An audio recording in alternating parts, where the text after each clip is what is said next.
Stop the FOMO and welcome to the 2023 TV Shootout pre-show. Yes, I know. The last few live streams, you've been waiting, what, 2 hours, 3 hours, 4 hours? And sadly, it's just getting everything together. Well, enough of my troubles. And we'll even talk about why did the internet go out in the calibrator's dungeon? We will address that today. But let's talk about today's continuation of yesterday's live stream. But before we go on, how's my audio? Audio good? Good? Good? I want to make sure you guys give me a thumbs up with the audio. Now it is up. All right, so double checking the audio before I continue because as you guys know, I've been just troubleshooting my audio, making sure it's spot on. Perfect audio. Thank you, Leo. All right, so let me check everything here. You guys are awesome, being so patient. So awesome. Thank you again, my friends. Thank you. Sounds great. All right, so we can continue. Today we are going to bring on Premier Calibrator, John Riformato. He is part of a larger team. He's going to introduce himself and the team and what they do, and it was not easy. I have to tell you, they spent days with super expensive calibration machines. They had their woes, but it is done. All the TVs are calibrated. We're going to discuss behind the scenes what they did, like what exactly is calibration and why did they require such a large team, and also how different did the TVs end up being before and after calibration. I mean, wouldn't it be cool if they spent days only to find out, looks the same. And that's what we want to do, is how far off are these TVs from the best to the worst out of the box before calibration. And later, Brian from Brian's Tech Therapy is also going to join us because he's going to explain why fun mode may be what most people like, because, you know, Samsung became the #1 TV seller in the world because people like dynamic mode. And that is nowhere close to calibrated. So I'm going to pick John's brain about, do you ever watch in dynamic mode? And if you do, is it in secret? Does your wife know? So before we move on, you guys know what comes next. A word from your favorite sponsor. And today's video is brought to you by Hookeys. Trying to build a PC on a budget but don't know where to buy your Windows 10 software on the cheap? Hookeys to the rescue. Use my code SF20 and immediate discount. At the bottom of this order where it says code card, to the right is the product key you need to activate Windows. So copy this long number, then go to the Windows menu and click on Settings. In the Settings menu at the bottom, select Update and Security. Select Activation, then select Change Product Key, paste what you copied from Hookeys, click Next, click Activate, and you're done. You can download a copy of Windows 11 Pro with my discount code SF20 and bam!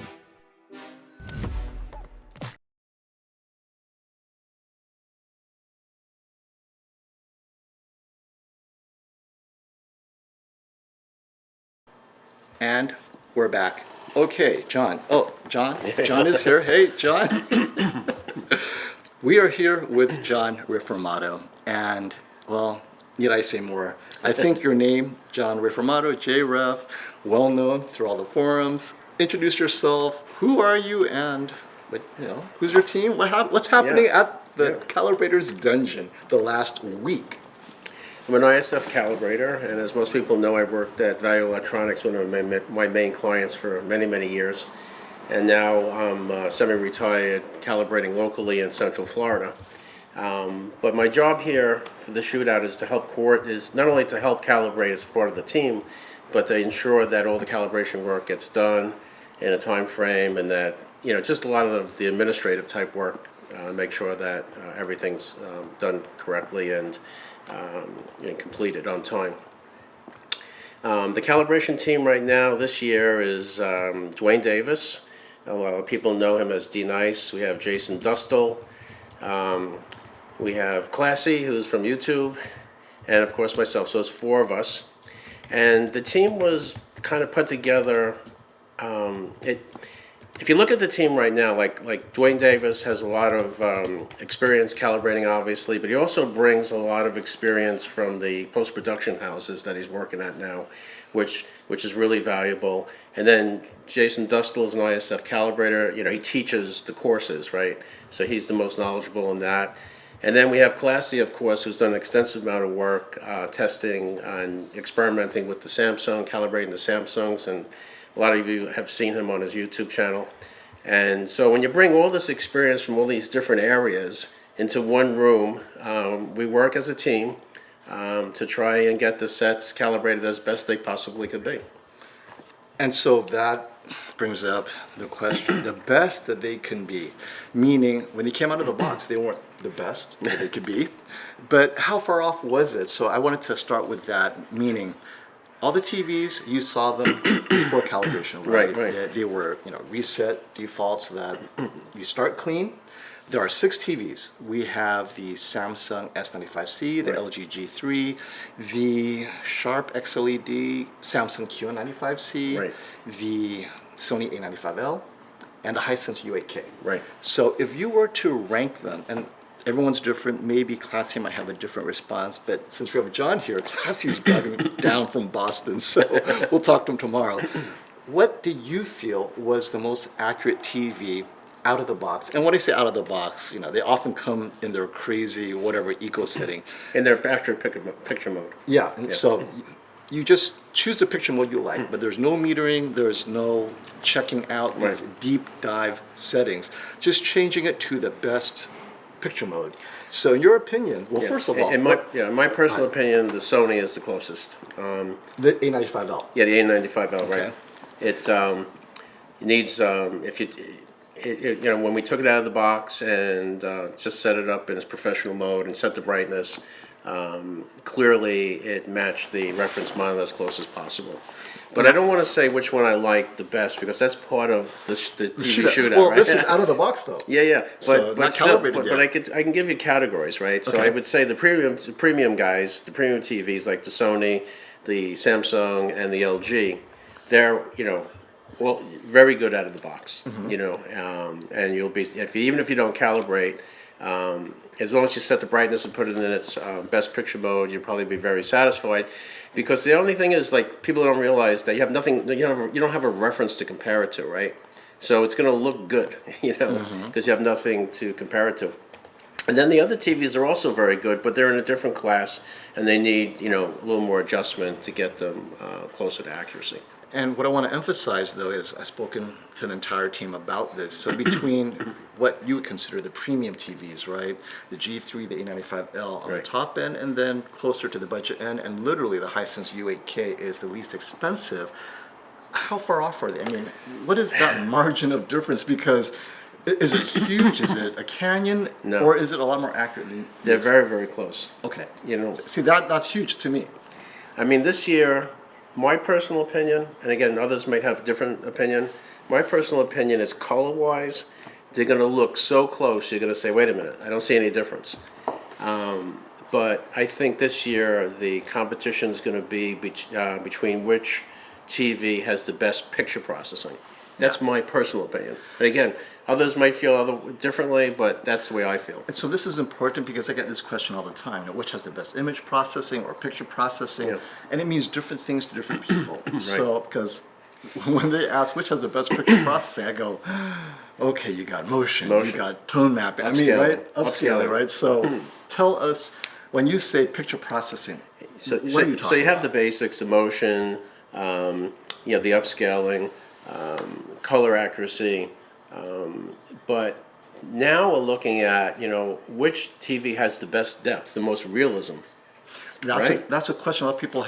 One of our viewers keeps on asking, who's got that 3D pop without being 3D? Right. And I mean, the reference monitor. So let's talk about the reference monitor. We have the Sony BVM, which is used by Hollywood to grade HDR and SDR up to 1,000 nits. It's amazingly bright. You guys will be surprised how bright 1,000 nits really is. Yeah, it's really bright. It's really bright, and we're going to talk about that near the end, about these TVs, all of them. They still don't reach the APL of that reference monitor, right? I mean, in some of these bright scenes, you're hearing, 2,000 nits, 3,000 nits. Reference monitor, even though it's only limited to 1,000, still brighter. But the 3D pop, right? So the reference monitor, do any of these TVs have that better processing? Because the monitor technically doesn't process, right? It's just giving you that pure signal. Can you in reference to that monitor, Well, I mean, it's like this when you put up a test pattern, or you put up a still picture, or you put up a brief sequence. Really what we're looking at is to see which TV matches closest to the reference monitor, and we're looking for artifacts, we're looking for color, we're looking for motion, we're looking for all these different things, right? But when you're watching a movie, like you get past that, now you're watching a movie, now you're getting involved in the movie, and you have this immersive effect. Then picture processing then comes into play. One's going to maybe look more 3D than another, right? Like a lot of people have been talking about the LG. The LG has done a lot of work this year, right, compared to other years. And a lot of people feel it's more immersive than some of the other sets, right? And there's more 3D pop than a lot of the other sets. But we just got to look at the Sony in the last couple of days, the A95L, and it's pretty close, right? You know what I'm saying? And we've been looking at the Samsung for like the last couple of months. It's pretty close. so with respect to that 3D pop, how does the reference monitor look to you? I mean, it's 32 inches. I know part of it's the small. size. It's small, but was there a certain level of 3D pop? A little bit. Yeah. I mean, I really, it's a good question. I really have to go back and look at it again because You will on Saturday. Yeah. The reference itself, the reference monitor itself has its own intrinsic values, and I guess it has a little bit, but a lot of the manufacturers now are doing things to their sets, to their picture, to the image processing that they feel gives you the best representation of real life, right? Mm-hmm. And each manufacturer has their own idea of that. So it's kind of like they take that pure reference signal, right, and they add magic sauce. Yeah. Let's say, right? Samsung, Sony, all have it. And so I would like to summarize though the picture mode out of the box that you recommend would be on the Sony. It's now called professional mode. Yeah. In the past, it was custom. This year, the A95L is called professional mode. Then the LG G3 would be filmmaker mode. Filmmaker, yep. Filmmaker.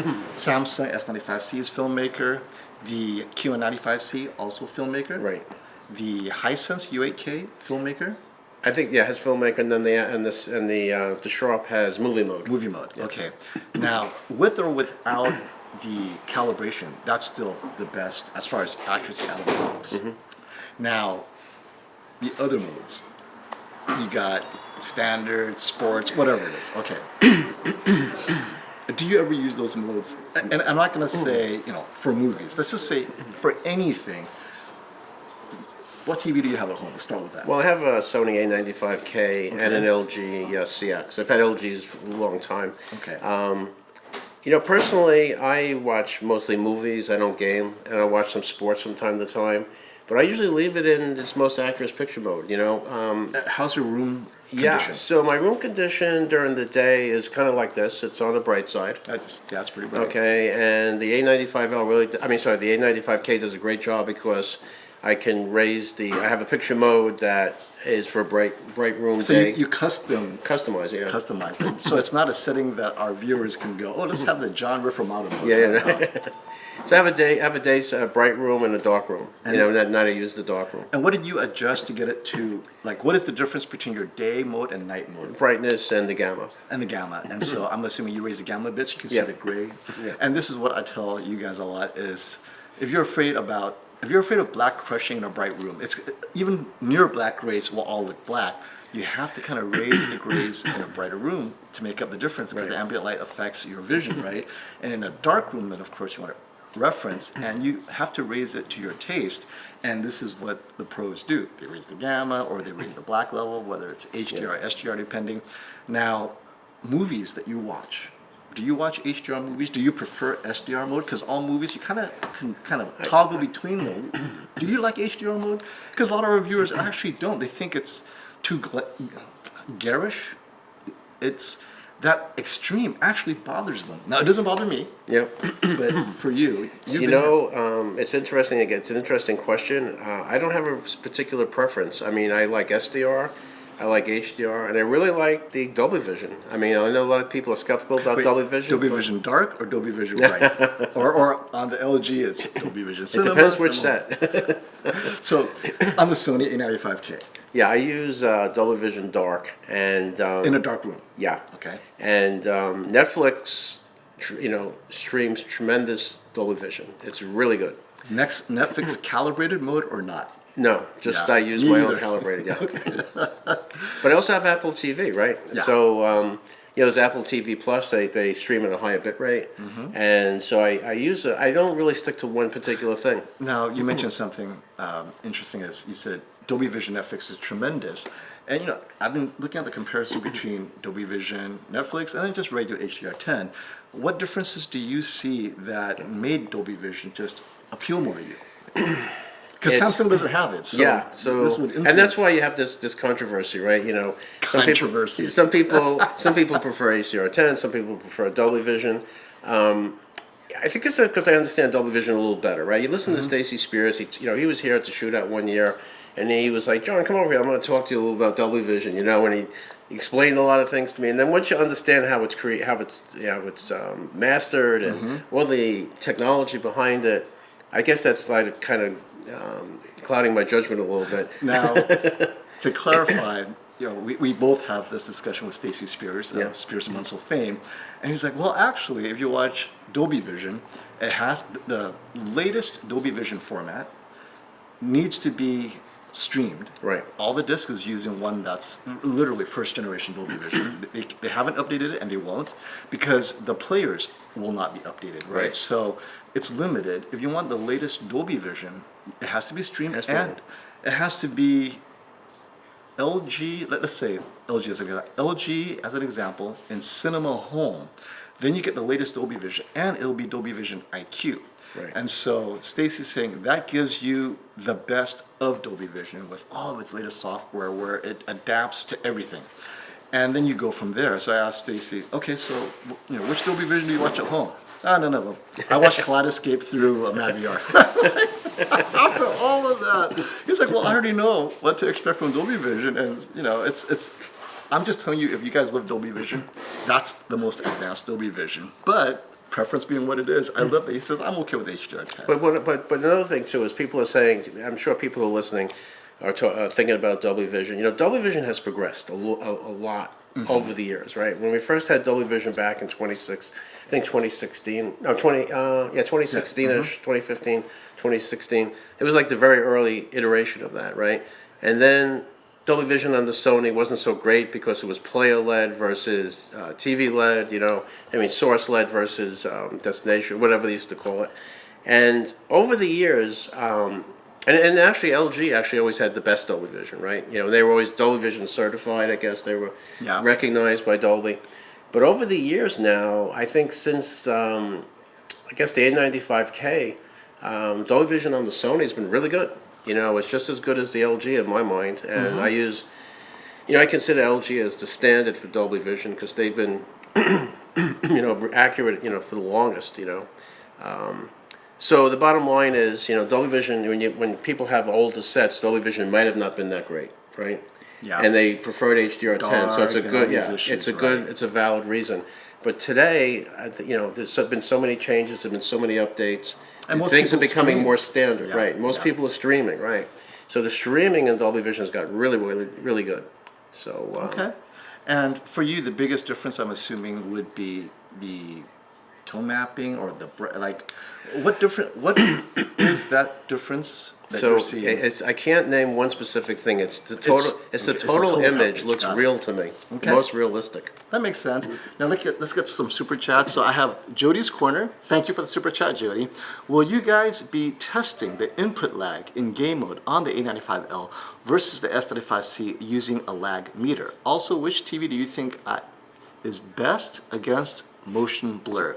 I'll answer that last one first. The Sony A95L has the most setting variations for you to address motion blur, whether you like it, dislike it.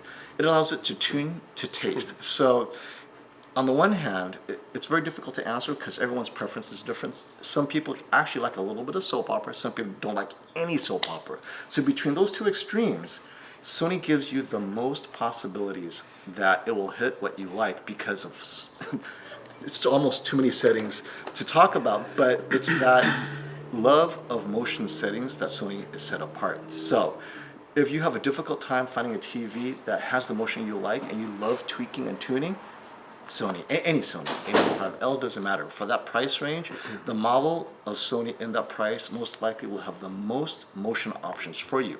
Now, as far as lag, not at this shootout, it's just the equipment, time consuming, and So I think we talked about that, right? I think Yeah. Classy, we had a live stream like a week or two ago with Classy, and that was the first thing I brought up, because people always ask me that, is why can't we do games, right? Why can't we test games and all that? And it's just too complicated. You need, you have to have game console for each TV, and you know, that it's- latency meter, and you guys know, latency measurement, you can either go really deep. Gamers Nexus has a full setup that I looked at. I'm like, there's no way we're going to recreate that. Or you have the one that people commonly use, but it's not as accurate. I mean, it's still off by a little bit. So ultimately, gaming, I really think, is a dedicated shootout. yeah, itself. dedicated. That's what we talked You about. have Yeah, to, because it's console specific, you know, PS5, Xbox, with the, you know, how many clicks Right. before you get to the center of the Tootsie Roll, so to speak. And then you have, every TV has so many settings, like HGIG. Which TV is actually HGIG? I think LG is the only one that actually labels it HGIG. Yeah. Everyone else has different ways of labeling it without calling it HGIG. And then VRR, 4K 120. You have to Right. choose the right game that really pushes it. And ultimately, like, fortunately, we have Spears and Muscle, right? Stacy Spears has created a benchmark that we could use to test TVs against a reference monitor. So taking that same system, what is a benchmark game?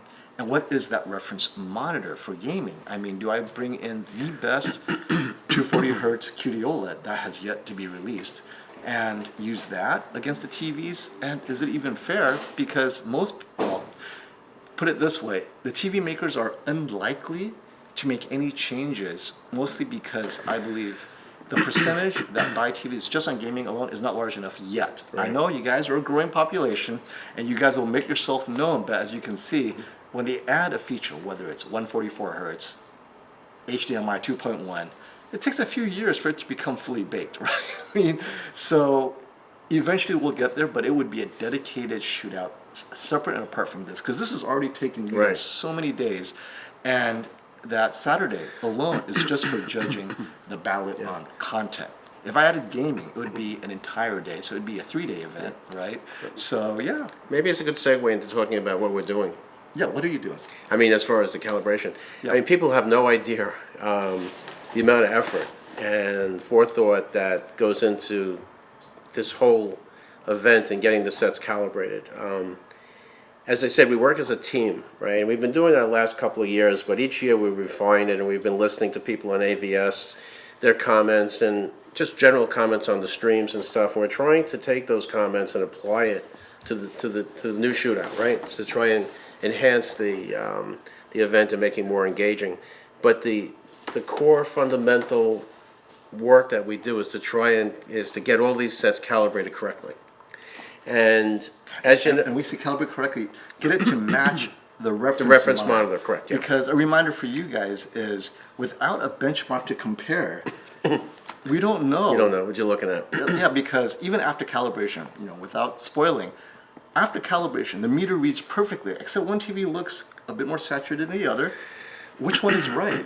Right, so that's the thing, you know, Right. you can get all these pretty pictures that you want. I mean, Or one may be prettier, but is it accurate? so that's why you just can't hit buttons and say it's going. You have to know, you have to understand what calibration is, and you need to understand what you're looking at in order to make all these judgments. And the only way you could do that is with training and then experience. Now we have a super chat for you, John. Okay. Buddy Love, thank you for the super chat, asks, John, do you use a cable box to watch network TV? And if so, on which TV and what picture mode? So you got your cable box, network TV, ABC, CNN. You want to know what I do at home? Yeah. What is it you do? And what's your TV? Yeah, excuse me.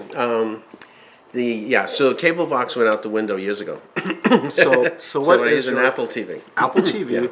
And what about for local stations, ESPN? What package? Yeah, so a lot of people use YouTube TV. I don't have YouTube TV, but I try to. I mean, I watch. I have the Apple TV. I have Netflix. I have Amazon. I have all the basic, and then in Florida, there's a whole bunch of things like there's a whole bunch of apps you can get some of the local stations and things like that.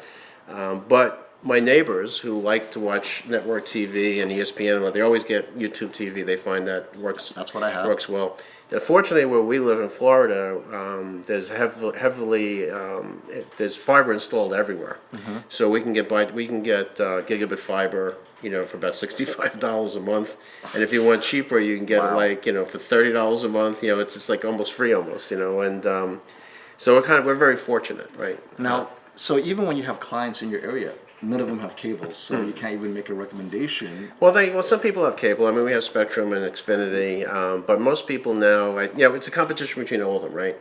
But my personal opinion, again, it's my own personal opinion, is I think cable, the cable boxes, I think that's a thing of the past, and people now are streaming, and it's because I had a neighbor, they wanted to watch a certain series. So they got Apple TV to watch that series or whatever, and then after it's done, they just unsubscribe from Apple TV Plus, and they use the Apple TV for other things. That makes sense. So they could pick and choose what they want and when. Now, I'm gonna try to read into more what Buddy Love is also implying is cable boxes have a reputation for maybe lower bit rate. Yeah. Or what TV or what picture mode would you recommend for someone with a cable box, just to give them the best possible? So I think no matter what input you have, if again you just put in the most accurate. So if you have a Sony, an older one, put it in custom picture mode, right? Or use movie mode on the Samsung and use Filmmaker or ISF Dark or Bright on the LG. I just want to put it in one of the picture modes and then accurate picture modes, and just set the brightness to where you want, and maybe the gamma and the motion. And you'll be set. But the problem with the cable box, I used to work for Verizon for a long time, right? Oh, For 30 nice. years, so I know a little bit about this stuff, right? The technology, they were never really able to build all the technology in the cable box to give you 4K and HDR, and it's because of the bandwidth, right? Coming to the house, and those. Still copper. Yeah, just can't do it. So that's why streaming has picked up. And Yeah, now you I can get agree. anything you want. Dolby Vision, HDR10, you name it, you get it. I mean, there's only so many hours in the day, right? Yeah. I mean, between YouTube TV or YouTube and Netflix and Right. one or two movies, that's your day.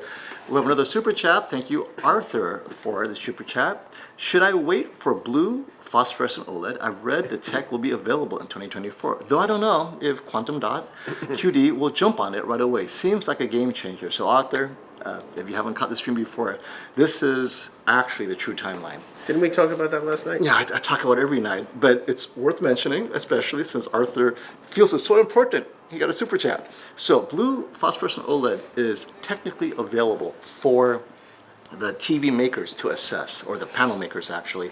So, Samsung Display is getting blue phosphorescent OLED to look at, LG Display. Everyone who's in the OLED business is looking at the blue phosphorescent OLED in 2024. They might have it early just to look at it, and when I say look at it and assess, they have to measure it and see lifetime. I mean, does it stack up to the current one? Efficiency, so now they have to make adjustments to the power levels to make sure the blue matches the rest of the stack in WOLED, and also durability, like at what temperature does it fall apart? Remember, they're all organic, right? Whether it's phosphorescent or fluorescent, OLED is still organic. So they have to make sure that this new blue, although brighter and more efficient, isn't going to last the 5 years or the 2 or 3 years, whatever the warranty is. Well, burn it too, right? Burn it? Yeah. I mean, it's OLED. It still burns in. So blue, the phosphorescent blue, in my opinion, is definitely not going to be released on any TV in 2024. But the TV makers will spend 2024 assessing, well, how expensive is it for us to use this blue? And when will we add it to our TVs? And how many years will it take for us to recoup that cost? And more importantly, are we going to make more money? And this is the thing that we talk about. We talked about right? it last night, right? And this is for both LG Display and Samsung Display, is if Samsung is killing it with QD OLED, and we're talking just the technology, not the actual TVs, the S95C, but just QD OLED as a technology, right? Philips is going to get it, Panasonic, Sony already has it, and they don't need that blue yet. They may take their time and wait to see what LG does, to see if LG implements the blue first, and then if LG has caught up and threatens the QD OLED, then they will go and say, okay, it looks like they're catching up, maybe it's time to do the blue. because there is no rush to spend money when they're still paying for all the investment of QD OLED tooling from the last 2 years. So yeah, So one of the things I just want to add to that is, you know, we were across the street in the Value Electronics Theater Extravaganza basement. the calibrator's dungeon. It's a basement, right? He calls it a basement. I call it a dungeon. I mean, I am convinced there are things there that shall not be mentioned. There's mold, everything. That's, you name it. Animals. I think I heard someone scream. It's a really nice place. I got lost, and there was no lights. This is why. So imagine this huge basement with curtains everywhere, no lights. I have my iPhone, and the internet goes out, so I can't even call for help. There's no cell reception. Well, anyway, but it's the crazy. You know, we were down there. This year was a unique year in that we had this entire area to do whatever we wanted to set up, and it was great.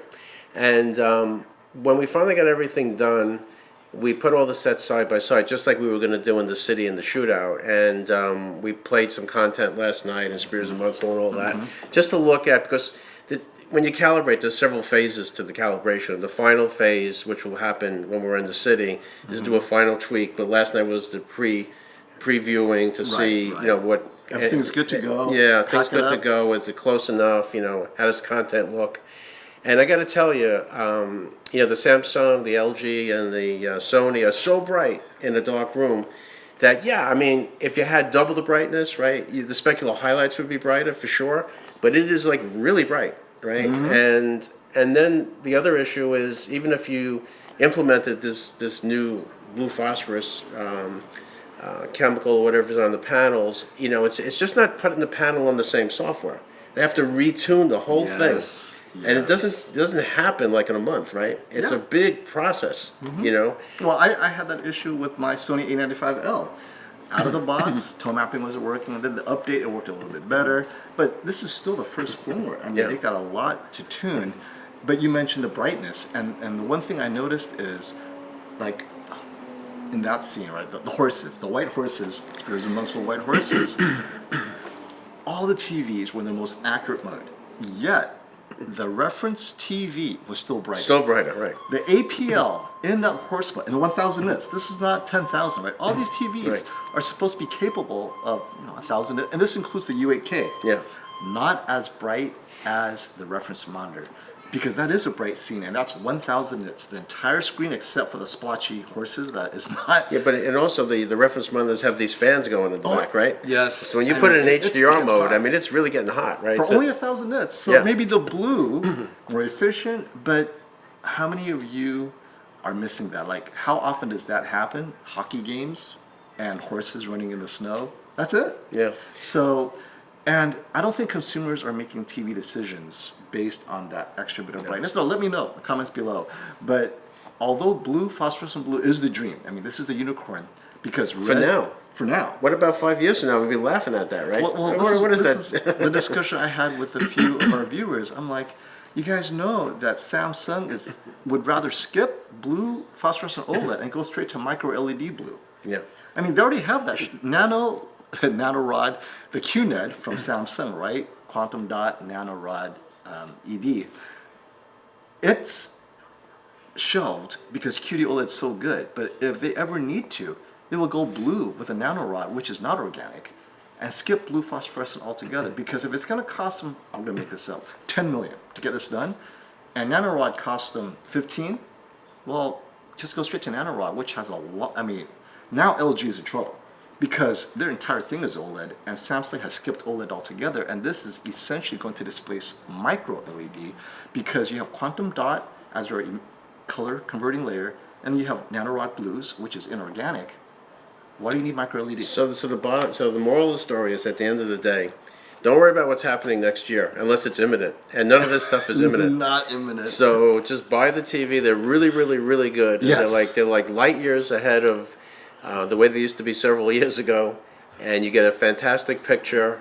And there's a TV set with a fantastic picture at every price point now, right? Thanks to the Samsung was S90C, right? So I mean, because you can go in AVS, and we're always talking every year. you know, are we going to wait another year? Wait another year? I mean, if you looked 5 years ago, you never would have believed we're at where we're at, right? I never would have expected the OLED from the quantum dot jump. Yeah. The S94B last year. That was revolutionary. I mean, you saw like, what? And that was their first generation. And this year, they fine-tuned it, and this is Samsung. And Sony also took the new generation. And we're seeing these improvements, but not LG, not to be left behind. They pulled the MLA, like, where did that come from? Where'd that come from? You've been hiding this. Obviously, it's been in development for years. But they were waiting to see what Samsung would do. I think they should have given it to all their models, the C series, the G series, Yep. holding it off on the G. I don't think they realized that the S90C would be so good. And now next year, my guess, I really think LG is going to have to give MLA to the C and the G to stay competitive with the S90, even this year's S90C. Yeah. Next year, they're not going to compete unless there is an MLA on all their models in that price point. Yep. So we have another super chat here from Imran Khan. Thank you, another regular. I really am considering the S95C, but I have seen reports of video blackouts in game mode. Yes. Is this something you guys have experienced, or is it something I don't need to worry about? It is something that I haven't personally experienced, but I don't game enough. However, Classy, he's gamed on it, and a few of the people that he works with. So the issue is the One Connect box. Yeah. It is what it is, right? If you need One Connect box because your home, has that convenience, it's a wire, it's what what it is, then you got to do what you got to do. But it's not a better TV per se in the 77-inch. At the 77-inch, the S90C is this much, and actually Classy has right now. He finished testing it, and he called me and says, "Man, you're spot on. I just left the calibrating someone's 77-inch," and it's like, why would you waste money on an S95C? The nit difference is not even noticeable. Yeah. So at the 77-inch size, however, the 55 and 65 is noticeably a little bit less bright. So if you're looking at the 77-inch, just get the S90C if you're a gamer. Now, if you're looking at the 55 and 65, the S95C is slightly brighter than the S90C, but that's why the 77-inch S90C is my editor's choice. Then I don't know if it's worth it for the little bit of brightness, because the S90C is still phenomenal TV, but there's been very few, if any, complaints of the dropouts, right? The dropouts. There could be so many things going on. And there's really. many reasons, right? It could be the HDMI. Could be overheating. I mean, just, Right, overheating is something that someone found, like in 144 hertz mode, it gets really hot for whatever reason, right? So I'd say that it is a thing. Don't risk it, right? 77-inch, get the S90C for gaming. Smaller sizes, bring it home. Get the S90C if you live in a country where you're able to swap out after 14 days of gaming or whatnot. It's worth it to get the S90C first, and if it fits your needs, hold on to it. Otherwise, you'll always be wondering, like right after the warranty expires or the return period, the dropout started happening, which always happens. Thank you for that. You want to talk about the calibration, the process? Yes, so this is all he lives and breathes calibration, the process. Well, I'm trying to answer questions that I know people just want to know, right? So, again, I talked about the team. We have two BVMs, the reference monitors, 310s, and we calibrated them to D65. And yes, we have the scans. Dwayne has the scans. And with all the scans, just so everybody knows, because it was on AVS this morning, Dwayne is coordinating them.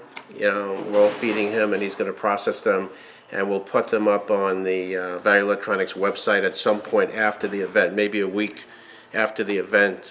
We'll get everything processed, and Robin will get them on the website. But as I said this morning on AVS, they're not very exciting, all right? Because you gotta picture this, right? So we got, really super experienced calibrators. We know exactly what we're looking for, right? You know all the weaknesses. We know all the weaknesses. We've got, we use CalMan on all the TVs except the LG. The LG we use Color Space, and Dwayne built a big lot, and he's got a great picture. It looks perfect. It looks, you can put it up on your. Why do they go through the trouble? They want to make sure every TV has the best chance with a professional to look their best, right? Yeah. I mean, there's only so much you can do, and this is what they can do. Yeah, so the scans aren't really interesting. They're just they track almost perfectly, almost all of them. There may be a little bit here and there, a little bit issues that we couldn't resolve, but they're but we'll put them up.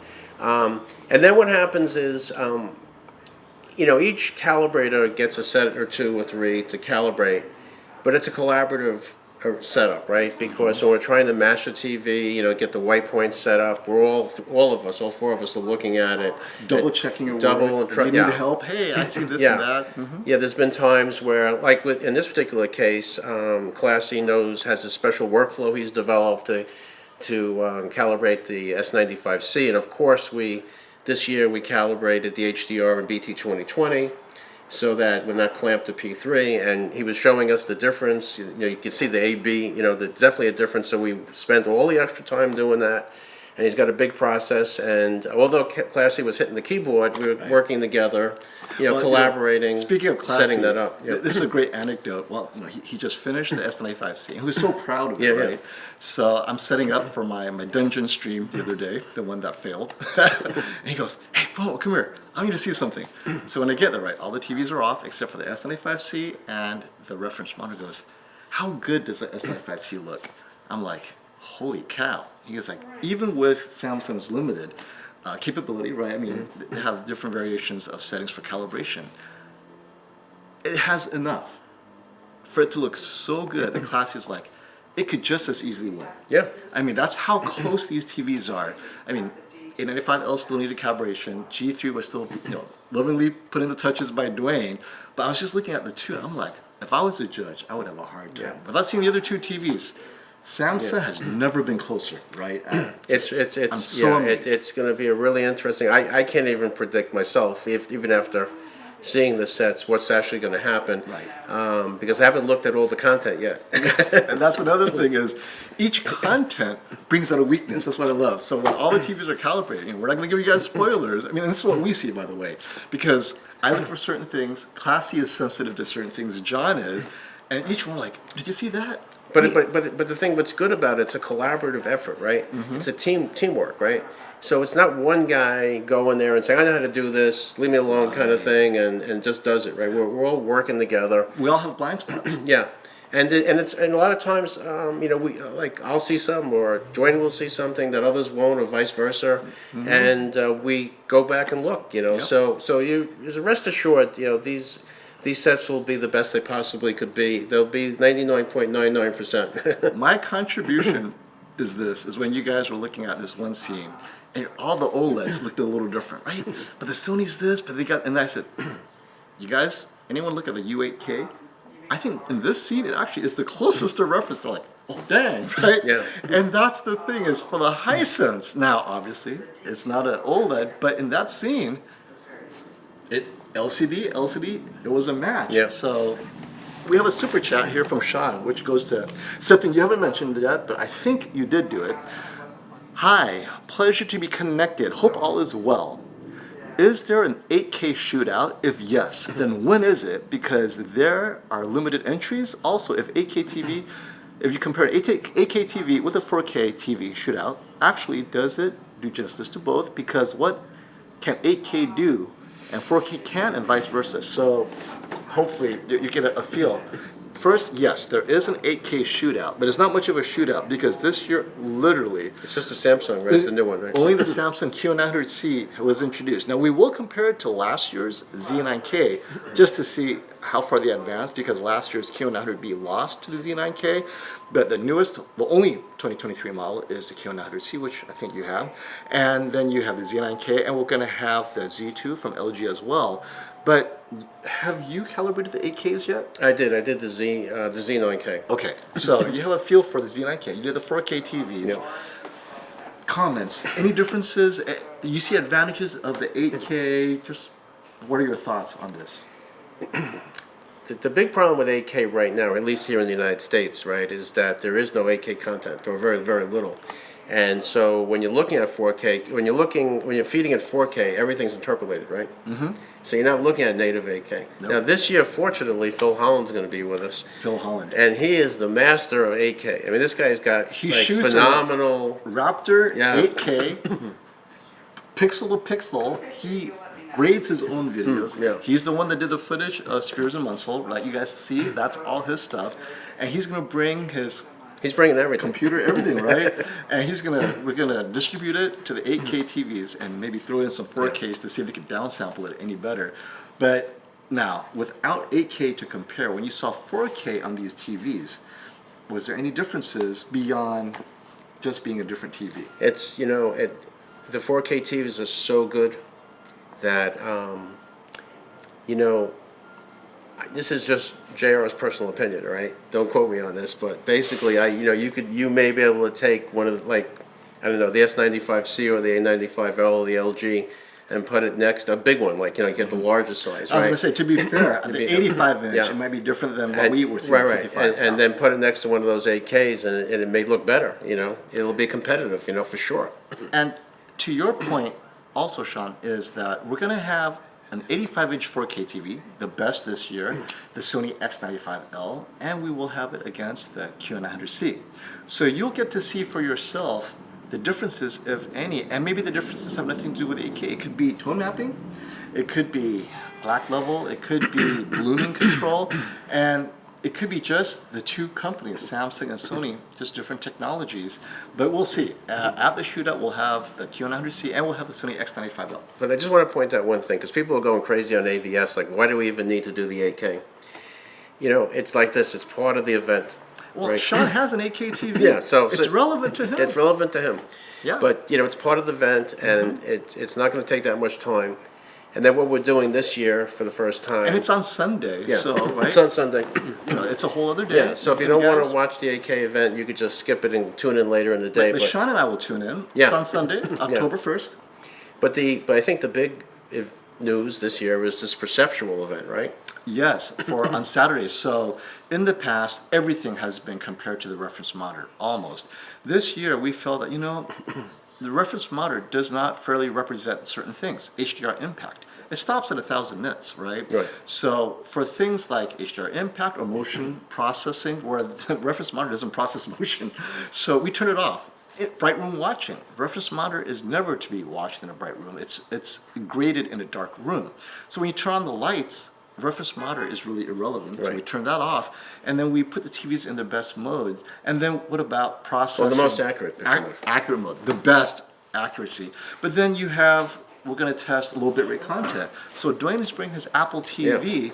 We're going to split it, hopefully. The That'll connection work. is good, right? That'll work, yeah. And now, does the Sony make a difference? Because processing is on. We're going to let each TV go crazy with the processing to make YouTube TV. Does it look good? Or Netflix or whatever it is, right? And see if we can't get this done. Subjectivity Yeah. and processing where it affects you guys more than anything. And this is what I think for the enthusiasts, you guys might want to wait for the subjective preference scores. Well, the one of the main drivers for this is Robert keeps getting questions from his customers. I don't calibrate or I don't plan to calibrate for whatever reason, right?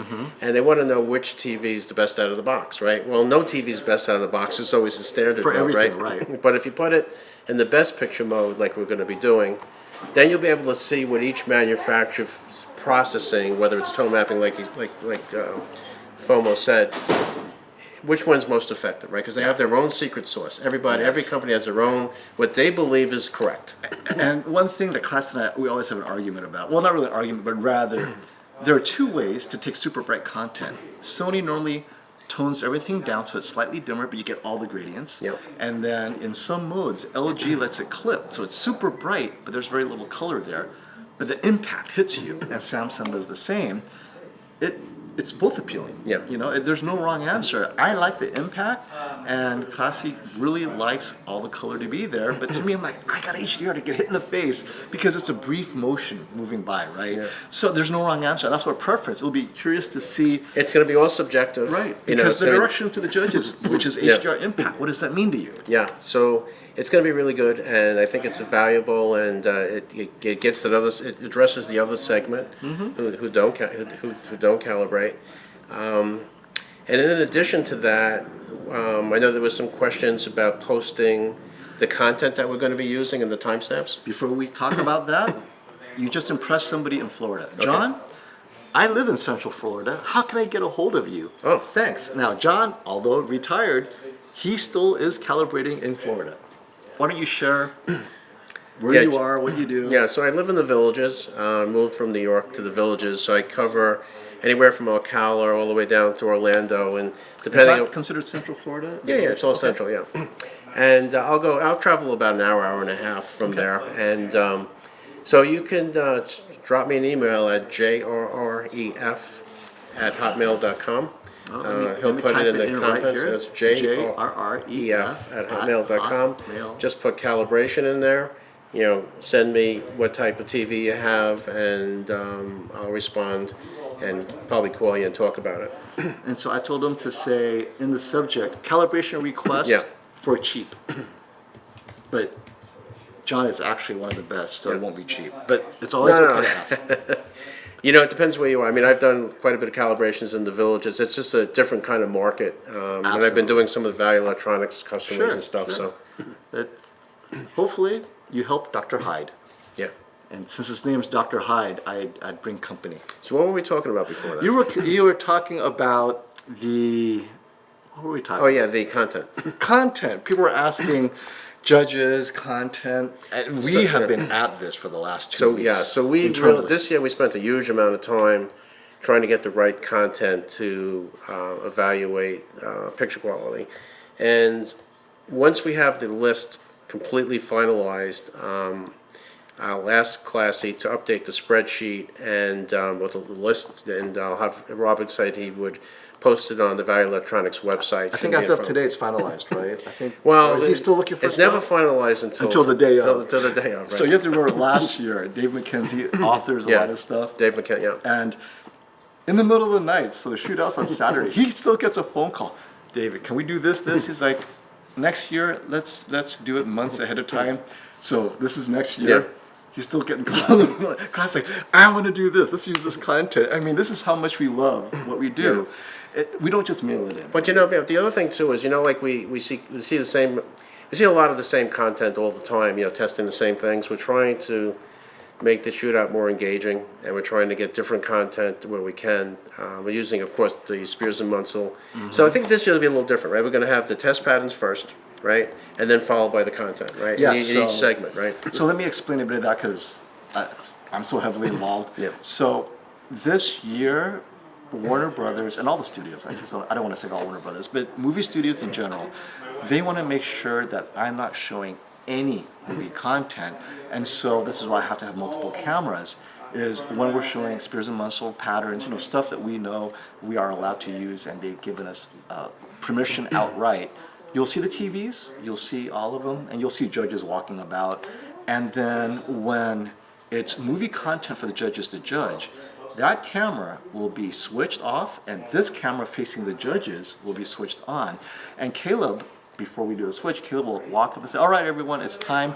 We're going to show some copyrighted content. We're going to switch the cameras, and then suddenly you'll see the back of Caleb's head. As soon as I give him the okay, then he'll get off and the movie content will show. And then once that's done, he's going to walk back up, give me the signal, I'll switch it back. And so it'll be very smooth, and of course we'll be talking the whole time.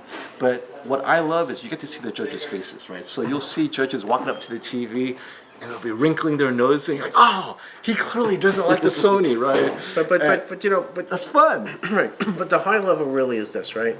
And we talk about it every year. Every time I monitor AVS during the shootout, within the first half hour, there's a half a dozen people saying, wait a minute, how come that TV looks green, or this one looks blue, or this one looks pink? And in real life, it looks perfect, right? Yeah. It's because there's no way without a more elaborate setup, even then, right? Even then. To be able to reproduce via YouTube what you actually see in person. And it's not, so YouTube is the easy part. Yeah. The hard part is my sensor. Right. All camera sensors are hypersensitive to the blue that WOLED puts out. Right. So you have the QD OLED, which if I grade my video capture recording to the QD OLED and the LCD, because they're very close, all the WOLEDs will have a slight blue tint, Yeah. even though in real life, white don't point see it. looks the same. Yeah. But now, if I adjust for the blue, then everything else looks too green or warm or whatever. But if you have two cameras, now it's like a mess because the feed cuts out, whatever. Someone trips over the wire. The more cameras you have, the more points of failure. And ultimately, the worst part is people walking back and forth. So you see people's backs. But anyway. even so, I mean, the point of the stream is to give an idea of what's going on, right? Mm-hmm. To have interviews, to ask questions, right? We're just trying to, it's personally challenging for me after we spend so much time getting everything perfect. Then somebody says, "Oh, you did a crappy job. Everything looks terrible," right? Yeah, yeah, and so this is important. So the calibrators, they called me in as the objective eye. How? All right, what do you think? They all look, and so it's all done. They're all lined up. I was like, wow. I mean, if you look at the clouds and the sky, which is where all the white points are, they all look identical. It's Yeah. only when you start getting to more and more scenes, slight differences that the judges will decide what's correct and what's not. Yeah. And even then, I remember the two reference monitors. Dwayne's like, wait, is the reference monitor slightly brighter? Even when it's two of the same reference monitors, variable panel variation being what it is, they're like what, $25,000. Yeah. One was maybe 50 nits brighter because it has a higher Yeah, ceiling. but it's That's what really it is. hard to see that. Right, and so he had to go in, kind of meter. Okay, take it down. But this is, it's so hard for you guys to see how similar they are. But the camera was a whole metamirrorism thing as well. Is the camera sees something completely different, Right. and they overemphasize a few things, right? And then the other thing we're trying to do this year to make it a little different is we have these special stands where we could put two TVs, vertical stacking. vertical yes. stacking, right? So, And we have two reference monitors. and two reference monitors. So we avoid the viewing angle. Yeah, so the viewing angle problem will be 100% reduced, but it'll be much easier, and much more resolved. So we're really trying to do a lot of stuff. And then the other thing that we're attempting to do, I don't know if we'll be able to find a lux meter, but Attempt. people were saying like when you do the bright room, how bright is the room? Is it sunlight coming in? So it's like one of those camera meters with the bulbs. You get the Yeah, ambient light. yeah. lux. So they have lux meters but I'm not sure we have one. Our but phone has a. We should have everyone turn their phone, stand around the room, and we take an average. yeah, well, we can. Yeah, we have other meters we can use to get an idea. Right. And so we're going to try to do that so that when we say it's bright room, you have some sort of measurement. Yeah, what is that brightness? What does that mean? Is it bright sunlight? Is it? We should have whatever. Classy do it. Yeah, he'll do it. Make them do everything. Sean has a super chat for you, John. Okay, so John, I at last got a Samsung Q900C. Now, DSC was an issue from all last year. The 900B was just a mess. Yeah. Samsung addressed it. So he has an 85-inch Q900C without any DSC, and he had it before he bought it. He compared it to the Sony X95L and the Z9K, and he felt that the advantages of the 900C was that it had picture-in-picture, the one connects, so a lot of what we call quality Yep. of life, Yep, right? yep, But yep. he wants to hear, as far as image quality, what did you think about the 900C? Because the image he thought was so close that he just chose based on his lifestyle. But as far as image quality, what are your thoughts on the 900C? I haven't really looked at it in detail. As soon as I'll be looking at it tomorrow, then I'll let you know. I'm sorry, I just Tune in, Sean. I just haven't looked at it in enough detail to answer that question. And also, we have the entire Sunday dedicated to 900C basically because that's the only new 8K. But also the other thing too is, are we bringing in the large X95L? yes, we are. Right. So talk Yes. about that. So the other thing we're doing is people wanted this. We have the UX too. Right. Yeah. The UX and the A95L. People wanted to know, well, these big 85-inch screens. How do they compare? How do they compare to the 8K? So it's not just the Z9K and the 900C, two 8Ks. We have the Right. Z2 OLED 8K, and we have two 4K TVs that everyone loves, the Hisense UX, which Brian is just enamored with, regardless of the price, and the Sony X95L, which everyone has really liked. I mean, Right. arguably the best, but is it really the best once you have it against the 900C, which is technically 8K, so the pricing is apart, but we'll make the comparisons. But I just want to clarify one thing. We're not comparing those officially to the 8K sets. It's not a They'll be shootout. in the same room, and you could look at them. You'll get opinions. You'll get opinions. Yeah, you get opinions. I'll be asking, John, what's your opinion? I mean, Yeah. it won't be graded against the 4K because Right. the reality is it doesn't make sense. The 8K has so much invested in the process or whatever. However, you will get our honest opinion on, can you even see the difference? And this is why Phil Holland is here. So I'm going to bring Phil Holland on. He's been shooting 8K for about 3 years now, and he exclusively uses the red 8K cameras, and he knows very well what content to shoot makes 8K shine, what content really doesn't make sense. He'll come on and he'll talk about 8K and how far you need to sit. So the last time we talked about this, maybe 2 years ago, the research that Hollywood put out, right? It's a panel of Hollywood attendees, Right. 77-inch, 8K, and they concluded that you had to be 4 feet away with better than 20/20 vision, looking at documentary of nature with a lot of hair and fine detail in order to see a minor difference. But without those two qualities, 4 feet away and 40/20 vision, it didn't make a difference. Everyone else couldn't tell the difference at all.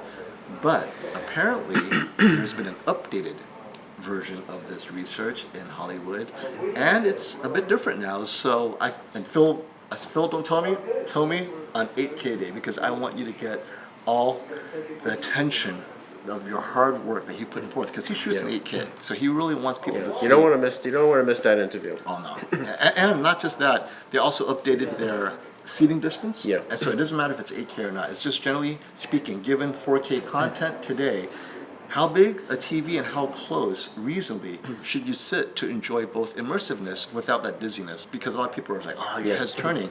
He goes, well, they updated that research and they're going to address whether there is a head turning issue. So I suspect you'll be sitting a lot closer. But again, I told him, don't tell me. He wanted to tell me so bad. He goes, no, on 4K day, Saturday, tell me about seating distances, and then Sunday, let's talk about 8K. So tune in, guys, because I don't know what he's going to say either. It's going to be quite exciting. You know, another thing too is I didn't surprise you with this, but surprise me! And I'm not even Surprise sure me. we're going to be able to do it. But one of the things that was very interesting, we spoke with a lot of the engineers from the different companies, including Samsung Display and also Samsung Electronics. Oh, yes, Samsung. So Okay. we asked them all the burning questions. Yeah, so burning questions. So And, so we saw Chirag. You see Chirag this morning? Yeah. Yes, Chirag from Samsung Yeah. Display. He's got some off the record updates for you, and because it's off the record, he can only intimate. Yeah. Maybe, but But we even asked Samsung about why they don't automatically switch from P3 to BT 2020, the big burning question, right? what did they say? Well, I'm not giving you the answer right now. You're gonna have to wait for that stream. But okay, But it was good. It was a good answer. that's an important one. And I told Chirag himself, right? I go, because he's Samsung Display. So remember, Samsung Display does not make Samsung TVs. They make the QD OLED panel for everybody else. Sony, Panasonic, Samsung Electronics. I said, Chirag, maybe if you guys don't win, meaning Samsung Electronics, if your mothership doesn't win this year, maybe it's because they're not properly identifying BT 2020, right? And he's like, wait, what do you mean? And he didn't even know. I said, tell your bosses upstairs, right? The people at Samsung TV. So he's like texting, wait, what is it again? He's like texting to his people. But it was a little more than that. I mean, the point was that this is what was. I forget the. I gotta remember. I don't remember the guy's exact name, but. We won't name names yet. It was one of the. It was one of the engineers, and we asked him. He denied knowing anything. No.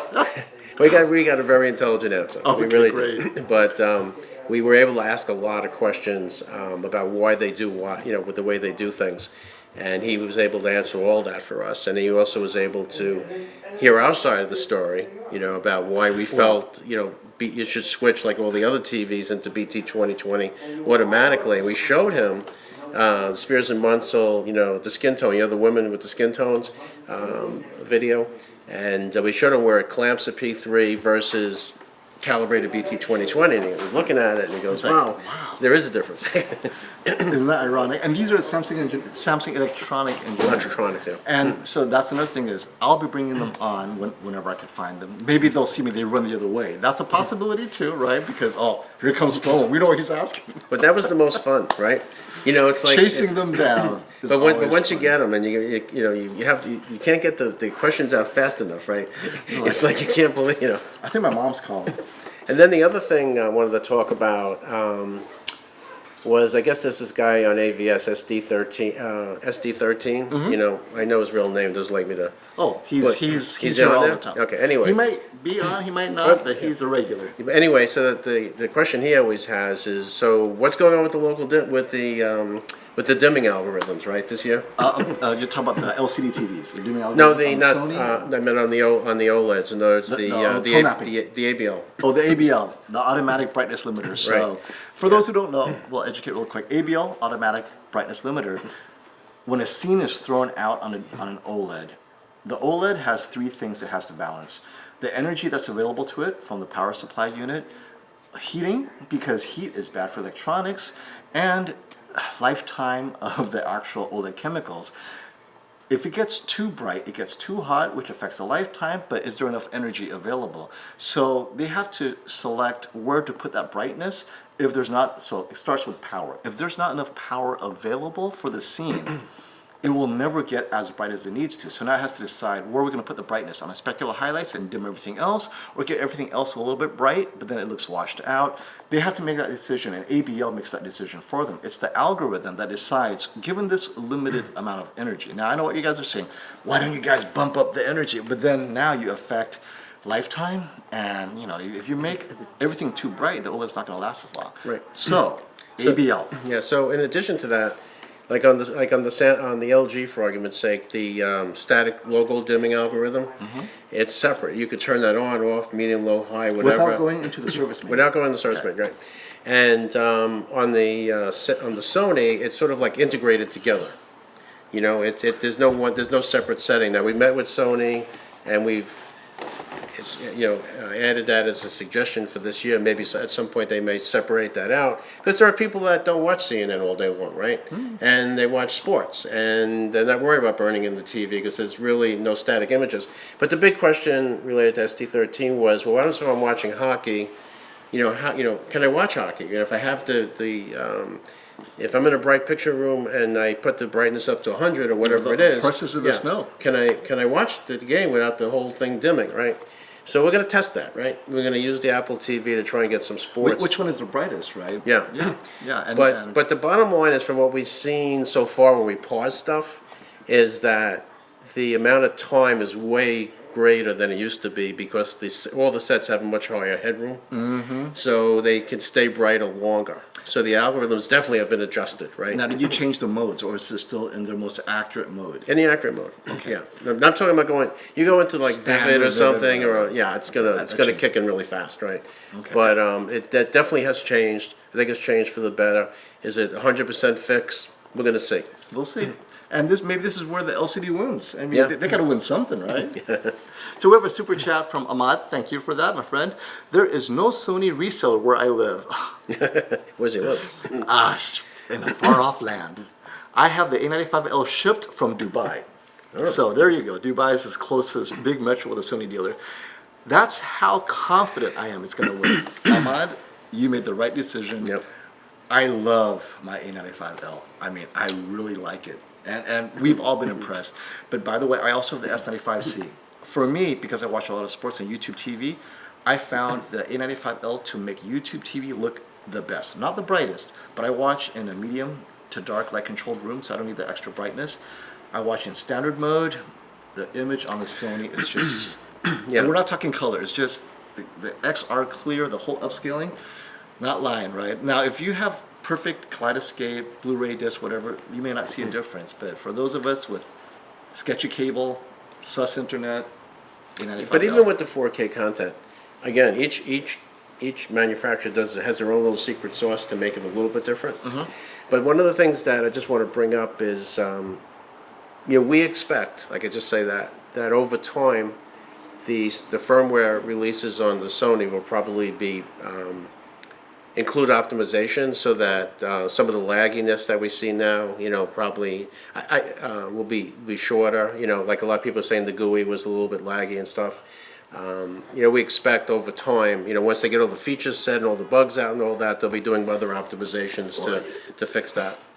It took the X900H almost 2 years. Yeah. I mean, it takes time, right? I mean, to be fair to software developers, they have a tough job because you got to QC it. They cannot envision every possible edge case, and then when it happens, they have to fix it. Yeah. So I mean, Dolby Vision Gaming for the 4K 120 Dolby Vision Gaming, not even in the current firmware. I mean, it'll be released much later. At least what you get is good. Future updates will get better. Now, for me, my biggest complaint, so we have to be balanced. The A95L, the Google TV, I found it to be a bit laggy. When you hit the remote, Well, but there's two things happening, right? When you first turn the TV on, the background is downloading everything, right? Yeah. It's doing all kinds of stuff. And then I think, as I say, I developed software for 30 years, right? so you know. Yeah. So I know. I mean, bottom line is, you unless you have a huge amount of time, you get the features out working correctly, get the bugs fixed, and then you can then further optimize as time allows to make the UI more snappier and faster. So I expect that to be fixed at some point. I do. And the thing is, we're talking about the little things, quality of life things, because as it is now, it's very usable. Yeah. I mean, I'm enjoying it. I'm not like, oh, I can't use this TV at all. My QN90B, I couldn't, or 95B, I couldn't use it at all. Local dimming it just broke. I had to replace the TV altogether. And some of the firmware bugs last year, or the TCL 6 series, Google TV, they had to take it off the shelves. It happens, right? But eventually it was all worked out. Yeah. Samsung addressed it. Oh, Google TV. So this is another thing, I know I mentioned it yesterday. So Sony's firmware is one thing, but it has to play nice with Google TV. So how much of the lag is caused by the Google bloat, Android TV bloat, right? You guys know Google, they fill it with everything. Samsung and LG developed their own software. So that means that they can eliminate bloat because it's their software, right? Sony, it's a lot of money. They're like, you know what, we're gonna offload a lot of it to Google TV, and then we'll just focus on the image quality, and then hopefully everything plays But nice. still, they have the new chip, the new MediaTek chip, right? Yeah. So anytime you Brute introduce, force. even every time you introduce something radical like that, new like that, there's time that the developers need to get the work done, and to optimize it, and that's not going to be day one. In fact, the fact that anything was working so far is a miracle, right? I mean, if you think about it, those guys that got those early sets from Best Buy, right? Yep. The early set from Best Buy. Who knows what firmware was on there, right? You mean me? I literally got that early set. But there was no firmware on it, right? It was. Now, when you guys got it, it actually had a new firmware on it that wasn't on mine. Yeah, we've got retail sets that have the pretty much fixed firmware. So we I have think another it's 130, I think. 130? Yeah. And it'll continue. I mean, And there'll be other Sony will fixes. But I continue mean, to fix that. that should have been, day one firmware, but. So Sean has a follow-up super chat. Thank you, Sean. Samsung has this calibration from the phone. So the calibration app on the Samsung. Have not tried. Now, what have you tried it, John? What are your opinion about it? Also, if someone wants to get a calibrated TV on phone as the person stays in different. Okay, so remote calibration. Two different things. Two different things. Will John do it? So we have the calibration app, and then he wants to talk about just talking him through the settings. But let's talk about the calibration app first. Have you played with the Samsung? No, absolutely not. I have not done anything with it. Once I heard it bricked a couple of TVs, I was like, I'm done. I mean, maybe it's fixed now. I'm not really sure how it could really be accurate. Well, I hear that at best, it just gets the TV to a used white it? point. Have you used it? What? The Samsung app? calibration. No. I'm talking to Jason Dustle. He's the other calibrator. There he is. Hey, Jason. I was looking at your screens. Good. But the RGB point is, OLEDs. I would not rely on that at all, unfortunately. It was a great idea, but I don't think it really works well. And what was the second part of the question? Well, he's not in this country. He's wondering if you could help him get the best settings. We're not going to call it calibration. However, can you walk him through if he's on the phone with you, or maybe on Zoom or something like that? And this is for the... This is for Sean. He has a mean, what's- Q900C. Sean has a Q900C. Okay, yeah. He just wants to make sure it's in its best mode, and he has no tools or meters. And that's somebody like I would call classy for that.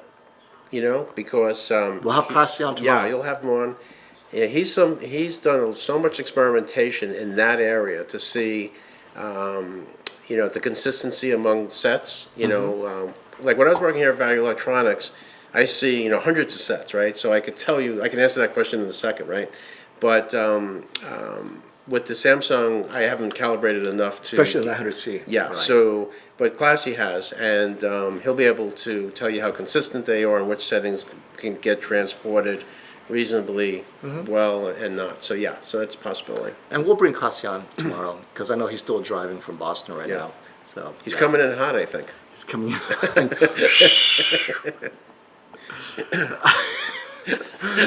I'm still laughing at his love nest in the back of his giant Honda Pilot. It's got pillows. Classy's been our taxi for the. So yeah, you have to imagine Last couple this, of right? days. So the Honda Pilot Classy has, you got the front, the middle row, and then the back row. And the back row's got all these love pillows, right? Yeah, but you know why it's there, right? It's not because he's sleeping back there. Oh, I thought it was for me. No. It's like, hey, phone, you're gonna sit in the back. Oh, He's like transporting sets around from Value Electronics, you know, to evaluate, and he Dwayne has and to. I Yeah. are convinced it's his love nest. Yeah. I mean, the excuses, I gotta carry TVs, but it is so comfortable back there. We're gonna have to give Classy a hard time with So this we love nest. transported FOMO last night. We went out to eat, In the love nest? and we had to open up. We had to get that seat in the back was the third row. So he was in that little seat, surrounded with pillows. I mean, you take a picture of like this. I should have taken a selfie. It's pretty funny. It is wonderful. Yeah, we have a good time. So, Danish asks, thank you for the super chat. Recommendations for 80 inches, over 80 inches, a dark room, leaning A80L, as I love OLED, but the X95L has me intrigued. Okay, so again, again, 80L is the OLED, 83 inch, X95L, you know, Sony's best LCD. Where do you go? And he's in a dark room. Yeah. So you know the X95 95L is really good set, and you could probably get away with it, you know, but you know again. I would go to a local store to take a look at the off-axis, right, and make sure that Yes. because any of these LCD sets that you have, even though the X95L has got the blooming under control, the blacks are pretty good. When you go off-axis, you have to, you know, it's an individual preference, right? Some people just, you know, they have like some sort of measurement and they sit in this one seat that's been, you know, Is bolted that to the you? floor so that, you know, you're dead on, right? You know, they have some sort of, they have Dwayne Davis come over with his meters Well, and stuff. The rest of your family's like, I don't to, understand. to figure out which chair is the sweet spot, and you can't, and they strap you in so you can't move, right? that is the LCD TV curse. But so that's you have to. It's individual preference, and you have to make sure it's a great set. I mean, we really were looking forward to, and that's why we're bringing it to the shootout. Because so many people want to see it. You know, again, Classy's going to have a lot of opinion on that because he was playing with that last night. He's considering buying it himself. Yeah. So when you interview him, I would ask him that same question. And I'll tell you my opinion. If you're in a dark room, the A80L is the way to go. It's OLED. Selfie emissive, all angles. I mean, you're walking, oh, it looks great. Stand here, oh, it looks great. The X95L, as you're walking across the room, you know, you go into your chair, it's going to bother you. If you have an A-type personality, it's going to bother you as you walk from here to sit down. You're going to see the image go from to better to perfect. And you're like, why can't it always be perfect? And that's where the OLED, even off angle, the saturation is all there. It looks phenomenal. The X95L has one biggest strength, which is it's super bright, but you're in a dark room. So I think that's a moot point. But Like you said- now even these OLEDs are getting so bright. yeah, I mean, they're absolutely. really. It's like it's closing the gap, right? Yeah, in a dark room, you don't need that extra headroom. I mean, the X95L, in my opinion, it is for you're in this space, right? And you need a bright TV. You're watching sports. Why does it you're have the across sun room. shining on the screen from the day in the daylight? Is there any TV that could beat that? Oh. So you're in a OLED. room and you position the TV so the sun is like right on it. Yeah, the Samsung Terrace. Yeah. The Terrace is like 4,000 nits. It's like $13,000. I mean, it's just a light cannon. It has fans. I mean, Fans and everything. It's the bright TVs have anti-glare, but then they have super bright. I mean, it's designed for outdoor watching, and that's exactly what the X95L is not designed for that, but it is designed for this environment. In my opinion, I think you are kind of wasting your money on the elements that make the X95L great, because you're not watching it in an environment that it was designed to excel in, right? Because it also has the anti-glare filter. You're in a dark room. Why do you need an anti-glare filter? That just adds another layer that takes away from the contrast. So the X95L has a lot of things that make it look great in this brighter environment. You don't have that environment, so getting the A80L, you have all the benefits of the OLED, and then the drawbacks in a bright room, well, you don't have it. So I'd say the 83-inch A80L is the way to go. And unless audio, X95L might have slightly louder audio, but in a dark room, Yeah. The audio on the Sony is pretty good. that's excellent. Yeah. Have you heard the audio on the A95L? It Actually, is yeah, we did. Yeah, this morning. Yeah, it's really good. Yeah, it's really, so really good. Yeah. And the A80L is very close too, Yeah. by the way. Thank you for that super chat. And Sean, you're killing me. I love you, man. Here's another super chat from Sean. Sony is unmatched if content is low resolution, no doubt, with its upscaling. But if content is great, just high quality content, what I am right now watching, your 1440p video on the live stream on my TV, it's very, very good on a Samsung. I feel full HD and above. All TV makers are close. That's right. I have to agree. I mean, it's That's like, what we spoke about at the beginning of the stream. If you have good content and it's good quality, the TV sets are going to look so close that what's going to differentiate them is the secret sauce, as I call it, special sauce that each manufacturer does, whether it's tone mapping or reality creation or whatever, to make their set look unique. You know. yeah. And that's the thing, is sometimes you're paying more for something you don't have an issue with, like Sean does. So I always Yeah. get perfect content. You may never see XR clear upscaling at work, whether the creation Reality creation. reality. I never use it because I'm always watching Kaleidoscape or Disc, so it's not a big deal. But for gaming on, I think, the Switch, KG loves it. I mean, reality creation for him, uses it all the time. So definitely use case. And we have this great thanks again, Sean, with this great question. And you may not be able to answer this, but I think it's worth asking. Josh Walters asked, JREF, can you speak to what class he was seeing with the A95L that's fixed with the upcoming firmware? And we may not be able to address this only because it's a moving target, but sheds a little bit of light. And I would rather ask Classy. Yeah, directly ask about Classic because I wasn't really. He didn't share that with me. But the only other thing I could talk about, because I'm running out of steam here. he's wearing me out. that. I know. It's like these guys are used to our 6-hour streams. Well, you were here when I was doing I can't the even 8-hour watch stream. you for 6 hours. I have to put in a bookmark, I walk away go from through the whole bottle of wine, within 6 hours. Well, aren't you and your wife supposed to like swap out, right? Tap in, tap out. Well, here's the thing. I just want to point out one thing we did see, and I forget which set it was on one of the Samsungs. If you're going to get one of these LCD sets, I would really strongly recommend, if it's not a Sony, well, even with the Sony, I don't want to single out any individual manufacturer, but they're getting so sophisticated with these anti-glare screens that on one of the sets, when we were trying to perceptually match it, we were all seeing different colors. We were all seeing different shades of white.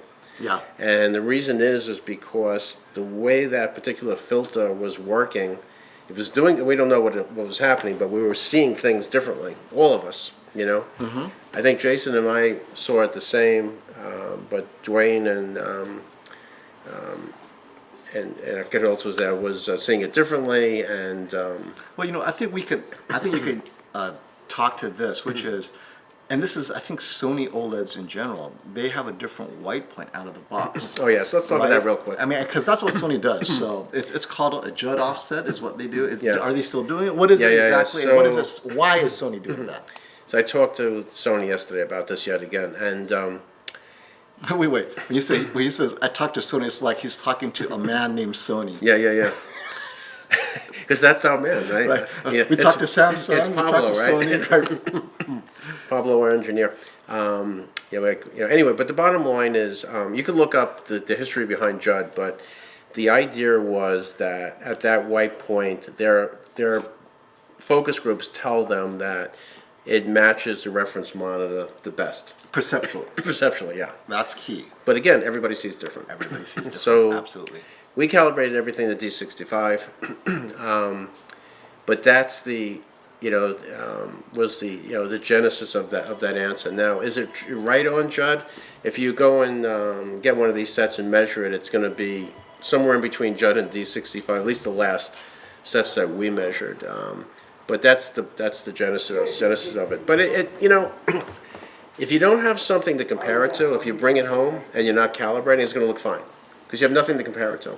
Oh yeah, it looks great. yeah. And even when I have it, I'm telling you, we turned the Sony on, and we hadn't calibrated it yet, but we wanted to look at some content, and we're looking like, wow, maybe we don't have to calibrate it. that's exactly how I had it next to my calibrated S95C G3, and the differences were minimal. Yeah. The skin tones are spot on. Yeah, you're right. Like the white, the clouds, slightly different, but the skin tones is what's important because when you have the TV by itself, you look at the skin tones like, wow, this is so natural. It doesn't need calibration. Well, it's putting you out of business. Yeah.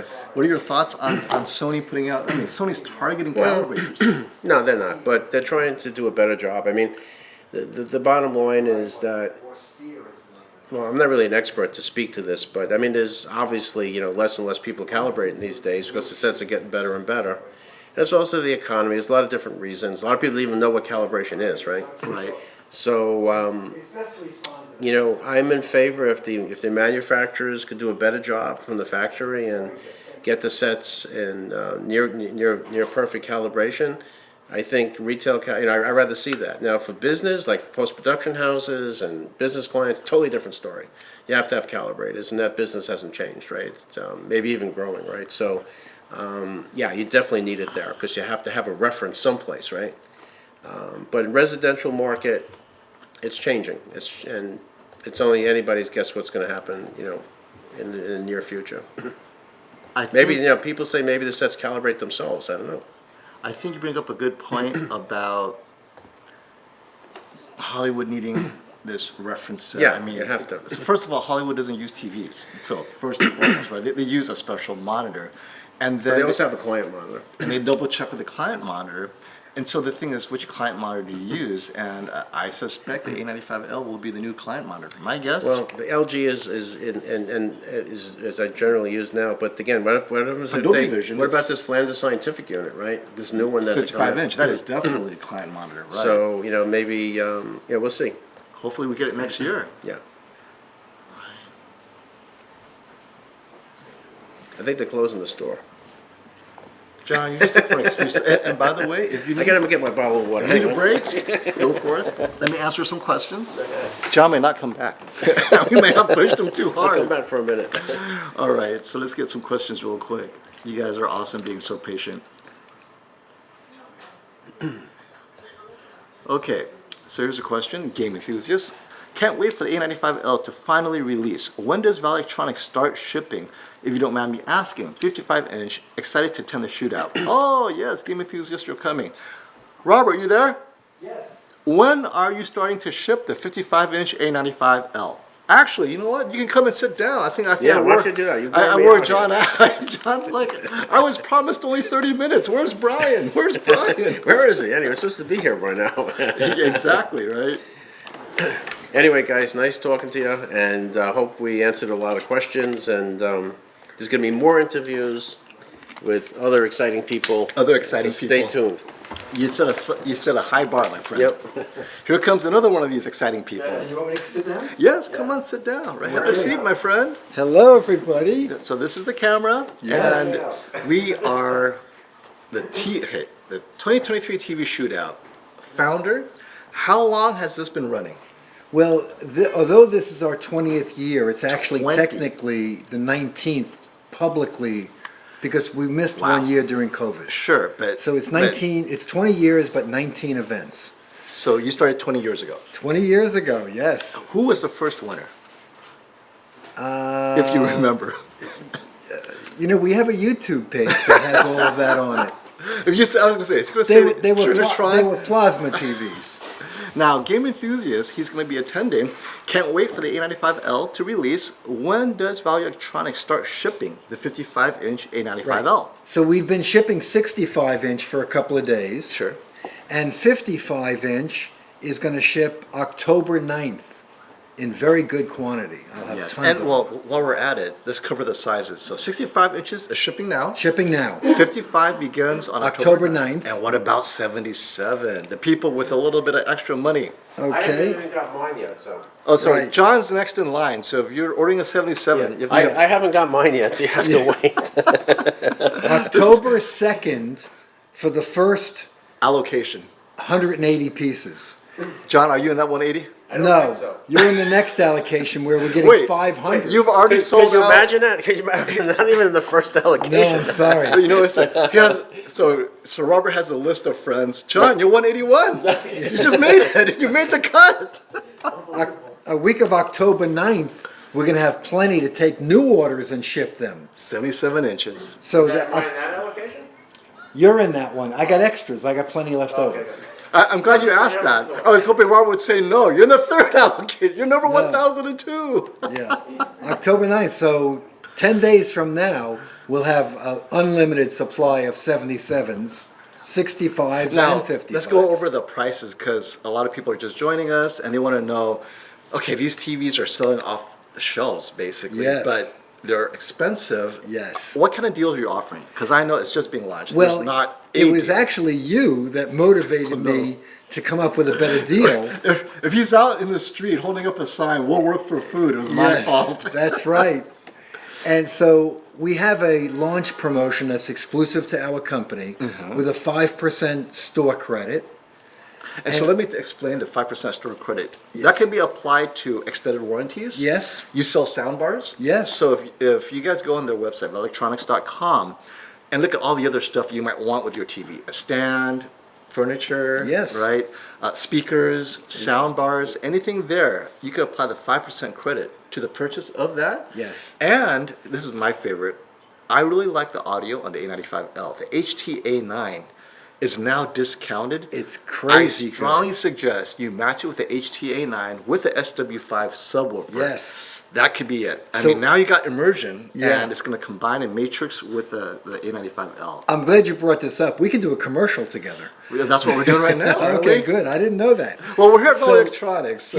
Here's what we did with bundling things like the HTA9. We knocked it down from 2,000 to 1,500, for the HTA9, and we took another $200 off, so it's 1,300. right? And you put your 5% store credit towards it. So if they get a 77-inch, whatever that costs, 5% of that, It's $250.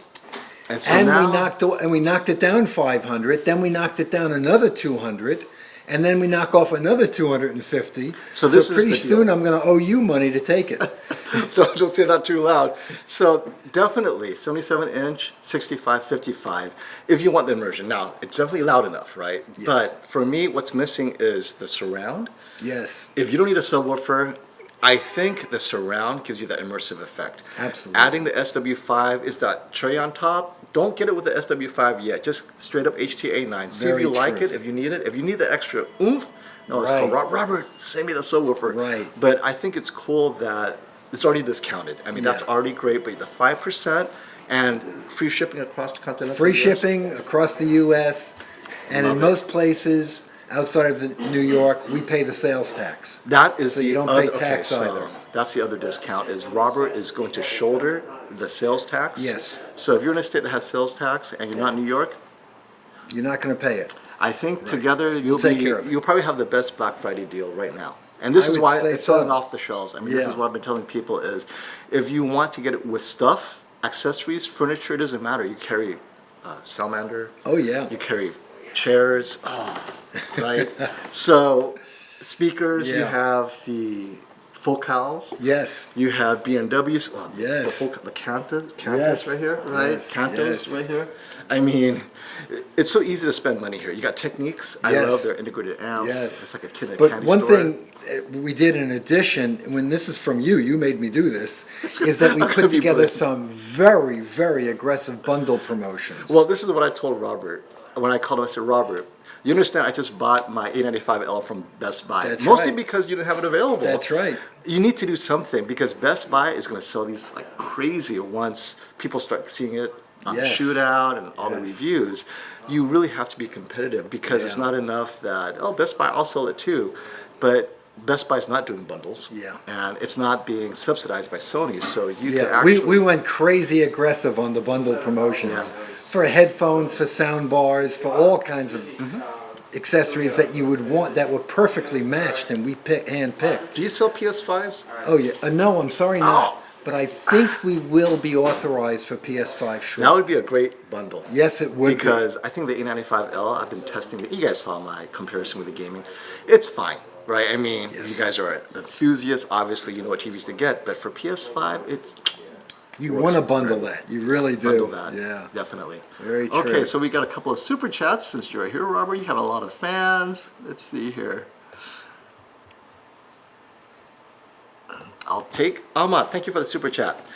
Any thoughts on Asus new JOLED ProArt monitors with self-calibrating tech? Yes, I actually, okay, so I have an Asus JOLED ProArt monitor at home. It's 32-inch, and it has the self-calibrating tech. It's wonderful. It's like $4,000, but it's the best monitor ever. I'm so addicted that I have this also, JOLED, 16-inch RGB monitor. That's only $300. So it's 16 inches. Beautiful. I have 3 of them. They're so good. And I think it's all by JOLED. So I am a huge fan of RGB direct view OLED. If you guys can afford it at the larger sizes. It has higher APL, up to window sizes are brighter than WOLED and even QD OLED, but specular highlights are not. But for me, since I grade everything, I don't do like crazy HDR. It's perfect for me. So it has the brightest windows for those of you interested in the JOLED, Japan OLED, direct view RGB, inkjet printed, partially owned by, was it CSOT, TCL now? So yeah, now the calibrating tech, it comes out of the box so accurate, I don't even touch it, but it does have the little flip over camera. Highly recommended, for sure. All right, scroll down. You guys have some great questions. I'll try to catch it all.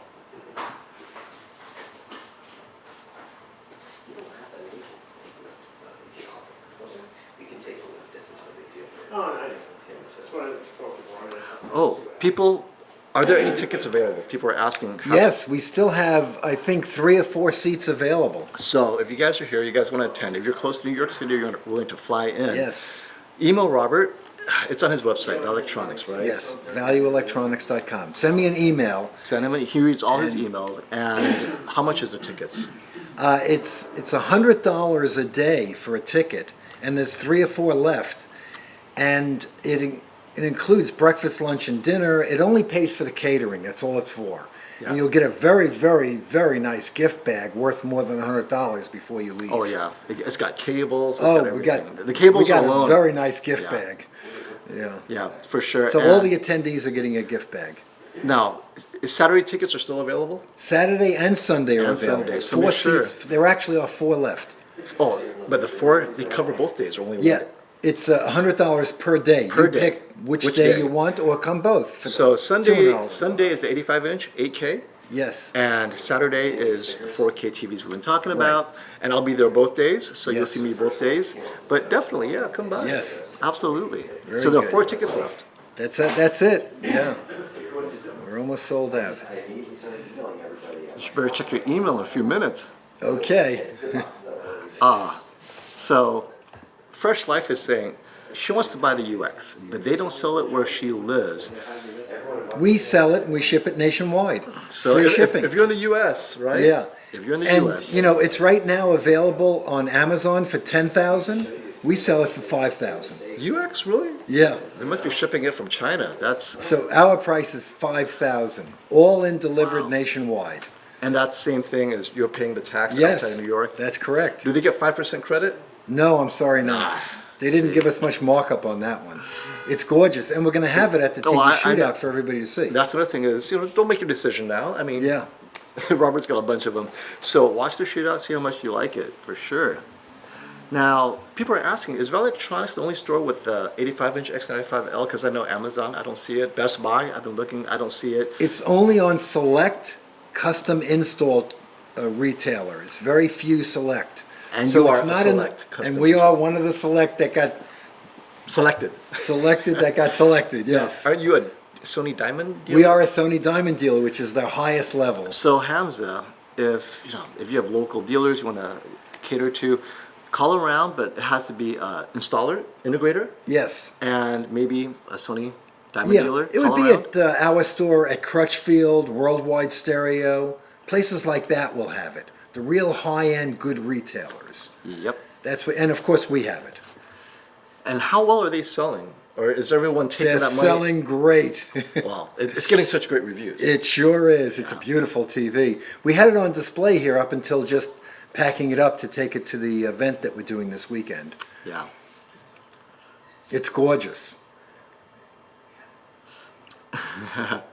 So here's interesting, the 5% credit. Obviously, Blu-ray player, so he's Yes. mentioned Blu-ray players is an unsung hero. Yes. But I only recommend two models if you're on the budget, the UB820. That's because correct. it does both. Dolby You Vision. actually would get one for free if you want to use your store credit in the bundle. The UB820 is what I use Yes, for all of I my like reviews that if I use a Blu-ray. Yes. And it's the only player that auto-detects HDR10 Plus That's or Dolby correct. Vision. You don't have to go in there and manually. The ones that do have it are all manual detect. And it's the only one with HDR10 Plus, which I Yeah. think is, I think it's not a big deal. But for those of you who want it, it'll auto-detect and select Yes. one of the two. So I think that's kind of cool. That's and a power very good conditioners. Will your 5% apply to power conditioners? Do you have power Yes, conditioners? yes. I love the austere power conditioners. I don't even know what that is. Oh, they're great. And Yeah. we have all the brands. We have every power conditioner, everybody, every There you brand. go. So just give And them a yes, call. use it towards a power conditioner. It's wonderful. Oh, Sean has a super chat here. Thank you, Sean. He's been here since the beginning. Love this guy. Hello to you, Robert, sir. Why do Apple Box or Shield TV all content look sharper and better than the pre-installed app and TVs? There can be a category in the Shootout. Will there be a bright room category or sports and movies this time? So I'll answer a bit of that. Yes. First, I don't know. I'll tell you that the installed apps, oftentimes it's an SDR for whatever reason. So YouTube TV, natively in a internal app on all three TVs, SDR, right? And this is YouTube TV. Netflix, of course, is Netflix. And I found that on Netflix, the image quality is identical. Mm-hmm. App, internal app, external, well, when I say identical, not visible to my eyes, but I think Classy measured that the data, the bit rate on the external streamer might be a little bit higher, Yeah. but you're not going to notice it. However, Yeah. it's the same 4K HDR Yeah. Dolby Vision content or Yes. HDR content. On the internal app, you have no choice. You have to do Dolby Vision if your TV is capable of Dolby Vision. And on the Samsung, it's of course not. But to Sean's point, is there a reason, or is there going to be a category in the Shootout for external apps? There is, right? So we are using Apple TV for all the streaming. and Dwayne selected a few content. Yes, from he Apple has TV. quite a bit. And we are going to be doing, what was the question? SDR, high let's ambient see. light. We are doing that. Yes, he wants a category. Now, Yes. yes, because originally I thought you wanted a pre-install Shootout, which would be interesting.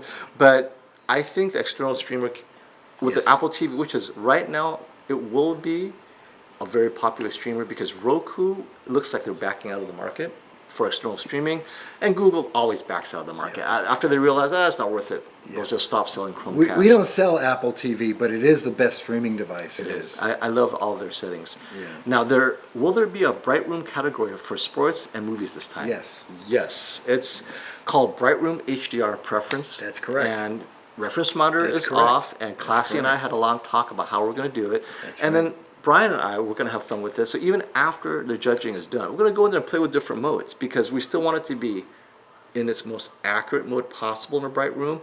But sometimes you want it to be in standard mode, play with vivid mode. So we'll do that after the Shootout because we'll have the TV to ourselves, That's correct. our fun mode. So we will, but there will be a formal, Yes. subjective preference bright room. Yes. With the reference monitor off. And we'll the be voting, and the judges will judges vote. will decide Yes. because now they're like, oh, and this is where I said maybe the LCD TVs will win. Yes. Because that's their strength. I is would in a bright think room. so. Yes, good point. Thank you for the super chat.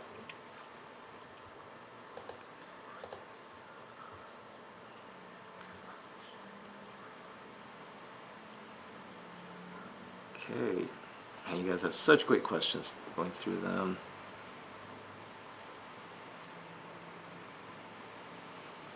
I'll follow this stream and I'll answer questions as people post later Yep. on.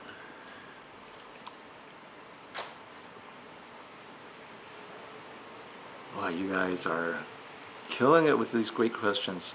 I'm trying to pick a couple that I can get Robert to answer here.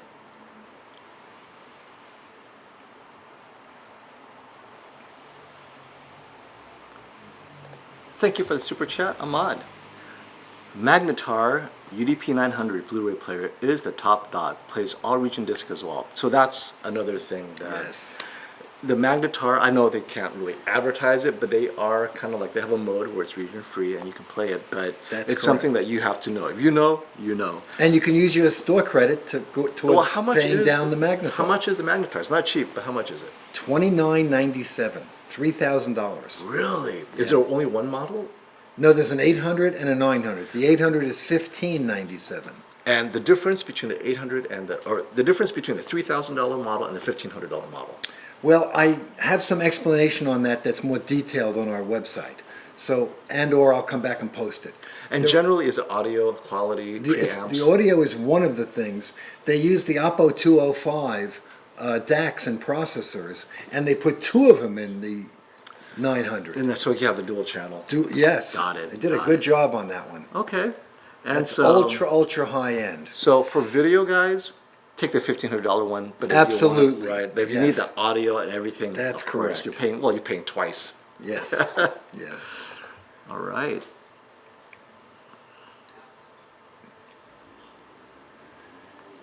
And we're factory direct with Magnetar as well as every other brand we sell. Revon and Magnetar is the same company. They're right? sister companies. Yes, they are. Same parent company. Robert, Same parent company. we have a question from Pete. Robert, are any of the televisions in your store hooked up to an outdoor antenna? I would like to know how the next gen 3.0 tuner looks. So first question, is there ATSC 3.0 in Scarsdale? It's coming next month. So he can't even test it. And Yeah. when it comes, will you be able to test Yeah, it? we have over-the-air antennas and every TV is connected. It's just not ATSC 3.0. And we're watching ATSC 1.0 and they look gorgeous. And So when is 3.0 coming for you guys? it's going to be sometime by the end of October. Okay, For so New York. Pete, New York, New Jersey, Connecticut.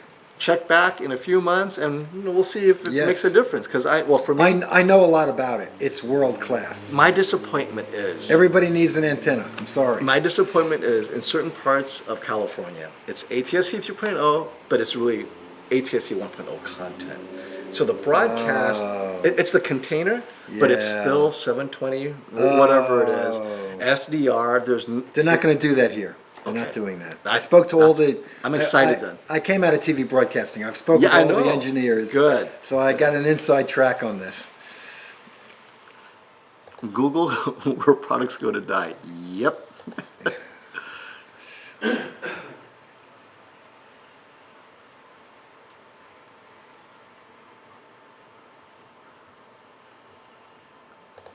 Thank you again for the super chat, Ahmad.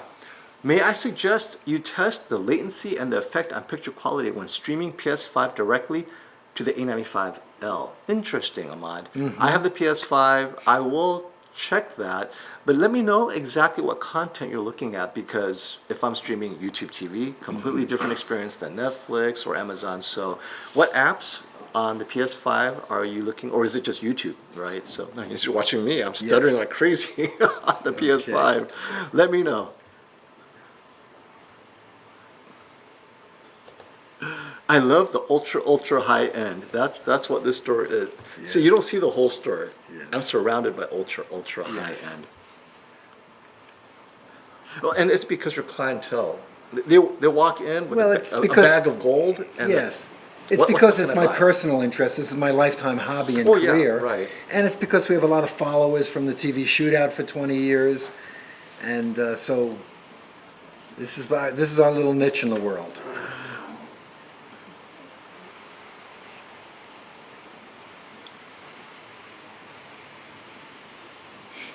And I see Jason Dustle just walked in. If nobody knows who that is, that Oh famous yeah, hey gentleman Jason, is. you want to throw in your 5 cents about your experience this year versus last year? Yeah, I can jump in. Sure. All right, Great. Okay, thank you, wanna have a Robert. seat? Thank you, And everybody. don't forget, if I'll you keep, want I'll tickets, keep up on the email, thread. You and bet. you'll check. Thank you. And if you call in and get Wendy, say, Wendy, I need tickets. Yes. Is there any water here, Robert? Yes. I'm going to bring you a bottle. Well, thank you. So we have Jason Dustle, one of the buddy? premier global calibrators. If you caught M-Wave, he was there. And you, Robert. but at the time, we didn't have a reference monitor. We have one now. Yeah. And so, without spoiling, right? We're not even giving you hints what our favorites are, other than my early reviews, A95L. But your thoughts, you've been part of the shootout for a while Yeah. as well. Changes between this year and last year, like what was most notable? See all these TVs laid out, and then last year they were laid out. What strikes you as improvements this year? Last year was close, and And as a reminder, the Sony A95K only beat the G2. it was like a couple tenths of a point. Right. It was insane. So when we were counting the scores at the end, Leanne and I, we counted them 3 times because it was so tight. It was unreal. I think this year might be tighter, Really? So, and this year we're removing decimal points. and we're removing decimal Because points it this just, year. you know, and part of the reason we had decimal points was judges were saying, this TV is a 9.3, that's a 9.4. Like, are Yeah. these big- I mean, so how do whole you- numbers only, Right. make a decision, or it's a if you cannot decide, give it the same score.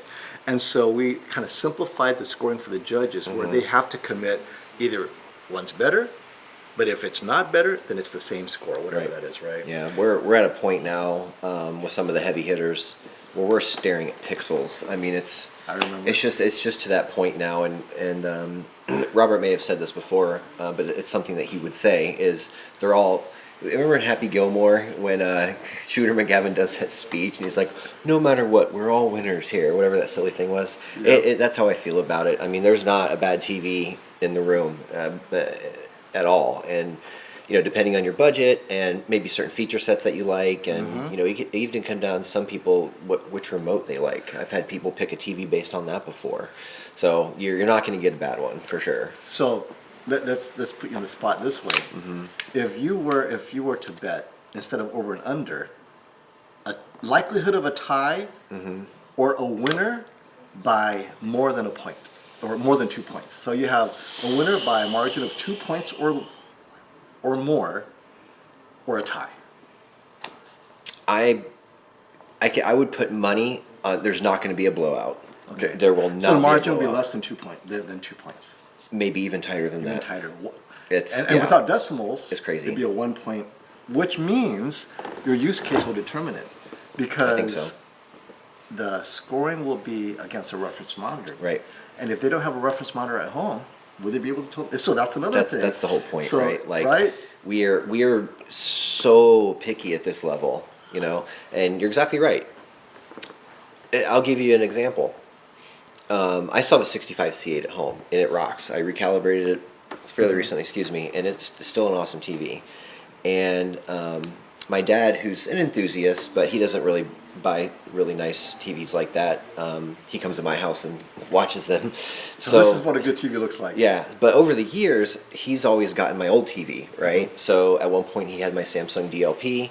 Actually, the first one I passed down to him was a 36-inch Sony Trinitron from 2001, Classic. I think. The Vega? 2001? The Yeah. Vega? 268 pounds, I think it was.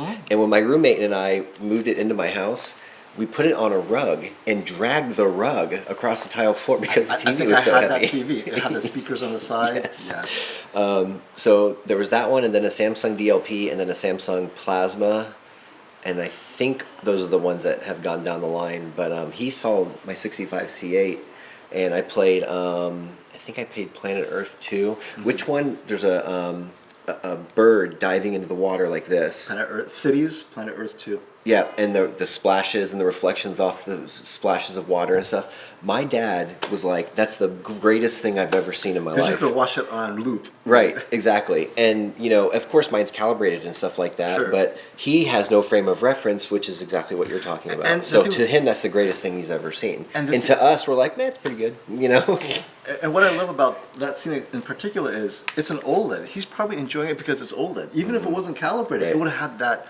infinite contrast ratio. It's still- with it, I mean- right? I mean, the specular highlights. We know this. I mean, we great. know it's still an amazing looking TV, and then we're just squeezing out that last little bit that makes it, goes from really really nice to exceptional. So I don't know if you had experience with this, and Yeah. I haven't done this yet on my, but I will experiment. You can stream your games directly to your PS5 from your PS5 to the A95L. Okay, I think it's a new feature. So if you have your PS5 connected, you can stream your A95L, the game, through the A95L. Is that interesting? And play it. The question is, how's the latency? Yeah, That's the a new latency, feature. That'll be you know, interesting. I mean, there's got to be latency. Yeah, at our Obviously. company with AV Pro, we are extremely sensitive about latency. So that's an interesting thing. I wonder if some of my guys in the lab have already gotten a hold of something like that. They should try it, yeah. Yeah, we should figure that out. Because That's a really internet cool gaming concept. Yeah. will be, I mean, both Microsoft, Yeah. Google tried and failed with Stadia. Yeah. But Sony, I mean, this is their thing. They know Microsoft is doing their Game Pass, their live game streaming system. So the PS5 is, if you have a game on the PS5 and it's connected, you can game on the A95L. It's an interesting proposal. The question is Is it fast enough? I bumped into you and Brian at CES, didn't I? yes. Did you? I'm sure you did. But do you remember anything specific about the Sony booth that kind of stood out to you? You mean the no booth? Right. Booth? So. Oh, but- well, they had the car. They had the car. The car. Yeah, the car was remember there. the electric car. I don't know about you, but it looked Was to there a me like PS5? it looked to me like just like a little kind of weird Civic. I don't know if you Yeah. felt like that too. It's cool, but it felt it. I was interested because it was a Sony Honda Right, collaboration, and two great companies. Yeah. But I don't know if it would be fast enough for me. no.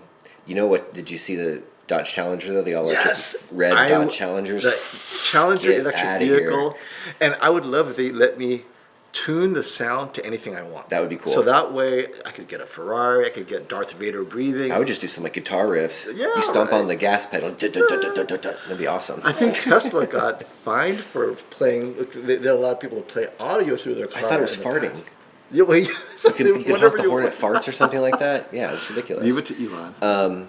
The Sony booth, I was expecting to go back there, and I wasn't expecting the micro LED, but I was expecting maybe to see some of the bigger OLEDs or at least some stuff. And this just goes back to what you were just talking about with the PS5. Everything was VR and Yes. streaming things and PS5 things and all these new gaming things that we're starting to That's see what come makes along money. right now. No, that's what makes money for us. So Absolutely. much. I think PS5 and gaming runs Sony. Oh, sure, it has to. And maybe right? the camera side, and that's it. Yeah. Now actually, John wasn't able to answer this because he didn't have enough time with it. Did you have any time with the Sony X95L? I didn't. Ah. I did not. Because Mozart was asking, is the X95L slipping through the cracks this year? Everyone that has seen it is very impressed. FOMO, do you have Jason, or have you and Jason been impressed with it yet? So I haven't seen it yet either. I mean, I've it's only- on the other side right here, and they just finished calibrating it. Yeah, I haven't seen it in a dark room, Which is where it and needs to be I seen. haven't seen it with any content I'm familiar with, and I wouldn't be able to give it a fair judgment at this point. But I have high hopes for it for sure. I mean, they were definitely onto something last year. It didn't win, of course, but it's nice for them to get the feedback, and then this year we might have a At the 85-inch? a contender that's not too big, not too small. Not how much is that thing? It's not crazy expensive, is it? Right now it's like a little over 4,000, 85 inches. Yeah. For the 85, that's a good deal. Yeah, And it's that's right a nice there. TV. You can sit there and watch it all day. Which one is? I know it's not mini LED, but which one? Which one's the 98 or the 100 inch? What's that one? The TCL? No, the Sony. The X90L. X90L. Yeah. It's not mini LED. I think it has a few hundred dimming zones. But I still have the 65-inch X90L. Okay. Thoroughly impressed. I did 2 of those for a client of mine that I've been doing some work for years now, and he got 2 of them, And At the 98-inch size? yes, the big boys. Yeah. Tell me how you like it. Because I'm considering it. So the only thing, and this isn't a Sony issue. This is an LCD issue for me. Man, when you stand back and your field of view is huge, then or small, it really shines, right? Like the colors are nice and saturated. The dynamic range is good. The black level is good. All these things, but once you start sitting closer to it and you get closer to that like that 50-degree viewing angle, which is what we aim for when we're building really serious theaters for people.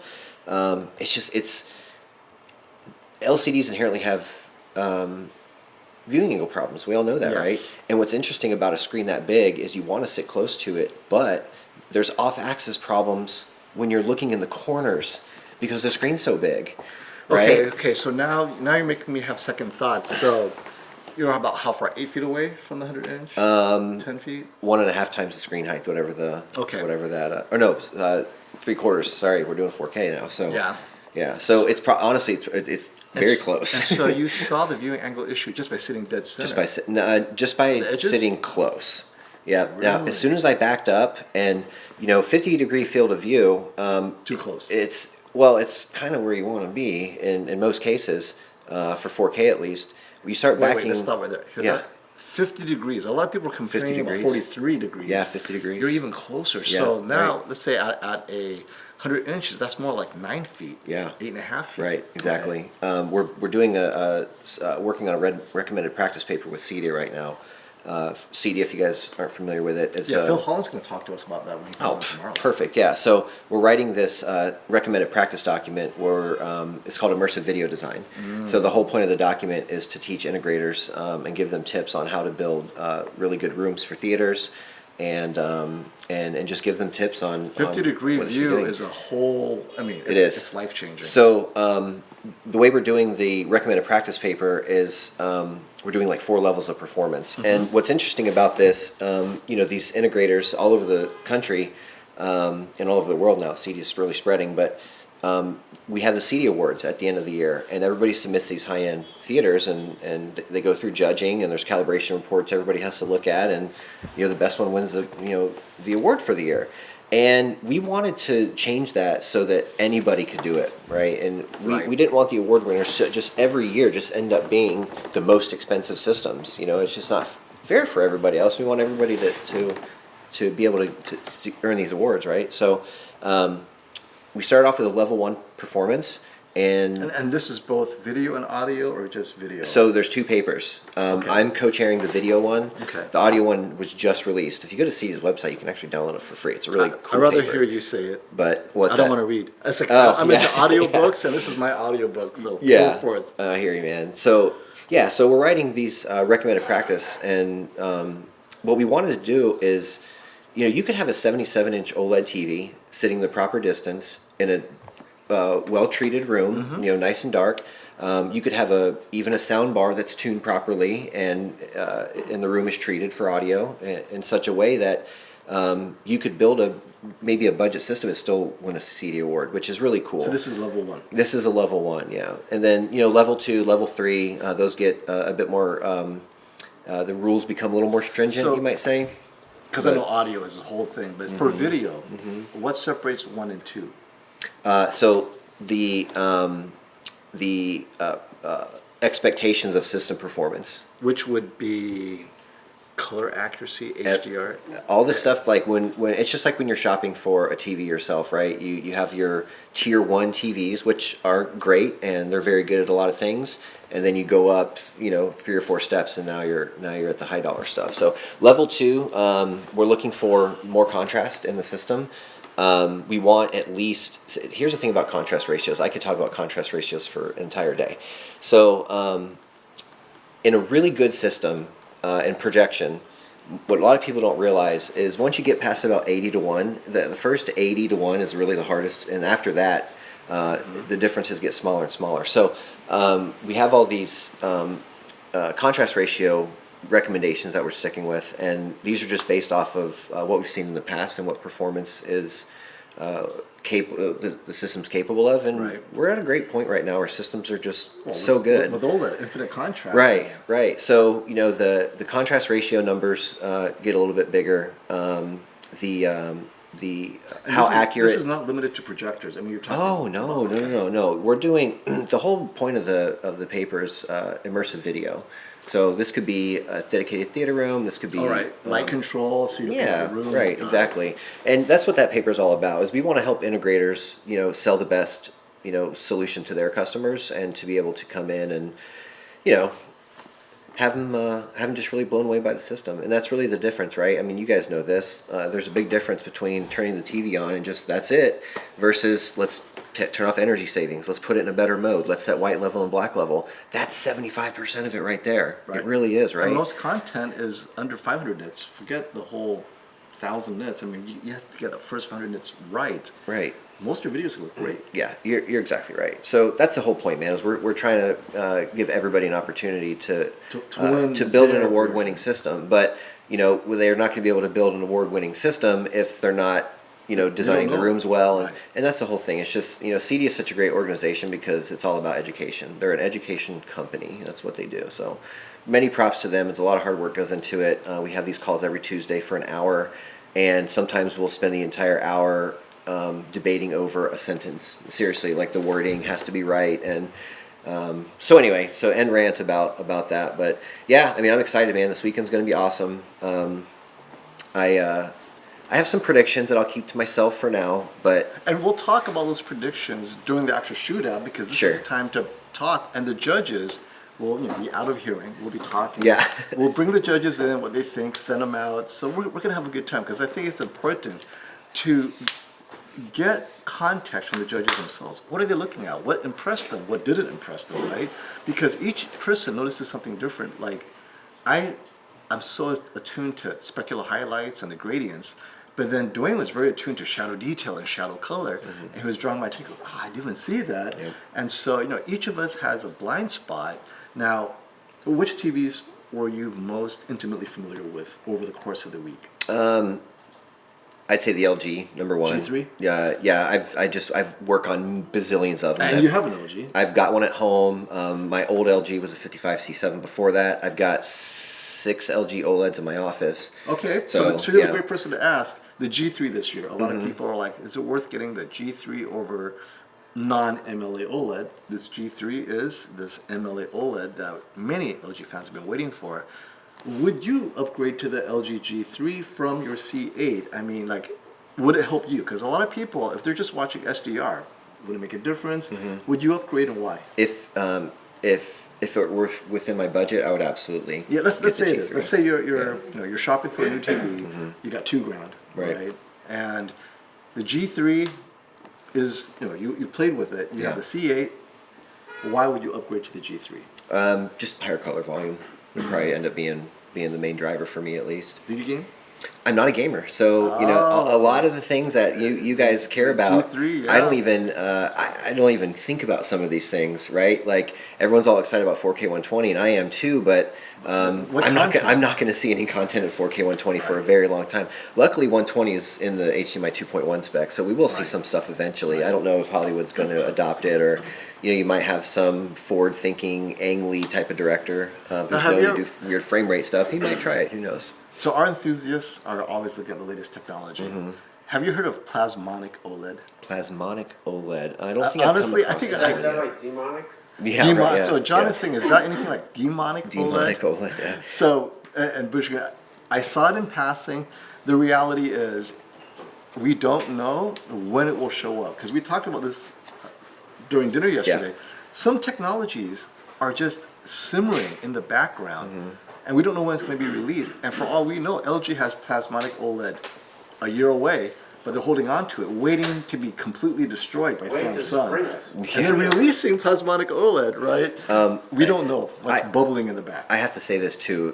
For as long as I've been following this whole weird video universe we're in, it's been a long time, and I even have articles saved over the years, and I always send them to my friends, but there's always some new thing right around the corner, and it's this groundbreaking technology. And I saw this thing, it's been a couple of years ago now, but This company said they had a 1 inch by 1 inch OLED screen that could hit 1 million nits, and I was like, okay, well, where is it then? So all these things. The plasma's replacement was supposed to be something called SED. That was supposed to take what happened to it, plasma. right? Right. That's the whole thing. I mean, the research and development that goes into this stuff makes the TVs that we buy cost more money. So That's another thing. Can they sell it? they might find some like kick-ass technology that works really well, but if it's too expensive to manufacture, as great as it is, they're not going to do it. I'm sorry to say that. They LG and these manufacturers don't do this for fun. They do it because it makes them money. So I actually have a challenge question for you then. Yeah.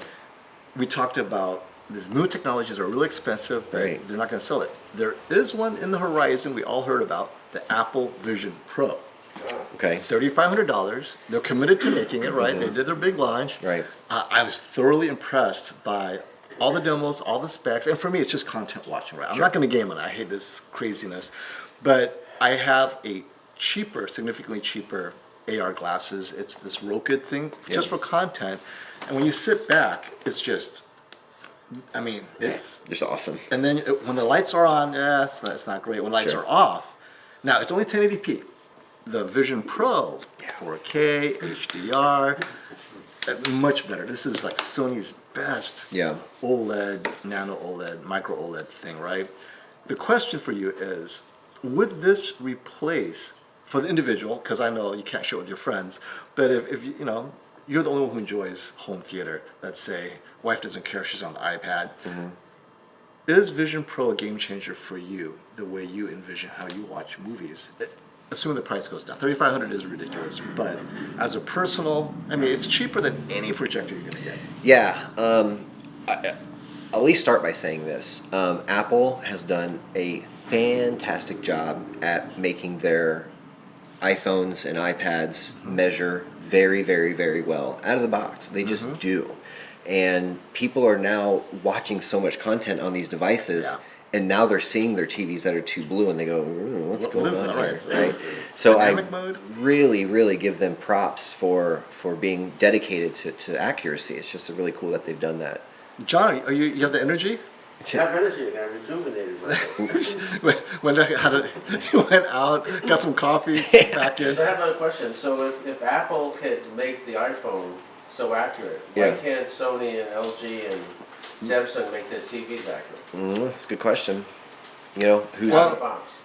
Well, Sony's close. Close. they're close, yeah. But that's why it's expensive. It costs money, right? So I think they can, but they don't want to charge, or they want to keep the margin to themselves. That's my response. Apple's aren't cheap for a reason, right? There's a lot of effort that goes into it. And the Vision Pro's 3,500. A lot of that, I think, is also this accuracy, this user experience that's invisible. And you were saying, is it something, knowing how awesome Apple is? Yeah, I'm looking forward to it. Admittedly, I was telling you this before too, so it's funny I'm saying this. I've got my iPhone for work, and I've got an iPad for like travel and stuff. Yeah. But that's like kind of the end of my Apple life, if you will. So I don't really know the ecosystem super well and things like that, but I've always had a lot of respect for their screens. Well, Apple TV. So essentially, you've taken an Apple TV. And I have an Apple TV. There you go. And that's what this is. Short of the whole computing thing, which Yeah. I have my doubts. Yeah. But if you take Apple TV and you integrate it into this system, obviously, is it too heavy? Let's just take that out, because they'll fix that. That's the easy part. The hard part is the whole experience itself. If they address the weight, address the price, and just the essence of what Apple could do with this, you think it's a game changer? Is this It what could be. takes people out? Yeah, it could be. It could be. We'll see. I'm I'm going to I've get had one for just it. to see, and then it might end up on eBay 2 months later, right? Yeah, Oh, you never know, that's right? nausea, right? There was we were kind of alluded earlier to about the TVs not being as accurate as, say, an iPad or an iPhone, and I can just tell you, just from talking to people and talking to the engineers and some of the factory people I've met over the years, every second that TV's on the assembly line or getting worked on in any way, shape, or form, it costs money. Yes. And some of the factories, Right, because your company has assembly line. right, exactly. Every minute that worker is there, even if he just stands there looking around doing QC, Yeah. that's like $30 an hour. It's we talked about this a little bit yesterday, but working for a manufacturer, we just started manufacturing some products right here in good old USA in Sioux Falls, South Dakota, And other than doing some factory tours with some big companies and things like that, I knew it was going to be a complicated thing. Yeah. But the building of our factory and all the machinery and all the hiring, calibration that training, goes, the labor. yeah, I mean, it is a monstrous goal that we're trying to achieve here, and we're getting there. Our first few products just rolled off the assembly line like last week. What's So your we're what's your starting to best go. okay, so AV Pro, you don't know all the accessories for pro installers, from cables to Yep. extenders to distributors, matrix, splitters, you name it. Yeah. What is your best product in terms of no one else has it, only we do because we designed it ourselves? Oh man, we just came up with one recently, and this one's really cool.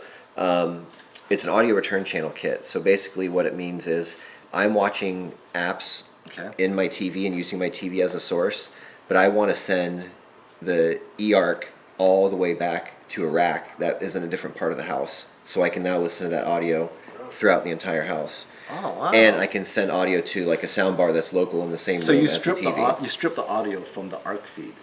Yeah, we take the audio out of the ARC feed, And then you distribute it. and we preserve the integrity of the signal too, so we're not downscaling the audio or doing any down resing or Right. anything So like that. eARC is supposed to be lossless. So if Yes. the TV is capable, and just so you guys know, streaming content is not lossless audio. Netflix, all that stuff. You have to Right. go to a special platform that tells you it's lossless. But the popular video platforms are like Bravia Core would be lossless video. I think Yeah. audio is still lossy on the.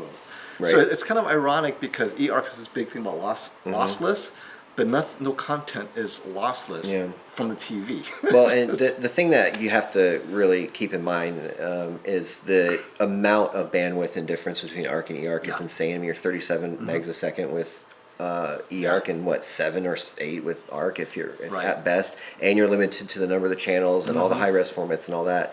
So yeah, it's going to be probably a little bit more compressed compared to like a disc or something like that, but it is so much better than what we were Yeah. dealing with before. Yeah. And great thing about eARC is you don't have to use CEC anymore to make eARC work. Is the handshake better? I mean, It's people still having so difficulty. much easier. It's Okay. so much better. You could still use CEC if you want to, but Right. you don't have to use CEC. You don't have to turn CEC on just to use I know a ARC. lot of your troubleshooting as an installer is Yep. the handshake. Yeah, of course. Yeah, that's Doesn't work.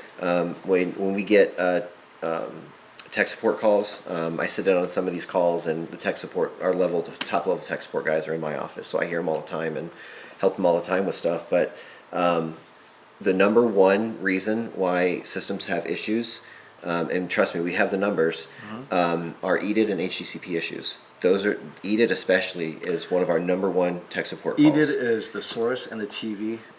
Yeah, so in the very simplest form, it goes back to the old days of VGA. And VGA. yeah. When was the last time I heard that? So, when we were dealing with CRT computer monitors, they weren't all the same resolution. They weren't Right. all the same aspect ratio. I mean, they were all over the place. And video cards were the same way. There wasn't like sort of a standard, if you will, on what resolution to use as PC monitors. It just didn't exist. Right. So there had to be a way for the TV or the monitor to be able to talk to the video card so they know what resolution To to display, do and yeah. how much frame rate and all these other things. So the display would send information down to the video card and say, hey, my native resolution is this, send that to me. And the video card goes, all right, dude, I gotcha, and sends a signal at that resolution. So now they can talk to each other, right? Okay. And you just take that now and scale it way up, and now you're dealing with TVs that have a ton of information in the EDID, whether Yeah. it can do HDR or not, whether it can do Dolby Vision or not. What's the bandwidth? Right. I mean, all these different things are in the EDID. And if you're interested, I'll send you some screenshots of some EDIDs I'm we not captured and interested. stuff, and you I can show already told people. you, I'm an audiobook guy. What is it? Was it Jay's 2 cents at best? I'm the greeter at Walmart of TV. Oh yeah, reviews, right. Yeah. But anyway, it's really cool the EDID stuff. But here's the really big problem, is you have an Apple TV plugged into a television. Okay. Simple. Yes. Well, now you have to plug an Apple TV into an AVR, and then into a matrix switch, see, and then that's- through an that's- extender, that's and a- then into a Mad VR, and then into a projector. Yeah. So now you have like 8 EDIDs to worry about. I tell everyone, your TV should be your switch, if you can get away with it. Yeah, The my minute- system at home, my sources are plugged right into the Right, TV. because the minute you take the TV out and make something else a switch, like your AVR, anything could Well, happen. like when we were doing the all the matching and stuff yesterday and this morning, you know, Perceptual matching after right? the calibration. We had all in the same room together Right. and just doing the final tweaks and whatnot. I brought one of our 1x8 distribution amplifier, which is a fancy way of saying a splitter. So 1 in, 8 out. So we had the Blu-ray player plugged into the input, and we had all the displays connected to all the outputs. And we noticed a couple of things right away, that the colors were super desaturated when we were watching HDR content. Like, okay, what's going on here? Right. And me, as you know, a troubleshooter, if you will, Oh, no. with all the equipment, The rabbit hole. yeah, it gets crazy. So I took out my little generator and little analyzer and started plugging a few things in and trying to figure out what the EDID was. And it turns out that the EDID on the switch, because the switch was brand new, was still on 1080p. So we weren't getting HDR and Rec 2020 up to the display. See, No this- big deal. right. I recognized it in 2 seconds. It's we're supposed to be HDR, we're not. It's got to be EDID. So you go to the little machine and you change the EDID on the machine. So now the displays are talking to the switch. And the source. The source is now talking to the distribution amplifier, not to the TVs anymore. So the source, you're giving an EDID to the source that says, "Hey, give me 4K HDR," and the source says, "No problem." And then it distributes out to all the TVs, and your EDID problems go away. So, and I see where you guys are going with that, because it's easier to have you manually identify the EDID than let them do auto detect, because auto detect opens up another issue, right? Because I'll send you a list of EDID information, and just like even a, you know, it doesn't matter like what price the TV is, but even in like a simple TV with not a lot of features, it doesn't do a lot. The EDID information, the EDID blocks are still humongous. So yeah, you have 6 different things in the signal chain all trying to talk to each other, and the EDIDs aren't lining up, and all of a sudden now you get no HDR when you're expecting HDR in your display. So I think this question whole is good thing. for you, because you're a fan of the older technologies, older TVs, CRT, you've been around. Does the Shootout evaluate motion? Yes. Oh, sure, yeah. Motion clarity? No. And we'll talk motion clarity, talk about back frame insertion. Which TV has motion clarity most similar to plasma? Any of them close? So No. I'm assuming you mean black frame insertion. Does that get it close to plasma? No. Can you talk about just motion? What are the issues you're seeing? And do these solutions of the modern OLED, Yeah. whether it's clarity, any setting, what's wrong? What's happening The here? inherent nature of CRTs and plasmas, what motion was not an issue. It just wasn't. Things weren't turning off and on. They were getting blasted by a bright light and then glowing. And so that thing was moving 400 million times per second across the screen. Yeah, it was very analog-like. It was extremely fast. What was that? It was analog, right? So you don't Your eyes don't. The frequency is faster than your eyes can capture. Yeah. Unlike capture. Right. So just inherently, we had no motion problems, and also no viewing angle problems either, right? Like you could literally be on a plasma like this, and the colors are still good. So when we first started seeing LCD TVs being used as TVs, we were all like, why does the motion look like this? Like, what is going on? It's either stuttering or it's soaped out. Right, it was so weird. And then, luckily it's gotten better over the years. And of course, they tried to cheat and do these extra motion processing things that we all turn off immediately. Because it's too dim or it's flickering. Or It just whatever. does weird stuff. And on the black frame insertion stuff, I'm insanely. It's just my eyes are super, super tight. So Yeah, I see can see the flickering, and yeah. it kills me. And it's dim. So I know. Oh, you have this. Does C8 have BFI? Not yet. I don't think it did it. I think that may have been new in the 9s. Yeah, I it's think it just was. so I mean, flickering aside, I was My like, eyes are just so sensitive, man. The flickering is so it's too intolerable. much. Yeah, I can't do it. But so is there any setting to get a modern day OLED close to plasma, or it's just no, accept it? It is. It is what it is. But you can make it better, right? And Right. there's a few things. This actually brings in a whole other conversation about setting your system up correctly. Going from level 1 to level 2. It's not about just the TV, right? It's a system, right? We talk about a system calibration. So there are plenty of times where a component in the signal chain does a better job at something than the TV might be doing. So in other words, Yes. I'll give you an example of my system at home. It's a 65C8 and an Oppo 203 Blu-ray player, right? So we have a few things that we have to worry about here. The native resolution of that TV is 3840 by 2160. Do we want send the TV 1080p for some things and let it upscale? Maybe. I don't know. Depends on the TV. It depends on the TV. Or I can go into my Oppo and I can force the output of the Oppo to always be 4K. So or force it to always be 30 and let the TV yeah, have so Oppo do the that. the Oppo takes any disc, ups it to 4K, sends 4K to the TV, and the TV goes, "Oh, you're 4K. I don't have to do anything. This is easy." Does your Oppo convert to 30p like the Apple TV converts everything to 30? No, That's an option. there might be. I don't use it if it's in there. Source direct, right? Yeah, you could do source direct. You get 30 off the content, or 24, or Whatever. or 60, or whatever. But Basically, you want the device that has the best motion setting Right. to do the conversion. Like Exactly. the NVIDIA Shield. Yeah, being it's told great. Has the best upscaling. So you want to let that do the upscale and then let your TV take that higher resolution Yep. from the Shield, Yep. depending. And that's what system calibration is all about. It's like let's set this system up and optimize it to be What the happened to plug and absolute play? best. Plug and pray is what we call it in the manufacturer and tech support world. We call it plug and pray, which I'm sure that's been around a while. But yeah. What about Telesync Jug? That's what Oh geez, Tell us where's the each other. clip? Where's the clip? Who's where's got Wally? the clip? That's all I hear from John. It's like, everyone's got the one He's- clip. I got to test the telesync He's other. obsessed. I don't know what it is. And then he's like, oh, all looks the same. Tie. We're kind of talking about the sources too, right? And Yes. the question I think he was talking about went back to motion, but there was one other point I wanted to bring up. Converting 24p to something else, the player might do it better than the TV. So keep in mind too that you might want to try it a couple of different ways to see which one you think's better. And avoid soap opera effect too. That's a That's a so given. it's kind of like a balance where how much soap opera can you tolerate and how much stutter can you tolerate? Yeah. And I think Sony gives you the most options for those variabilities. Mm-hmm. Now, if you are tolerant of soap opera, happy man. TCL, Hisense, they all do great with a touch of soap opera. But if like Classy, you hate. Do you like soap opera?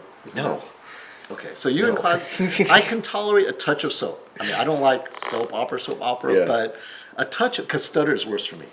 Sure. It's jarring. You're just more sensitive to it. Yeah. I mean, a lot of people are. And so, it's okay. for me, err on the side of soap, but then some people hate soap, they rather have the stutter. Sony gives you that wider range to play with, whereas Samsung always errs on the side of soap, unless you turn it off completely, and even then it stutters too much. Yeah. On a Samsung, I have to have it at a 4 or a 3. It stutters too much for me. I will say I do use it occasionally, so don't get too mad at me. Oh, see? When I watch stand-up comedies and the comedian Oh, walks yeah. back and forth, And the that slow pans, that kind of yeah. I mean that kind of bugs me a little bit. And then stand-up I'm not looks- listening to them anymore. I'm watching them, dance across the Like the any screen. documentary or whatever, the stand-up looks like he's on a soap opera anyway. Oh, sure. I mean, it's like a Yeah. talk show, right? I Yeah. mean, talk show is that hyper-realistic video. So, Right, exactly. It's video versus film, man. That was the entire debate in the beginning. That's of right. it all. Yeah, Caleb Dennison's coming by. I'm gonna have to talk to I him. love him. He's the best. Yeah, he's probably flying in as we speak. Actually, yeah, probably is. Yeah, a line of interviewing people here. Yeah, there's a whole There's a list. line out the door here. Where's Brian? That's what I want. Brian's caught in traffic. He is. Traffic in New York? What? Yeah, say it ain't so, Brian. I think he's coming from Connecticut. So Oh yeah. yeah. I don't know. I don't know this area I at feel like all. I'm on Howard Stern. Yeah. I'm like the lady who sits on the side and laughs. It just yells out random things every once in a while. Okay, so this is a vote from all you guys. Here's Oh, a great boy. question. Olympus asks, which TV streaming service, YouTube TV, Hulu Live TV, Filio, has the best picture quality? This is easy for me. Voodoo. Voodoo? Voodoo, hands down, higher bit rate. It's better. It's Higher just bit better. rate, so you know, right? Yep. So Voodoo, and I'm not familiar with Voodoo. I think Other than Apple TV Plus is really good. Apple TV Plus? I've for heard you? it's very good too. Yeah, I just don't very use it. good, You know. So Apple TV Plus, Voodoo, what now? We know Apple TV Plus, the content. What content's on Voodoo? It's mainly movies. Movies, Yeah, okay. rent buy, and also like when you scan your Blu-ray code, when you buy a Oh, physical it's disc, Vudu. it goes up to Voodoo. And, Now- and I chose Voodoo because it's the least compressed out of all of them. It's still compressed, but the least. I'm hearing these movie digital conversion services when you buy it's not they're shutting down as well because the storage fees are too much for them. Oh, I'm sure it is. yeah, so if you buy a physical disc, it doesn't go away. I- You buy digital movies, Look, it disappears, and it's in the terms of service. If this disappears, you're not getting a refund. the Voyager spacecraft has a golden record That's on right, it, yeah, that's right. so Golden that record, if right. any Final. civilization that has figured out anything The technology-wise will be able to play it. They will figure it out, right? Right, It's right. physical media is it's reality. So the only thing they don't know is what speed to play it at. It'll either be like, yeah, or exactly. like, Yeah. But I have a question for you though. Isn't it true that more people are starting to stream now than watch Blu-ray? yeah. Oh yeah. No, the streaming they stream. It's not just more people stream now. The stuff they're streaming is so unexpected. More children are watching YouTube. When I say children, up to age 21. Yeah. YouTube is the number one source of news, content, Right. entertainment. I mean, their entire content world. If you said YouTube, TikTok, Instagram Reels, you've pretty much encapsulated 90% of video watching for people under 21. That's So insane. what's gonna happen to Blu-rays in like Well, 3 to 5 years? so Blu-ray's still making money now. So, they're seeing a resurgence, kind of like vinyl, but it's not the crazy money it used to make. Like you could see Best Buy, right? The Blu-ray displays are gone. I mean, it's still making money. So that's why Sony's still reissuing a lot of movies on Blu-ray, but it's not. So streaming is not making money either. If you notice, they're shutting down streaming services as well. What's making money is what kids are watching, random YouTube videos, and so the movie industry needs to accommodate this new world of kids are easily pleased. If you haven't noticed, right? They would binge watch, and adults too, binge watch for 3 hours on TikTok, 20-second clips. Yeah, get that and dopamine TikTok, hit. right? They chain unrelated videos that are related through AI, but the creators are unrelated, and they chain all these. Like this one guy, he started watching one clip of animal eating animals, like just horrible, right? Next thing you know, all he's being fed are animals eating. I spent 2 hours watching just the most dude. gruesome animals eating. I couldn't stop. But So you know it's what's really like- interesting. Since I moved to Florida, this is all true. This is all true. It's all Okay. true, not kidding around. Sounds like a comedian. We watch Apple TV, Apple TV Plus. We watch the Star Trek, so we have Paramount, but Netflix. But I use YouTube TV. I'm not YouTube TV. YouTube as my if there's nothing else on. Watching it's like- TV for me is YouTube. Yeah, that's what I'm Yes. saying. Watching TV for me is using Yeah. YouTube, and I'm probably twice your age. Maybe twice. You think? No, Maybe actually, twice. maybe 1.5. Yeah. But Well, yeah, he but- said children up to 21, so I Yeah. figured you were kind of right there. Yep. No, but seriously, I mean, I watch YouTube like TV. Like I would watch, when I was back in New York, watching my FiOS box and, watching, Yeah, those days are long scan gone. through the channels or whatever. Yeah, because YouTube, TikTok, just all of them, they know what you want to watch so well. I mean, forget targeted advertising. I mean, Oh, those yeah. guys are like 10 years behind. When you have a record of watching let's say you watch 20 YouTube videos that you actually like, Yeah. the next 20 YouTube knows what you're gonna watch. Mm-hmm. They'll introduce new channels you haven't seen before because the people that like your stuff are watching this, and so they're using those people as a proxy. Well, if these other John Reformados love these 20 videos and give them thumbs up, John will likely like these other 20, and you'll probably like half of those, and then they go, but he didn't like the other 5.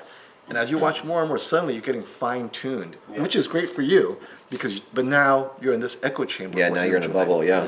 Yep. Yep. And But AI is even going to fix that even more, right? oh yeah, Should. they'll just make the It's content going for to get you. into your head, right? Yeah. No, they will literally make the content by taking parts of different videos. Yeah. I could just imagine a fake TV review. But you know what's right. really interesting for me? When I started watching just plain YouTube, when I started watching some Star Trek clips, all of a sudden, I didn't ever realize that after the original Star Trek ended, that there were all these spin-offs of other Yes. Oh, groups sure, yeah. making the original Star Treks. And there was like a lot of content that Yeah. you watched. It was Probably pretty- hours and hours pretty and hours impressive. and hours. Yeah. And well, real quick, got a question. Steve Coates asked, "Hey FOMO, great stream. When do we get to see the Q95C in action?" So first, the Q95C is in limited release, just like the X95L. Only integrators, installers, and boutique dealers like Robert sells them. So if you want a Q95C, you have to buy it from these dealers. Number 2, we will see it at the Shootout. I had a review unit sent to me way back when, Q95C. And so you can check that out, but that was early before any of these amazing TVs were released. But it'll be at the Shootout, so you'll see it compared against the other mini LED TVs, the Hisense U8K and the Sharp So you have 3 LCD TVs, Q95C in the 4K, Saturday TV shootout section. The Q95C, the U8K, and the XLEDs. The XLED has 2,000 dimming zones. The Q95C 65-inch has 1,300, and the U8K has just over 1,000. So you get to see, does extra dimming zones do anything? Is it all processing? Budget TV, $1,100. How does U8K compare? John? How many dimming zones does the Sharp have? 2,000. Yeah, talk about the Sharp a little bit. Yeah, well, so the Sharp has the most dimming zone of any 65-inch TV, which is pretty amazing. 2,000 to me is like twice. If the UAK looks that great with 1,000 dimming zones, what do you do with twice as many? But there is this what we call diminishing returns. At some point, you're either going to be a true dual LCD panel, dual panel LCD TV, but anymore it adds cost without doing much. And the Sony X90L to me is a great example. With only 80 dimming zones, it beat out many times in many scenes the U8K and the QM8, which had like 1,000, right? And so Sony software is doing something they know how they know how to max out that software. And you guys might remember the Pioneer plasmas, and when those went away, some of those engineers ended up at Sharp, and they came up with a Sharp Elite LCD. And they were very expensive. They only came in 2 sizes. They only made it for 2 years. In fact, they only made it for 1 year. It was just a 2-year cycle. At the time, it had 535 local dimming zones, and at the time, we were like, "Holy moly!" But the amount didn't necessarily matter as much as how well they were able to control those zones. So to your point, you could have a gazillion zones, but if they don't control those zones very well, who cares? And it's all comes down to software and how smart the math is. Absolutely. And how fast the response is and all these other things. John? The other question is, do you think now that Sharp is back in the game, do you think they'll ever come back with that yellow subpixel? Oh, geez. I'm out. See you guys. The yellow subpixel, that was an unfortunate. I mean, I think reviewers had a game day laughing at it. Everything looked yellow. Like, so does Jason, everyone have a tan? Just to make it a little interesting, tell what happened with that yellow subpixel you were telling me yesterday. Okay. We tried to calibrate it. So, I have a lot of experience with those TVs. With the yellow subpixel? Yep. Yeah. When I was in the field calibrating and doing 3-4 TVs a day, this was right around the time that TV was released. Right. So everyone was excited about it and all these other things. And Joel Silver from ISF, he had gotten a sample, and a couple of reviewers had gotten some samples, and it was like this huge explosion happened of people going, what is going on with these TVs? What is the deal? Because they had boasted this whole like extra yellow subpixel, and it was going to widen the color gamut and all this stuff. And I still have a picture from this day I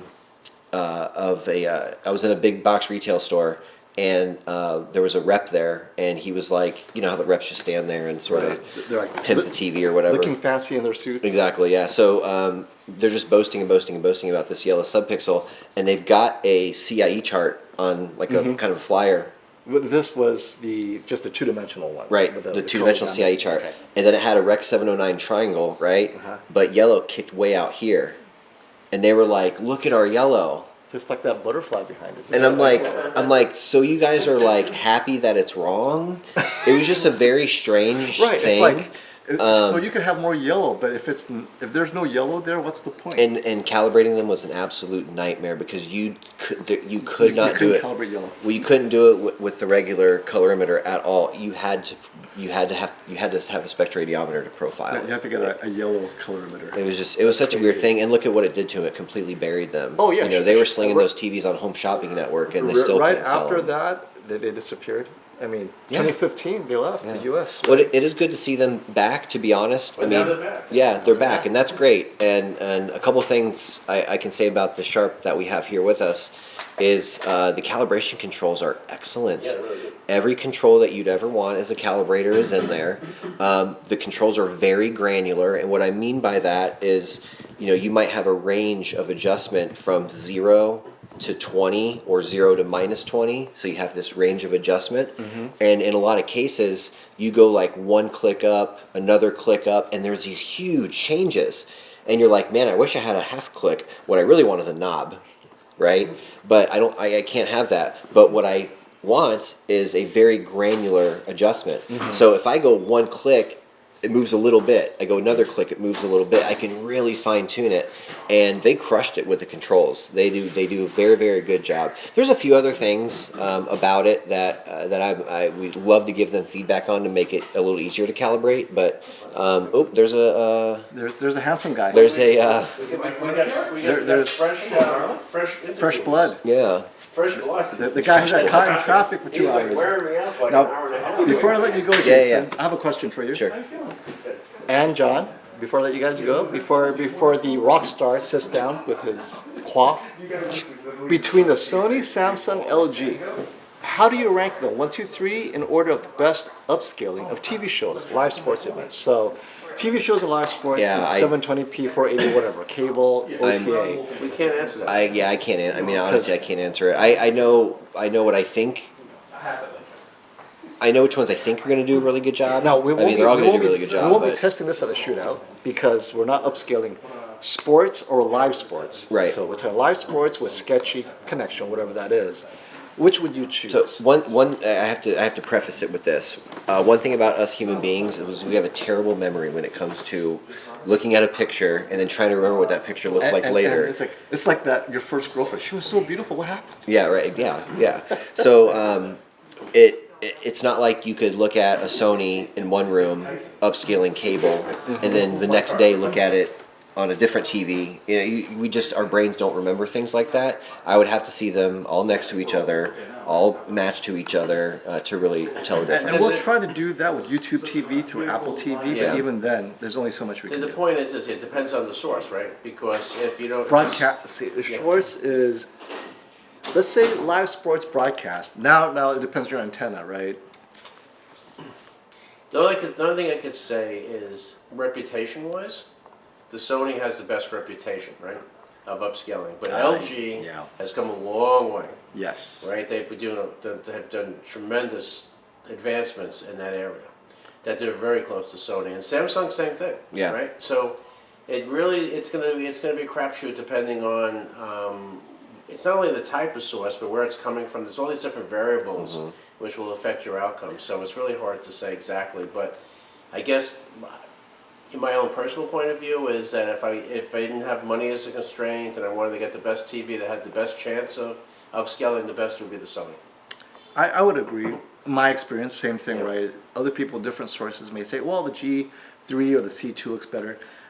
In YouTube TV, streaming or internal apps, I found, and this is limited to streaming internal apps, who knows how the over-the-air tuner is.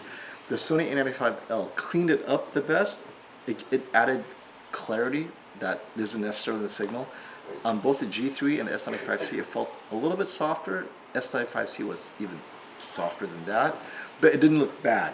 It's just with the Sony there, they go, oh wow, 720p looks sharper on the Sony than the G3, and so, but then that's on YouTube TV. In SDR, internal apps, that was the most obvious. But then when you do a streaming app, it was less obvious. So it depends on. I have an answer. Go ahead. Just go get a Lumagen or a Mad VR There you go. and put it blast in the signal chain before the TV. Let it do all the scaling, and you'll be very happy. But you there can't go. make something. But many people don't know how much the Mad VR is. What's the cheapest? Well, there's a free version. Let's take that out of the equation. The one that I have most experience with is the big boy, the NV Extreme, and it retails $14,000. Is that the new one with the 4080? Graphics Graphics card? Yeah, that's new with the You AI don't motion have that processing in and your stuff. house. I have a Mad VR in the office in the no, lab. You don't have it in your house in front of that C6. I don't need it at the house, right? I mean, I've played with it at the house just to see the LUT capabilities on that, and the Lumagen too. The LUT capabilities are far superior than what we see built into the TVs, and those are very good. Yeah. And the Mad VR is the only one. Well, they have their motion. Have you played with the motion? Yes. So Mad VR has a motion processing that they just added, thus the 4080. And I'll be getting one soon to check out as well. But I'm really excited to see how they set up motion. But you know, it's really interesting. I started looking into that, and it is great. It's unbelievable, right? But it's a whole computer. It's Oh, it is. 14 It's a grand. really high-end Yeah. computer sitting there, crunching that video signal and processing it. I mean, you couldn't possibly have that in the TV. TV would cost you 20 grand, Yeah. maybe more, right? And the other thing I really think that they did a good job at, and Lumagen does this too, because they understand that there are gaming systems now in most of these high-end systems. I see them all the time. So it takes a lot of time to process Yeah. every pixel, every frame, and changing it and doing things to it. In real time. So guess what that means to a gamer, right? Yeah, So can't do you that. have all these latency problems, but they've set those in both cases with both of those manufacturers. They have I don't want to call them workarounds. That makes it sound they have solutions for the gamers to still be able to get the latency and all the good stuff. So Yeah. these are just high end, super cool video processors. They're very expensive. I see them in mostly high end theaters, but there are a couple of crazy people out there who get them for their 5-panel TVs. Let me But- change my exposure. It's getting darker and darker. Oh, yeah. I have to increase my ISO each time. Do we know who's winning the TV shootout at this moment? What's that? Do we know who's winning the TV shootout at this moment? I don't know. I do. Got some fan favorites. We're going to talk about it tomorrow. Yeah. So, Right? It's like Oh, suddenly the color's shifting. We're all yellow now. yeah. Oh well. Because like the lighting here is all yellow. Let me turn. I'm gonna turn this a bit cooler. the light was giving me a suntan. I know, right? We gotta figure out what to do for dinner. Yeah, let's do something. I don't know. All right. Oh, suddenly I'm cooler I now. think Much better. Momo was bringing dinner or something. You're buying dinner tonight, right? Who's into tofu and oatmeal? Oatmeal. That's how you. That'd be a good band name. Tofu and oatmeal. I know, right? Tofu and oatmeal, like a or at least like a buddy cop movie or something.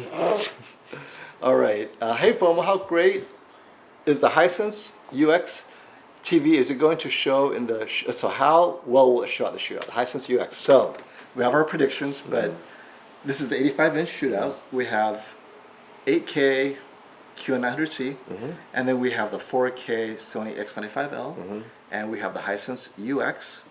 And it's not going to be 8K versus 4K per se, but you'll be able to get your impressions. Brian was thoroughly impressed by the Hisense UX. Obviously, Sony processing will do its magic if you feed it, bad bit rate, low bit rate content, and we'll try that and we'll see how well the Sony does.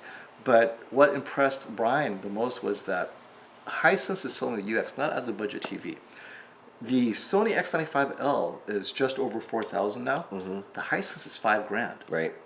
And its build quality looks like it's a $5,000 TV. Nice. That's good to hear. And so it's like, Hisense is no longer, this year, is not trying to be a budget brand. I mean, they have the budget TVs, right? So the U8K represents that budget. The UX is that step up, and they don't dare sell the 65-inch, I think, because who'd pay $2,000 for a Hisense? Not But at not 85 today. inches, now, Yeah. are you in the market for an 85-inch TV? Would any of you consider something that's not the big three if it performed, right? Not blind I'm buying not these gonna get things. it through my door. Yeah, John has to worry about it. He's got double door swing both of them open. I'm sure you can make it happen. I don't know. I'm the wrong person to ask, man. I'm spoiled. I live in this world all the time, and That's all I true. see are high-end theaters and high-end TVs and stuff like that. But what I can tell you is it is a lot of TV for the money, and it is value per inch, I guess you might say. Well, it's fantastic. Before you leave then, this is what I asked John earlier. The difference after calibration, you have the least expensive TV in this group, the U8K, and you got the chance to see that, and then you have the most expensive OLEDs. What is the margin separating a $1,100 and the $3,000? I mean, is it as far as the price indicates, or do you have to, your impressions about the separation between the Hisense U8K and an OLED TV? So you would maybe say like the calibrated Hisense versus a non-calibrated LG. Oh no, just they're both calibrated now. Oh, so Now, you're just after comparing the calibration, two? right? The OLED. I mean, it's Right.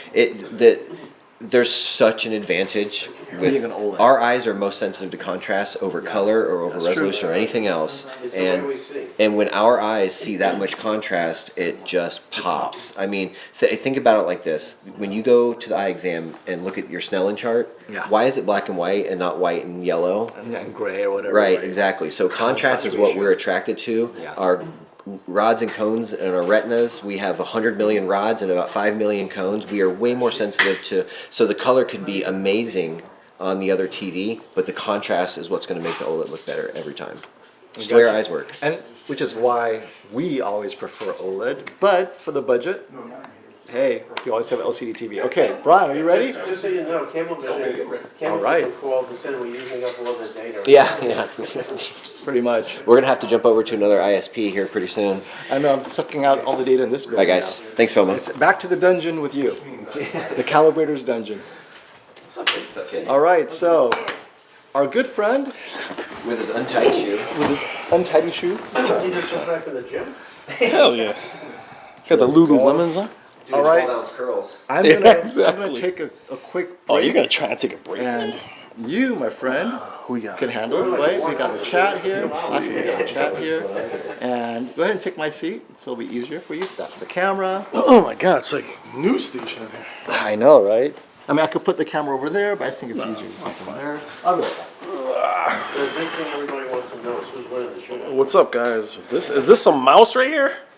Oh my god. How you guys doing?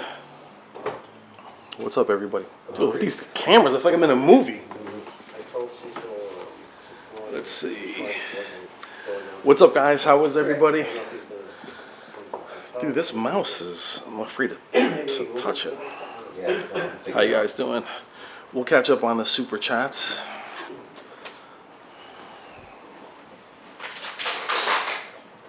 Hold How on. was the traffic, by the way? Horrendous. What was going on? It was just everywhere. It was in Connecticut. It was in New York. Dude, what's up with this mouse? He has like this crazy... How's everybody doing? Where the hell are the cameras? They're right there. There's one right here. All right, so I'm looking at you. You need one of those, Where Action. no, like he's got. Look at his mouse. It's like I'm in Star Trek. How's everybody doing tonight? Let's see. Mozart's Ghost. Yeah, the mouse. Can you guys see it? Or is it? What the hell's that? Dude, how many cameras What we is got? that thing? Which camera's the main camera? This one? That left one. The one on the right. stage right or house Just some right? straight. Phone doesn't play around. Oh, okay. Gotcha, that's what I'm looking like, alright. Look at this guy, it's a battleship. Well, you gotta know where the cameras are. Yeah, I know. I still don't know where they are. Okay, I'm good. How's everybody, guys? Yeah, it's a trackball, man. It's like playing Super Breakout. How's everybody doing? Lisa, what's up, sweetheart? You guys ready for this weekend? Oh my god, this mouse is insane. Jason, what's going on, man? How you doing? I'm good, brother. I'm good. It's hard. Enjoying the weather. Oh, yeah? It was 80 and sunny with no humidity in Florida. And here we are. I missed my pickleball game. And my golf game this morning. What's up, everybody? Sorry, I've been missing in action. Hope you guys saw my review or interview with Rob Brennan yesterday from Sony. Foma, what Star Trek convention you get this mouse from, bro? I'm afraid to touch it. Look at your I'll crotches touch it right for in you. camera. Look at your crotches right in Touch it, camera. mouse ball. Look, we're right next to each other. You never see us together. Where the hell? I feel like I'm on. Which camera are we? You're on this camera. Let's see. Here, sit over here. I'll sit over here. I'm back. What's up, brother? Yeah, happy birthday. Happy birthday. Happy 21st. Oh, it's your birthday? Yes, Uh-oh. 49. Party like it's your birthday? Yeah, 49. Thank you. I'm not used to this battleship station thing we got going on here. You know, I have another monitor. I just have no room. What's that? Is there an accelerator or brake for that? Exactly. Yesterday he Mic used check. up- Hello. Yesterday he used up all the internet. Yeah, 5 minutes. All the internet in the whole city. He used all of it. Yeah, he's like, lights are flickering. Across the street he used up the entire bucket. The power. It's like, what did I plug in? Well, you're like, hey, what's up, guys? Oh, that's it. I Sorry. never realized the internet was a finite resource. I did not had no idea. realize it. It was like back in the cell phone days, you had to call after 7. Yes. You're like, I want to run out of minutes. All right. Do you remember that there was a commercial? Hello, it's Bob. Oh, yeah. It's Bob. We had a baby. Eats a boy. It's Bob. They had a baby. It's a boy. What's up, everybody? All right. So let's set the stage. We're actually next to each other for once. This is always, hey, Craig, what's So up? great. How's everybody? So yeah, you know, you can sit, lounge, relax. We're all in. See, look at that.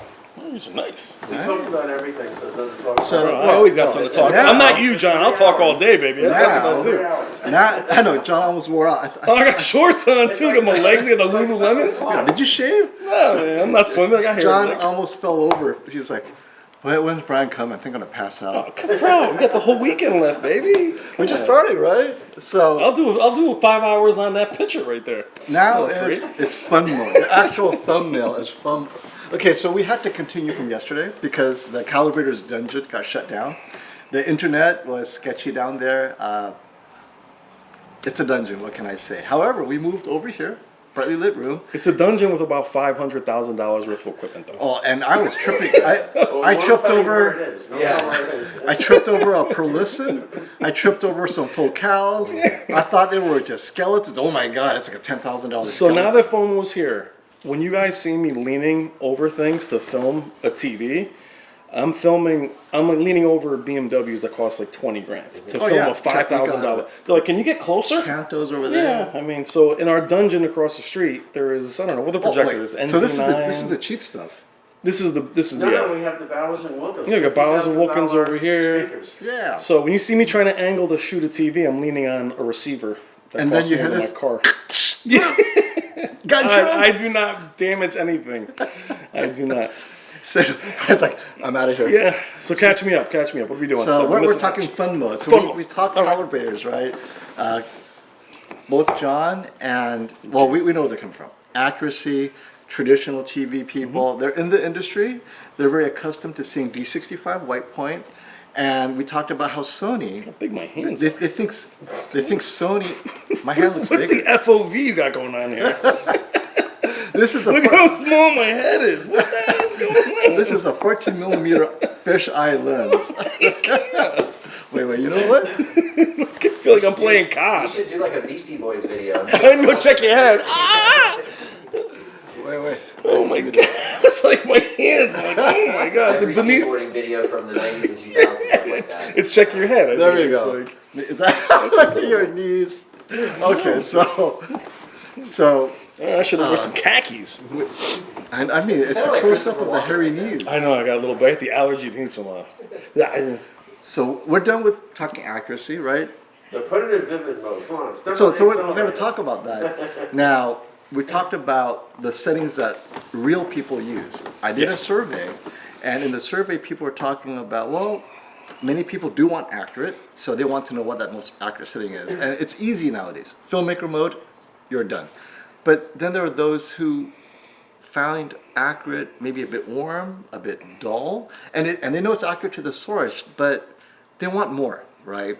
And Sony actually feels like they're offering more out of the box. So out of the box, Sonys are not technically accurate. It's not D65. No, they're standard. But they have this jud that they feel appeals to your eyes more. And so when we calibrate a Sony A95L, we're actually taking away from its comfort zone to go against the best, but there is a reference TV. So now the Sony is measured against a reference. But what we're talking about is, forget reference, no reference TV. You bring it home, you turn it on. Fun mode. And what does fun mode mean to you? Because we talk about it all the time, but what does it mean to you? So I think we'll talk about M-Wave. When we were at M-Wave, we had a 100-inch QN90A that was there. It was calibrated, and it was in Filmmaker, and it was by far the worst TV that was there. And no one liked it until I put it in its standard preset, changed its dynamic tone mapping, and then everybody was happy to see Samsung. And Jason was the one calibrating, And, right? and yeah, he's not Spot on. that guy. Anyway, but it was just to where, accurate or not, it was something that everyone in the room wasn't expecting. Whether it's accurate, it's drab. They don't ship in that. They typically ship, Sony's ship in standard preset. And the funny thing is most people would prefer that, whether it's the processing, motion interpolation, dynamic contrast on medium or low. So it would be very interesting when we see, how many do we have in the chat now? How many do we have in chat? You know, let me see here. We have. I feel like I'm in 480p. I'm not getting the information. How many we have in chat? Can someone answer the question? Is it right here on the top of this? Is this right? Is that 153? Oh, Or is that likes? That's 153. just likes. Oh, okay. What? I got 2 thumbs down? Thumbs down. Gotta hunt those people down. I'm gonna find you. I'm gonna find you, every one of you. Christopher Walken? Christopher Walken? You definitely I got a- sound like Walken. The watch little man. 222 Put this hunk of watching. metal in mine. 222 watching. Let's get those thumbs up, folks. Be Oh, we're getting damned. close.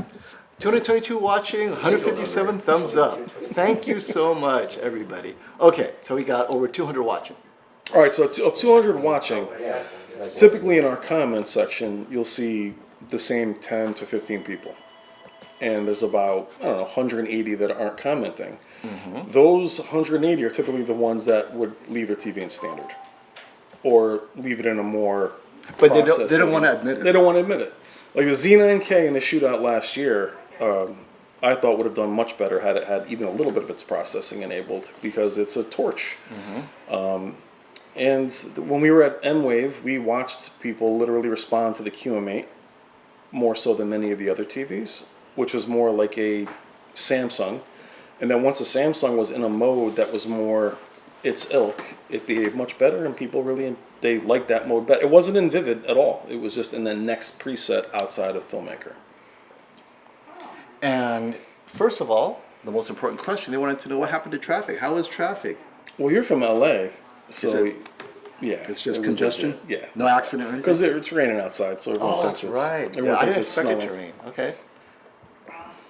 Do non-calibrators take bets? Oh. Yeah. Let's talk about the Hisense UX. It's like off-track betting, is that what you're Off try this off shootout bidding. The Hisense UX that you were very thoroughly impressed by. Yep. This our video. Will the UX place? So let's give it some context. The UX is 85-inch going against other 85-inch TVs. And when we say will it place, will it do better than Sony in some category? Because No. you can't win everything. Is there a category that you think the UX will beat the Sony? And what would that be? I mean, the thing is, it's very pleasing to the eye. It's something that I like. It won't have the same shadow detail as the X95. It seems to have a higher contrast ratio, but that could be simply because maybe it crushes the black slightly. It seems deeper. It's got 5,000 zones. The X95 is just way too well-rounded. It's not as bright as the Z9K was. I don't think it's as Right. bright as the X93. But it just has an overall better image for this shootout. Now, if I was bringing you guys into a room and we were able to just let them run free, That sounds like a threat. If I you were bringing believe- them into a room. if I was bringing into a room, see, Fomo's bigger than me. You guys think I'm the bigger guy? Look at that. It's the fisheye lens. You got If I make this, look how close Dude, that he's is, jacked. right? Don't get it twisted. I think the UX would do better if we were at M-Wave and people were just walking in and seeing them. But I think in the criteria that we have for the shootout, even with HDR impact, I think it's not going to do well, but I'm glad it's there, which is what our video pretty much spoke on. Yeah, and we're going to do that. You guys are going to see after the judging, right? Because the judges don't like it when we do this, but maybe we'll have them there just to Yeah, we have don't fun care, with us, though. right? We're in charge this year. We We're don't gonna go care. like, judges are good, right? So we're going to show you guys what we think. We're going to run Jennifer Gala stuff. We're going to have the Fire Stick, whatnot, and we're going to run it through its different modes, and we're going to vote on what you would like to see that content, and you guys can see it as well. Yeah. What standard, we'll do each TV justice, right? Our favorite modes, and But even explain it. Sony with cinema Sony's or fine. Hisense with theater, I mean, it doesn't have to. We kind of go from filmmaker right to Vivid. That is not what we're talking about. We're talking about even custom with maybe 1 or 2 notches, like live color enabled, something like that that gives it a little bit more pop. Because the director's intent, which one is that? Is that Apocalypse Now or is that Avatar? Those are very different movie makers. And So. what about LG's Picture Wizard, right? Or expression enhancer, yeah, absolutely. Choosing cartoons instead of real pictures. What does that do to the image? It was funny when you're doing that. You're like, "Oh man, I think I'm going in the wrong direction." It was like Sonic the Hedgehog. When we first started playing with that, we're like, "Where am I going? Wait, with what is this? Wait, this this is- thing thinks I like cartoons." Before, after. Whoa. It's like anime fan. Oh man. Irving has a great question for you. Hi guys, thanks for everything you do. I'm looking for a 43-inch TV. I watch OTA TV. That's I for stream Questions for 43-inch question is for me. I also watch Blu-ray discs. This could be the other brother from who was it? brother, 55-inch TV. Scott. Oh, Scott with the he's like this. Blu-ray disc is my room is fairly bright. I can't handle much stutter or judder. So just hearing that, you're gonna have to get the Q90C. no, but then it's fairly bright. The Q90C. Yeah, Q90C. So Q90C airs on the side of slight soap opera, but there will be no stutter or judder. Right, set it to 4 or 5. You're good on the anti-judder. The Samsung Q90C is available. You don't have to go to any special retailer. No. It comes in a 43-inch, and it should be fairly bright for a room. Well, I cannot imagine a brighter TV at 43 inches other than the Q90C. Right? Yeah, I mean, and the thing is that's where Samsung just really has the market. they They've know done it. that since the QN90A. They've had 50-inch. They have like the most random 51-inch. I know. They have an 86-inch TV. Is Lisa in the house? I thought Lisa was traveling. No, well, she arrived to LAX, got on a bus, and the whole time she was chatting, got on a lift. I think she might be home now or on the lift, and if she disappears, we have to know who the Lyft driver is. So Lisa, did your Lisa, Lyft, tell did your him- Lyft tell him I driver got your back. take care of you? I know, we're going to go to LA and take him out. I mean, take him out to dinner. Yeah, of course. YouTube, if you're listening. Guy's driving like, what the hell's going on? She's been out for 3 hours. What's that? Lisa, have been going on for 3 hours? Because Lisa kept telling me she was going to miss the shootout. I think she's going to be away. Oh, I know. Oh, yeah, that's right. She's going to have like Yeah. a family, private matter event, family. Crypto, what's up, baby? Getty G-Man's in the house. Capone, I haven't seen Capone in a minute. What's up, brother? Chirag is here from Samsung Display. I just saw him earlier, so we're going to meet with him. He's here? He's here. He came down and said hello. Chirag is Samsung Display. You may have caught my interview. He's got some. I'm going to ask him, what are your Robert, what's up? expectations for improvements to QD OLED? He has his guesses. I mean, he's brother. in the You're good. What's industry. There's happening? stuff that he cannot share, but we're going to talk to him. I'm all set. Yeah, thank you so much. I appreciate it. What is this? Starfield Hater has found this chat too. And Starfield fans, when you come here and you say Starfield, we don't know, is it Starfield pattern or is it the game Starfield? The last time I spent 10 minutes talking about the pattern and then I found out, no, I meant the game. The game, yeah, that's right. And actually, I have an interview with Stacy and Don Munsell, Spears and Munsell tomorrow, About so the don't miss Starfield that. game or the- It's about the game, not about the pattern they created with their bare hands. Love it. And yeah, hey guys, make sure you click like. We're talking TV enthusiasts. What's the plan for tomorrow? We're doing a dry run tomorrow at the venue. Yes, I have to So- set up at the venue cameras, all the angles and stuff. And by popular request, did I bring my white gloves? I actually did because I have these RGB OLED monitors. I don't want fingerprints on them. I have to unpack them and everything. And I love them. They're so good. I got 3 of them. So I'll make sure you guys have a perfect stream and broadcast. We're going to have so much fun. Let's see here. No, if you guys don't know, this is the first time Brian and I are not just hosting, but this is the first time the 2023, well, any TV show, this is the first time a TV shootout has ongoing narrative, right? Yes. Play by play is like what we like to call it. We're going to have color commentary, we're going to talk to judges. We want this to be not just interactive with you as viewers, but also informative, because oftentimes it's one thing to see the score, but what does the score mean? Like, hey judge, so the Sony was given this grade. What does that mean to you? We're going to get all of that with our coverage because I think it should be part of the shootout. What are your thoughts on that? Because we started this a few years ago, right? Where we took the microphone and started with this golf check. Hey, what do you think? So yeah, a couple of years ago, the cameras were typically just static. They were just pointing, and there was no interaction at all. Maybe a couple hellos in the comments, but that wasn't really our community that was in that chat. And I saw that last year because FOMO was, I believe you were interviewing David from LG last year outside.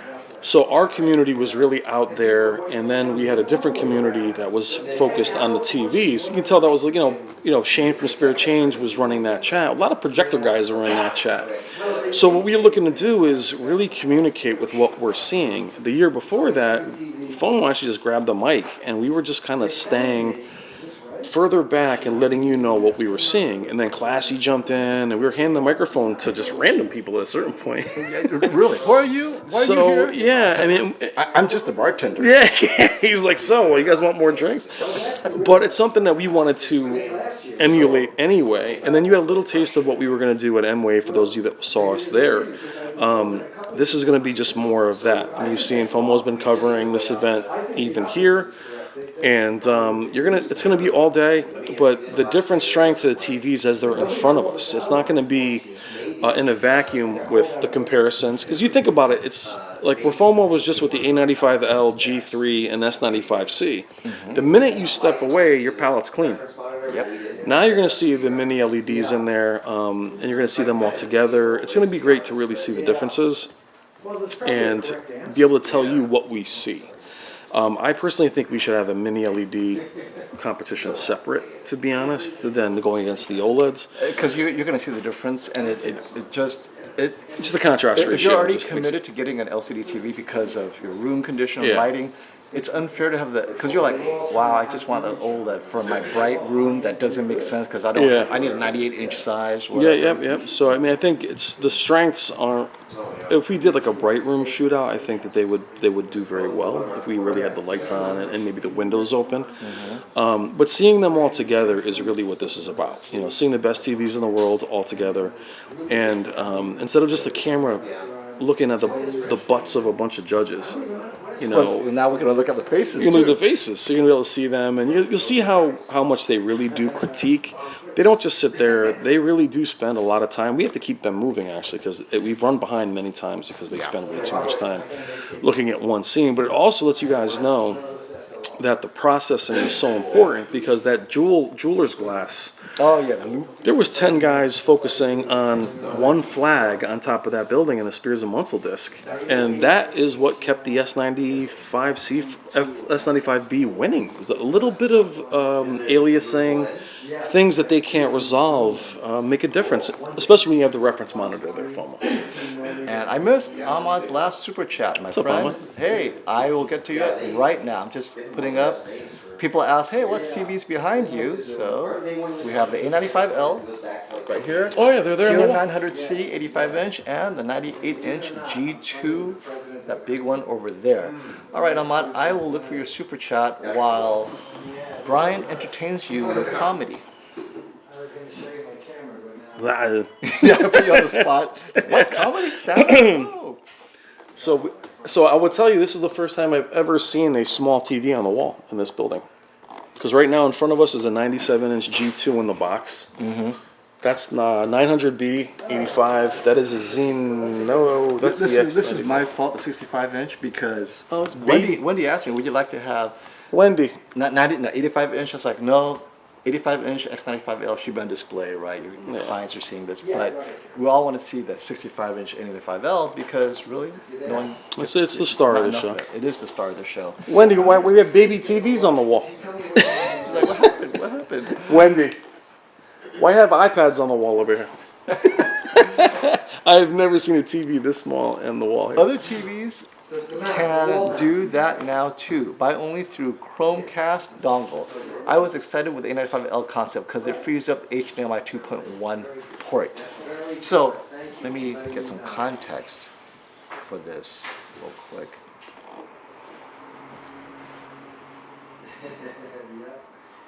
Very good. Okay, so that worked out. And if you paid anything for us, I'll take it off, refund So what are your thoughts on, whatever the. well, first of all, it doesn't free up the HDMI 2.1 port this year, right? It's the only two For what?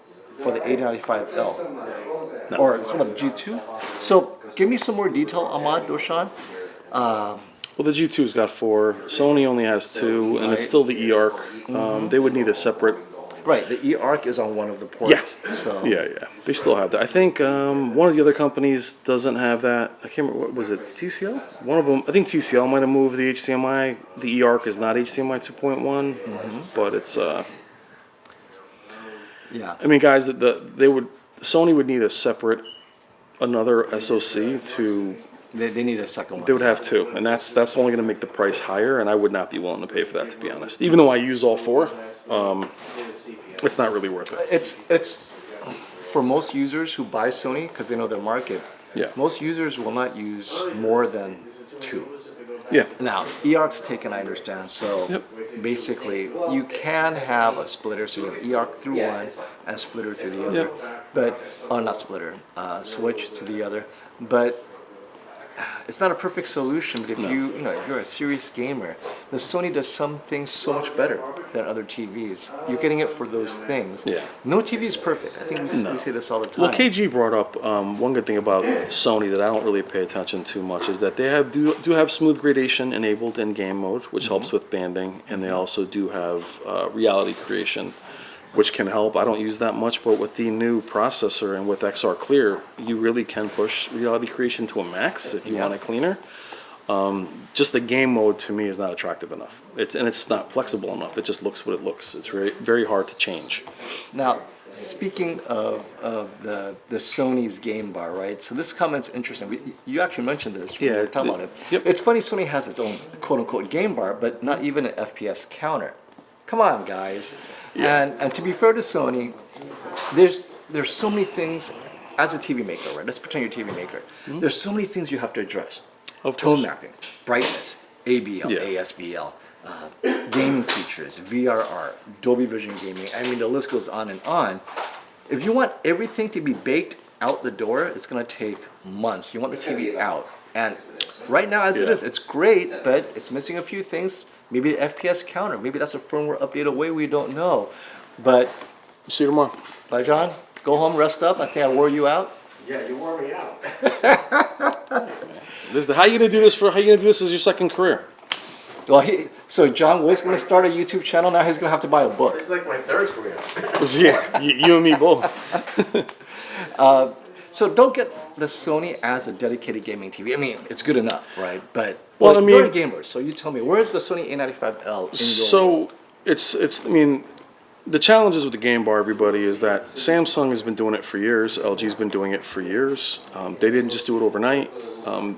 What's ironic is that being OLEDs and pushing gaming, they were trying. The misnomer of burn-in was their thing. G-Sync compatible way before anybody else. Samsung has always VRR, even without HDMI 2.1 with the Q90R.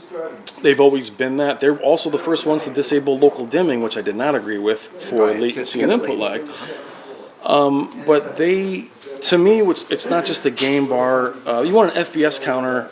If you're on PC, just go to Steam and enable it. You don't really need it. Right. You really don't need it. It's just a little thing to have there, but to me, it's the different presets that matter. I think Samsung's got like 7 of them, 6 or 7 of them. LG has 4 or 5 of them. Okay. So, I see what Ahmad's saying. oh, my bad. If you have a PS5, Okay. you don't need to connect it through HDMI when streaming PS5 directly to the A95L. Other TVs can stream PS5, but only through Chromecast. So it's a special feature between the A95L. That's what we talked about. Right? Yeah. I haven't even fully explored that, by the way. I mean, Ahmad, that's you are a lucky man because you're right. The A95L has these new features that's unique to the PS5 ecosystem, right? oh, the problem with Ahmad, with NVIDIA, Shield over the years, Google, streaming is not ready for prime time. I mean, you were gonna have a huge amount of latency, no matter how good it is. You're gonna drop the resolution. So if you want to use that, yeah, the A95L is fine, but I could not game that way. I mean, forget about latency, but the resolution is probably going to drop down to 1080p. And it's just, I mean, plug it in. It's the only game in town if you want to do that, but I don't think we're there, and I don't think it's even a useful feature, to be honest. Dimming in game mode. So when I tested the Sony in game mode, I don't see it dim. So if you guys watch my comparison Dirt 5, it's not that it dims. It starts off slightly dimmer so that you accept the brightness as it is, right? And you can play with the various game genres. But ultimately, Sony, instead of dimming, it just gives you, this is the brightness, and if it works for you, great, but it's not going to dim. So I didn't see it dimming over time. However, outside of game mode, if you're watching Vivid does dim over time. And so that's something that, that's what it is, right? It's ASBL kicks in Vivid mode, and whether it's SDR Vivid or HDR Vivid, it will dim a little bit. Dolby Vision Vivid, I didn't see it dimming, but all these things also change with firmware. But firmware rarely gives you back brightness. Firmware only adds more dimming. Or right? takes- yeah, So or it does right now, the protect Dolby it too, Vision Vivid yeah. could be a loophole that they'll be. fix, and it will start to dim as well. And with gaming, what's interesting, guys, it's the same as hockey and football. Watching, if you're somebody who plays FIFA all day and that's that same green screen, or you play, hockey games, it's gonna dim. So LED would be for you. Same if you were watching hockey or Yeah. watching football, or I wouldn't say football, but soccer, where there's very little cutaways. You're looking at that green screen for 60 minutes. The OLED is going to dim. That's where mini LED is there to save you. Yeah. I mean, if you game specifically with that, I have a C1. I don't notice it dimming. But I don't stand and then look at the sky and wait for it to dim either. My A80J, I didn't have a problem with it dimming. I didn't try to make it dim. I like to call out Tanvir, my new Sharp 75-inch XLED. I don't know any XLED owners. You're the Samir, first. what's up? How are you? Movie mode, that's the most accurate mode. You nailed it. Backlight 64, brightness 64. You got it here. contrast 48. Tamir got it from. You got it from Value Electronics, didn't you, Tamir? How do you like it? Great, wonderful. Yeah. Let me know how you're liking it. Now, Capona has a great comment, and I've heard this Capone's before. got a C8. No. Capone's got a C9. I think. LG does have the frame rate counter, but people say not to trust it. So that brings up another question. What's the point? Well, It's off. Capona, I've done it. I've had the Steam overlay open, and I've had the LG counter open. Sometimes, I'll tell you on PC, it's pretty accurate. On console, when you set it to 120, I think the VSync kicks in, and it tells you it's 120, just because it's set to 120. Right. But if you're using a PC, it is pretty accurate. It's not accurate to the decimal point, but I've had them both open, but it has to be on PC. Console, it's going to tell you it's doing 120 when it's doing 60 because it says that in the settings. So I have to put this up. Lisa sounds so. I remember last time Lisa was like, I can't hear anything. And so I'm like spending 5 minutes fixing it. Oh, it was just my internet. So now because Lisa's a moderator, baby. You got to keep her up. Lisa's like, sound? I'm like, wait. She's like, oh, it's me. My bad. That's funny. Thank you, Lisa. We love you so much. We do love Lisa's the best. And I will call Lise. I'm not calling her Lisa anymore. Lise is what I started calling her. Leo, what's up, handsome? He thinks you're cute. Yeah, I am cute. He also thought Jason was cute. Hey, he's alright. What's up, Crypto? She's still in lift, Lisa. Yeah. Let's see. How are you, Tamir? How are you liking the XLED? How are you liking the audio? The audio's legit. It is. It is. So you got it at Value Electronics. Awesome. That's great. I'm glad you got it because there's not a lot of them. She has her celebration of life with friends and family. Oh, okay. And Brian, do you feel okay? I mean, you're aging. You're that. I'm that extra I'm year. down about 40 pounds. So if anything, things have gotten So better. I feel great. I just have a little bit of allergies actually. I do, and I know it's allergies because I feel amazing. So, but I just sound a little nasally. Oh wait! This is something that I have to put out. I love the audio. There you go. The Nice. The Sharp XLE, and that's what we were talking about. Right? Well, and Samir, what I want to know too, it's not just how the audio sounds. How do you like that built back? Like it has the back of a bodybuilder. It's very, you can see the speakers on it. I love the way it looks. And let's talk about prices. I mean, we see how things are changing. Giles says, wouldn't surprise me to see the 77-inch S95C or the G3 at $3,600 Black Friday. Will the 77-inch A95L at $5,000 be worth the difference? And forget the S95C. The S90C right now is $2,300, a little over $2,300 on Amazon if you have business account, and it's free. Just get your business account on Amazon. Just over $2,300, and the 77-inch S90C is 99% of the S95C. So the question is, and this is what I was talking to Classy about. Classy's like, I really want the A95L, but I can get two S90Cs, 77-inch, and have money for a little sound bar. Yeah. And he knows the audio is better, so he can get an amazing sound system. Yeah. S90C, and so ultimately he's like, S90C, and after he calibrated it, he goes, he's a calibrator. By the time I'm done, S90C is just too close. Well, and for you guys that have been in the TV game for a long time that really admire Sony, the Master Series does cost. The A9G was more expensive than the C8 and the C9 for a long time, Mm-hmm. and you are paying for that sound. And the A90J was expensive. And the accuracy out of the box, And the right? accuracy. You know, Cassie is his own calibrator, so he's saving on that. Yeah. Put them out of the job. But it really comes down to you are paying for that prestige as well. You have to know that. But you can't expect them to drop the price, especially dropping this late. It is not, I mean, it may drop a little, but it's not going to have a deep drop. Yeah. And Lisa asked at the shootout on Saturday, September 30th, and Sunday's 8K 85-inch shootout is October 1st. Lisa wants to know, will we see the announcement of the winners in real time?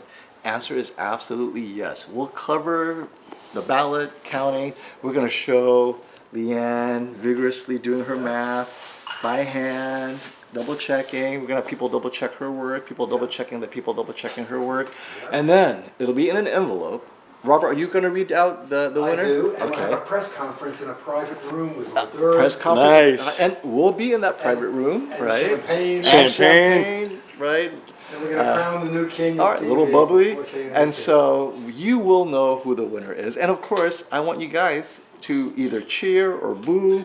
Did you expect the winner to be who it is? Honestly, Yeah. when you haven't seen it, the TVs to me all look the same.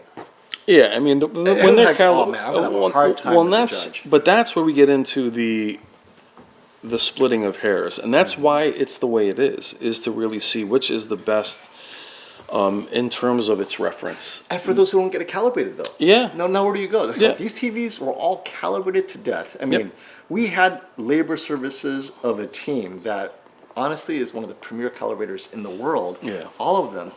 You bring home a TV, you don't plan to get it calibrated. Which TV would you get?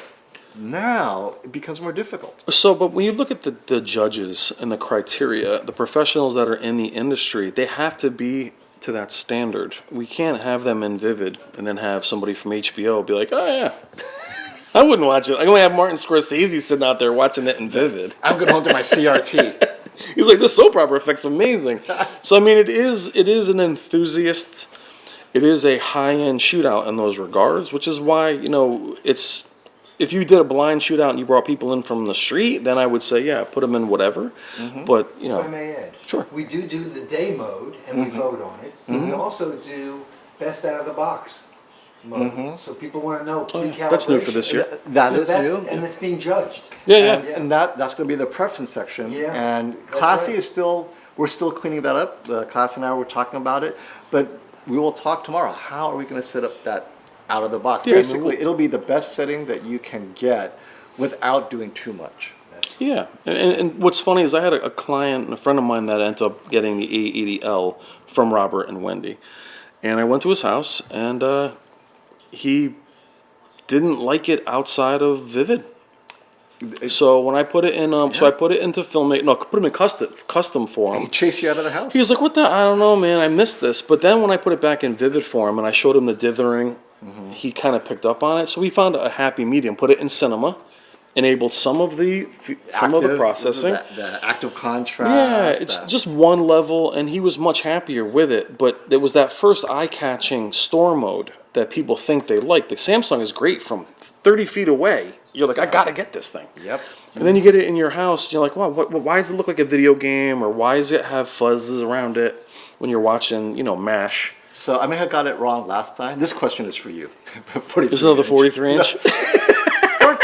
14 feet away, 85-inch X90L, 85-inch U8K, or the 77-inch S90C. And I'm going to start, and I'll let you finish. 77-inch S90C, because to me, you're 14 feet away. You're so far away anyway that the OLED actually, especially if the room is slightly dim, it's going to pop. Now, if your room is bright, you might go with the U8K only because it's brighter. I don't know if, bright room, all the infinite contrast may be lost, but your thoughts. You're too far away. Because Don't get anything until you buy a new house. Because look, Robert knows I'm 11 feet from an A80J, and it's still a big TV. It just How big is your 80J?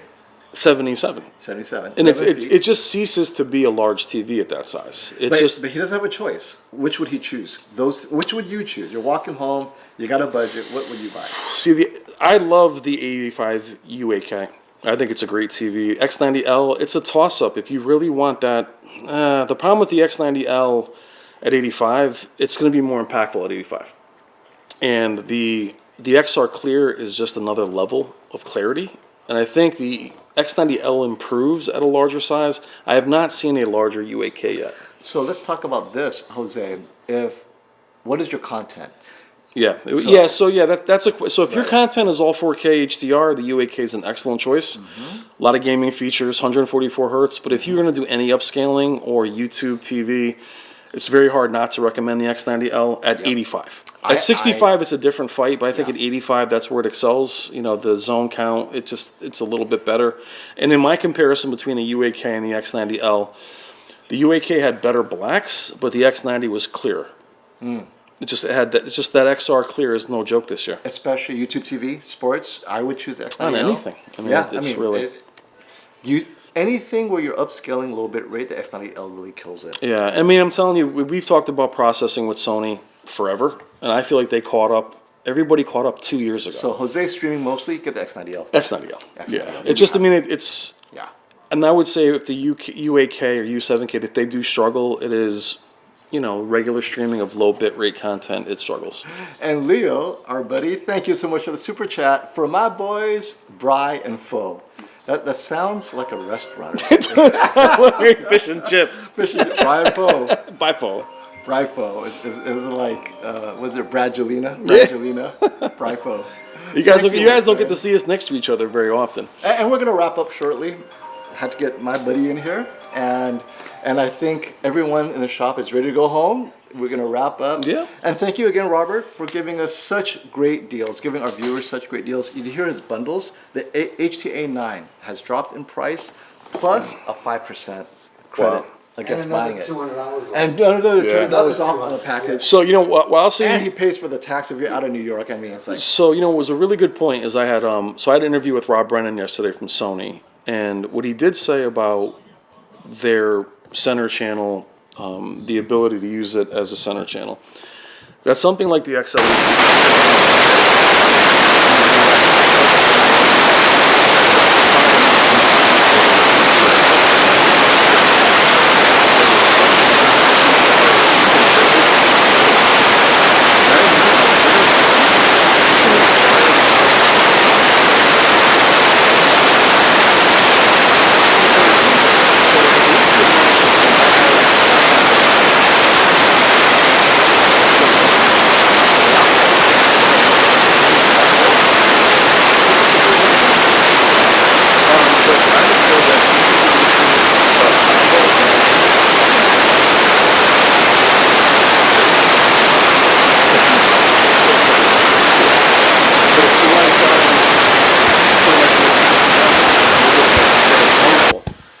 The best part is whatever Sony TV you're buying that has.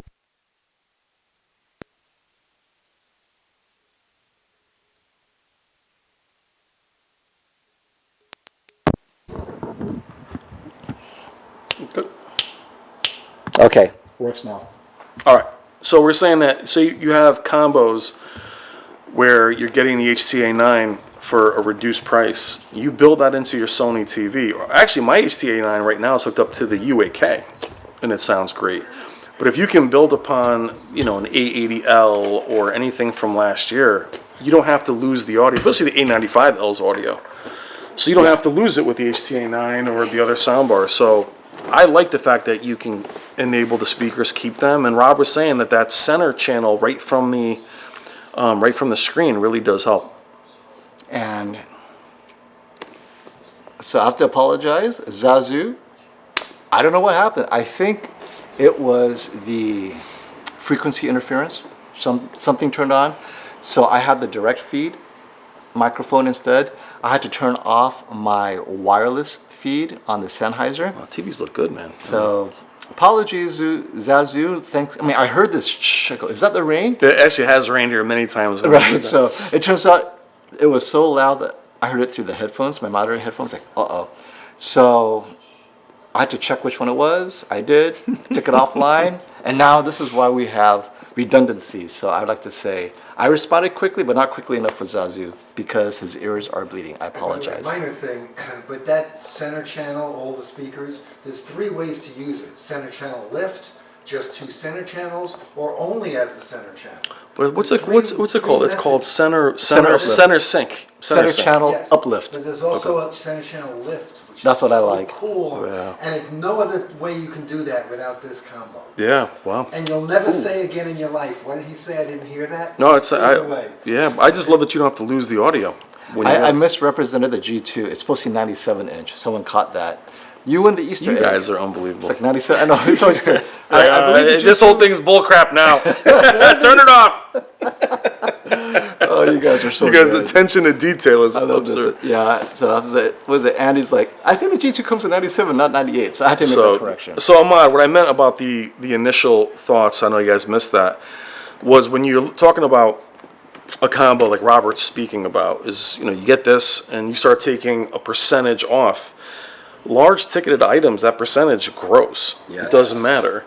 But again, with the Sony versus the other TVs, like I said, the UX and my man says one of your customers got the XLEDs in here, 75-inch Tamir. He bought it from you. He's The in here. XLED, yeah. He loves the sound. The shame is when you do decide to use an AV, that sound has to turn off. Yeah. Or with Sony, what Rob was saying was the ecosystem is all about remaining with that sound intact and utilizing it. So that's what's so great about them. If you start comboing soundbars and subwoofers, then you really are building it as you go. And then you really got to take advantage of the combos, no doubt. And No combos at Best Buy either, baby. No combos. Brian got me over here laughing. He kept on talking while the audio was messing up. What you want me to do, man? You want me to, like, you? The show must go on. I know we're live without a net crypto. Come on, baby. And okay, so this is why I have to have redundancies and contingencies. This is a different microphone system. Just in case my main mic fails, this is the one that comes in. So this one, after 3.5 hours, it's whatever. So I have 2 different types of Sennheiser wireless microphones, right? If one doesn't work, I can swap them in and out, and I have a hard line right here so we can continue talking. And since Caleb won't be talking the whole time, when he needs to talk, I'll hand him one of the mics, and if that doesn't work, I'll switch out. And I have a lav system that's also wireless that has worked well yesterday. And so, and I have another preamp over there. So for you guys, what I'll do is before we get off, I'll do a YouTube short and I'll put it up tonight of what this, if you don't mind. I'll get a shot of Robert and FOMO sitting here, and I'll show you the setup that he's going to be rocking, and I'll put it up as a short in 20 minutes. All right, I So you think can it's see a good, we're going to wrap it up. And tomorrow is Friday, right? Yep. So our game plan for tomorrow, just so you guys know, we're going to have another stream tomorrow, but tomorrow is like a full dress rehearsal, meaning we will be at the company building where all the TVs will be set up. So while they are the strong people, the people that are not me, lifting 98-inch TVs, 85-inch, 65-inch, right, up the stairs by hand, I will be setting up this entire stream with a 3rd camera and testing all the audio, flipping everything back and forth, and we're going to stream and make sure everything works, because anything that isn't working, the internet's down, whatnot, we have 24 hours to address it before the following day. Yeah, we have to get a feel and for we're going to it. talk through everything and capture everything, have fun. You guys will have your Q&A, and that'll be the fan favorite talk. You have your We Your want favorites, to we have get a our feel favorites. also for what you guys thought of the TV year. Break each company down, what you thought the releases were like. Just give us your feel for what you think of the event.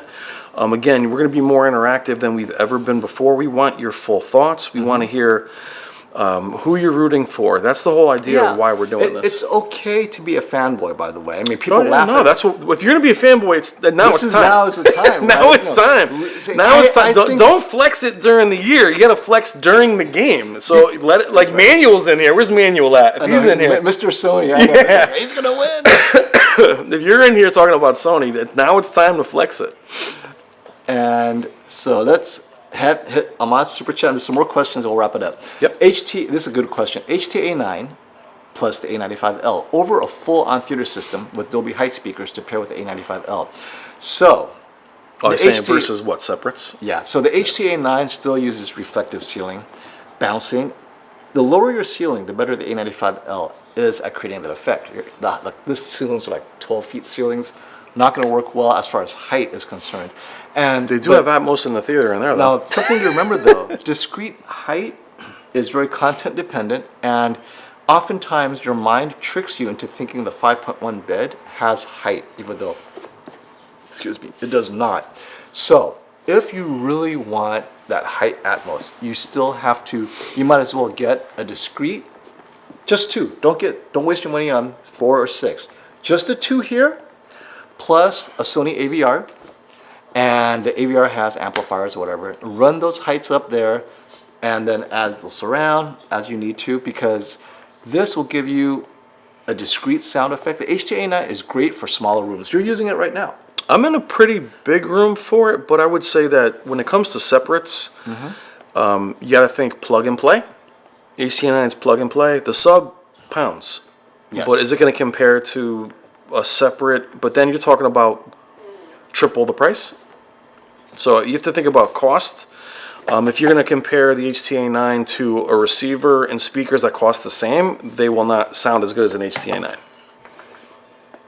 So showing Mozart the lights? asks, what kind of trackball is that and Yeah. does it stay clean? So all you have to do is blow on it every month or so, Pick and that's your, it. pick your joke. And So my point is, if you want to go HT-A9 versus a separate at the same price, the HT-A9 wins, because there's no way at that same price the receiver costs the same as the HT-A9. If you want to beat it with spending a lot of money, yes, it'll beat it, because it's separates. You'll have a receiver, you'll have an amp. They're not the same, but it all depends on what you want to spend money on. And for me, as a one plug and play solution, it's very hard to beat.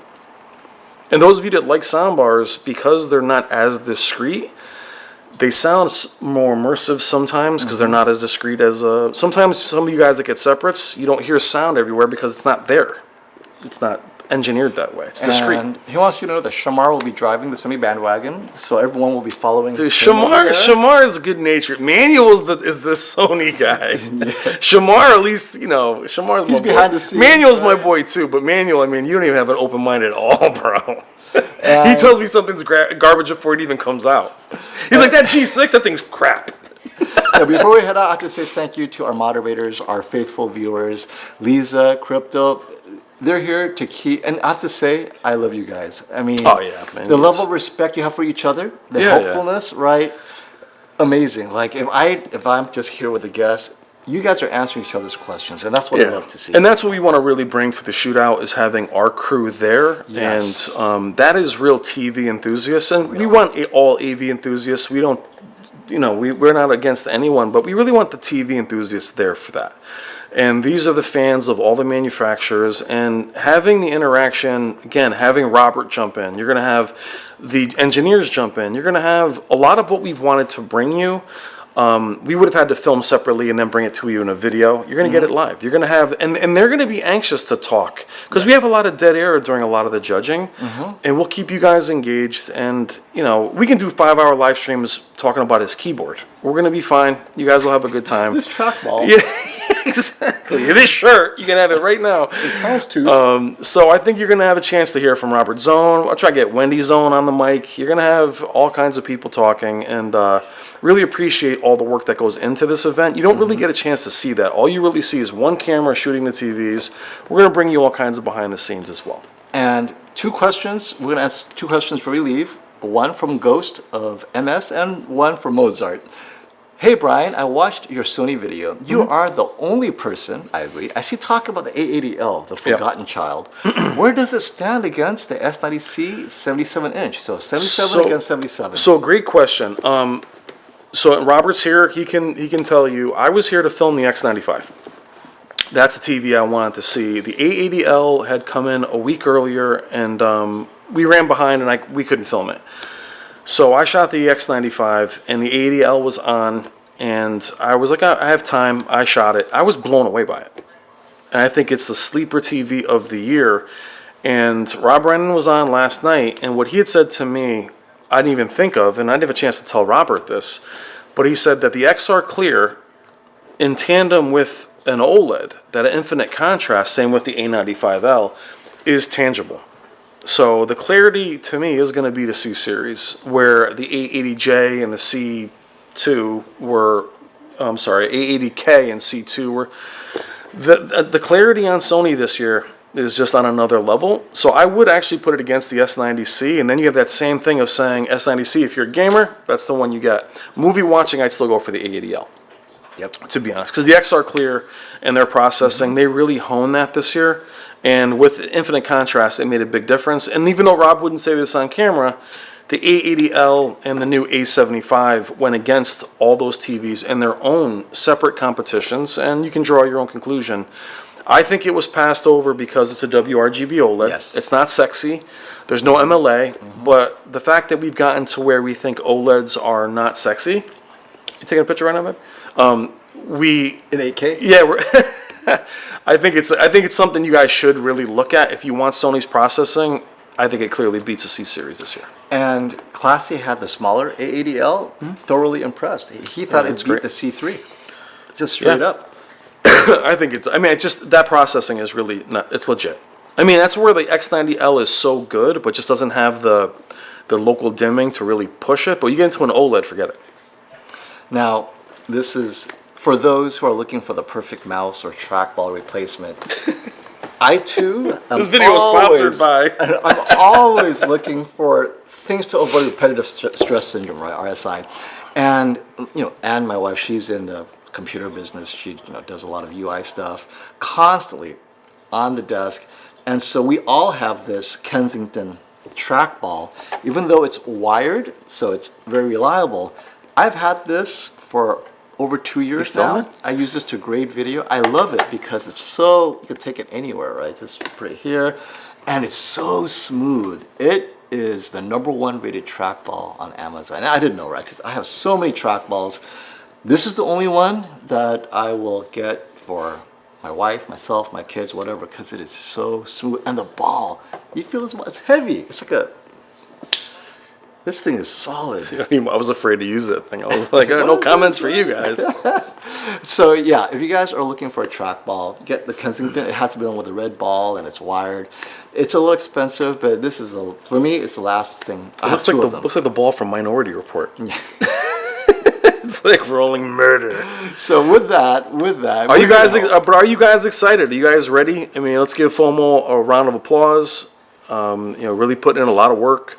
Calibrators, Robert. Everyone. They guys have been doing meetings for months on this, and this is a worldwide event that doesn't feel like that when you see people setting up. But this is something that's talked about all year long. This is their 19th. This is the end of the TV season. This is the end. This is the end. This so is the end of the TV season. This is I don't want to say Super Bowl because then NFL will come out. Brian with the movies. Always, baby. Always got that analogy. So the TV season starts with CES. Yes. Which is coming in a few months. We're Which going to we'll have our see us booth there, yeah. again. We're going Oh, to talk yeah. about, get excited. And you'll see us. CES is going to be very different from FOMO and I. Probably be the only two there. And then right this after year. CES, the TV start launching.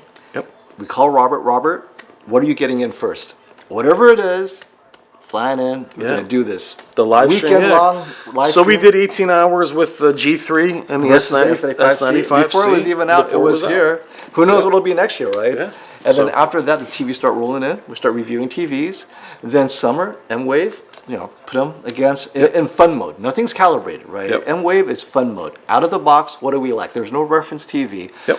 And then as calibrators and reviewers get the TVs, start hearing rumors, firmware starting to get updated. Sony may finally release the TV by August. Well, talk to Robert.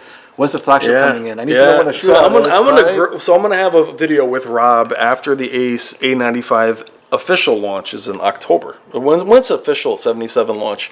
October 2nd. October 9th, right? 2nd. Second. 55 inches the 9th. Okay, so Rob is going to come on. We are going to talk about Sony's strategy for last year because it was a very interesting one. They had the X90. 55 is October 9th.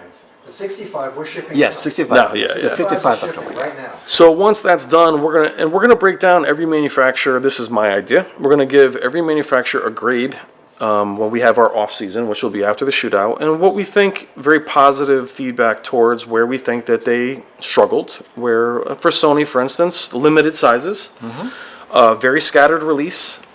would be one, and that's just positive feedback. And releasing the A95L this late, And let's be fair to Sony. Hisense just released the UX. yeah, they don't. Right? I mean, Well, those guys are like TCL's like, I'll do that one next week. right. So They don't go by. This might be the robot. new thing. I mean, Could be, yeah. So Samsung and LG like to release early, so they can lock in their prices Yeah. and then start selling it on Black Friday. But maybe this is the new normal. So Yeah, so a quick sneak peek for LG. They are typically first with Samsung. The problem is only 2 models this year. yeah. So they came out charging, and they Just OLED though. The QNEDs. no QNEDs would have been great to keep. No Z series this year. So once we were kind of done talking about them, we were done talking about them. Until the Unfortunately. Sony came out. Now Yeah, it's, and then now it's you- all Sony all the time. Yeah, so so it's all about, and Sony also, with their release by foregoing CES, they had their own separate hype for us. So it worked to their advantage, but their releases were pretty staggered. The X95 definitely needs to have more sizes. X93, as much as I like it, it was badged as a carryover. A80L was dismissed, so they had a couple of things that they really missed that they should capitalize on next year. And before we end it, we have a super chat, and Ford asks, "What is QNED?" It was that short. QNED. QNED. Yes. From LG as opposed to Samsung's QNED. So, Yes. super chat, thank you, Josh Lee. Thinking of upgrading, is it worth it to upgrade from a Z9K to the A95L? Two different. How much money do you have, Josh? Because that's a. I don't know if look, it's I an give you love. upgrade. Come by here then if you got it like that. So Z9K is going to be brighter if that's important, but the A95L is like cinema perfect movie watching. I mean, the Z9K cannot match. No, and the Z9K is a brute force. It's an 8K TV, and it's 4,000 nits. It's a monster. I would only really upgrade from it if you need to go up in size. If you have does the Z9K have a 65? No, it was 77, 75 and 85. Yeah, so I mean, unless you're going up to 77, if you have unlimited budget, I'd get the A95 though. I mean, it's an OLED, and it's a bright OLED. Yeah. But don't go down in size. Never do that. We're going to repeat first Seagrass. No release date yet for the 77-inch A95L. Yes, there is release date. It's October 2nd. And Robert will start shipping the 77-inch A95L starting October 2nd. Right, Robert? So Before you sign off, I'm going to shoot you guys sitting here. You want to Yeah. shoot here, Robert, real quick? Yeah, come I'm on. just going to shoot a quick video. of you guys. This is for Robert's amazing I just want to show the social setup. media presence. Well, no real setup here. Well, it's just the Yeah, yeah, just just the- say Oh, but this setup is cool, isn't it? That's what I want to shoot. Hey, Hey, let's hello everybody. Hey. Hello. So this will be Hooray and on Brian's hallelujah. channel. We're looking So we're around. going to be doing a short here so I can show the setup. Thank you. Mr. Robert Zone. Hello everybody. Oh wait, I'm not being paid by these guys. I get paid. Hi, you're not. Oh, excuse me.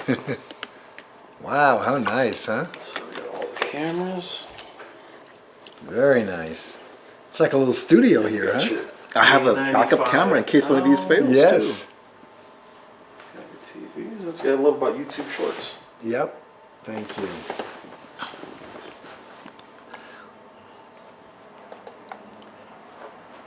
Awesome. Perfect. Thank you. Too. All right, folks. Okay, so we're gonna wrap today up. Be square, be there, or be square tomorrow. Yes. It'll be probably sometime around. You 12 get all o'clock. three of us in frame. That never happens. Look at that. What's up? All right. Until next time, my friends. Stop the. Have a great night, guys. Thank you, everybody.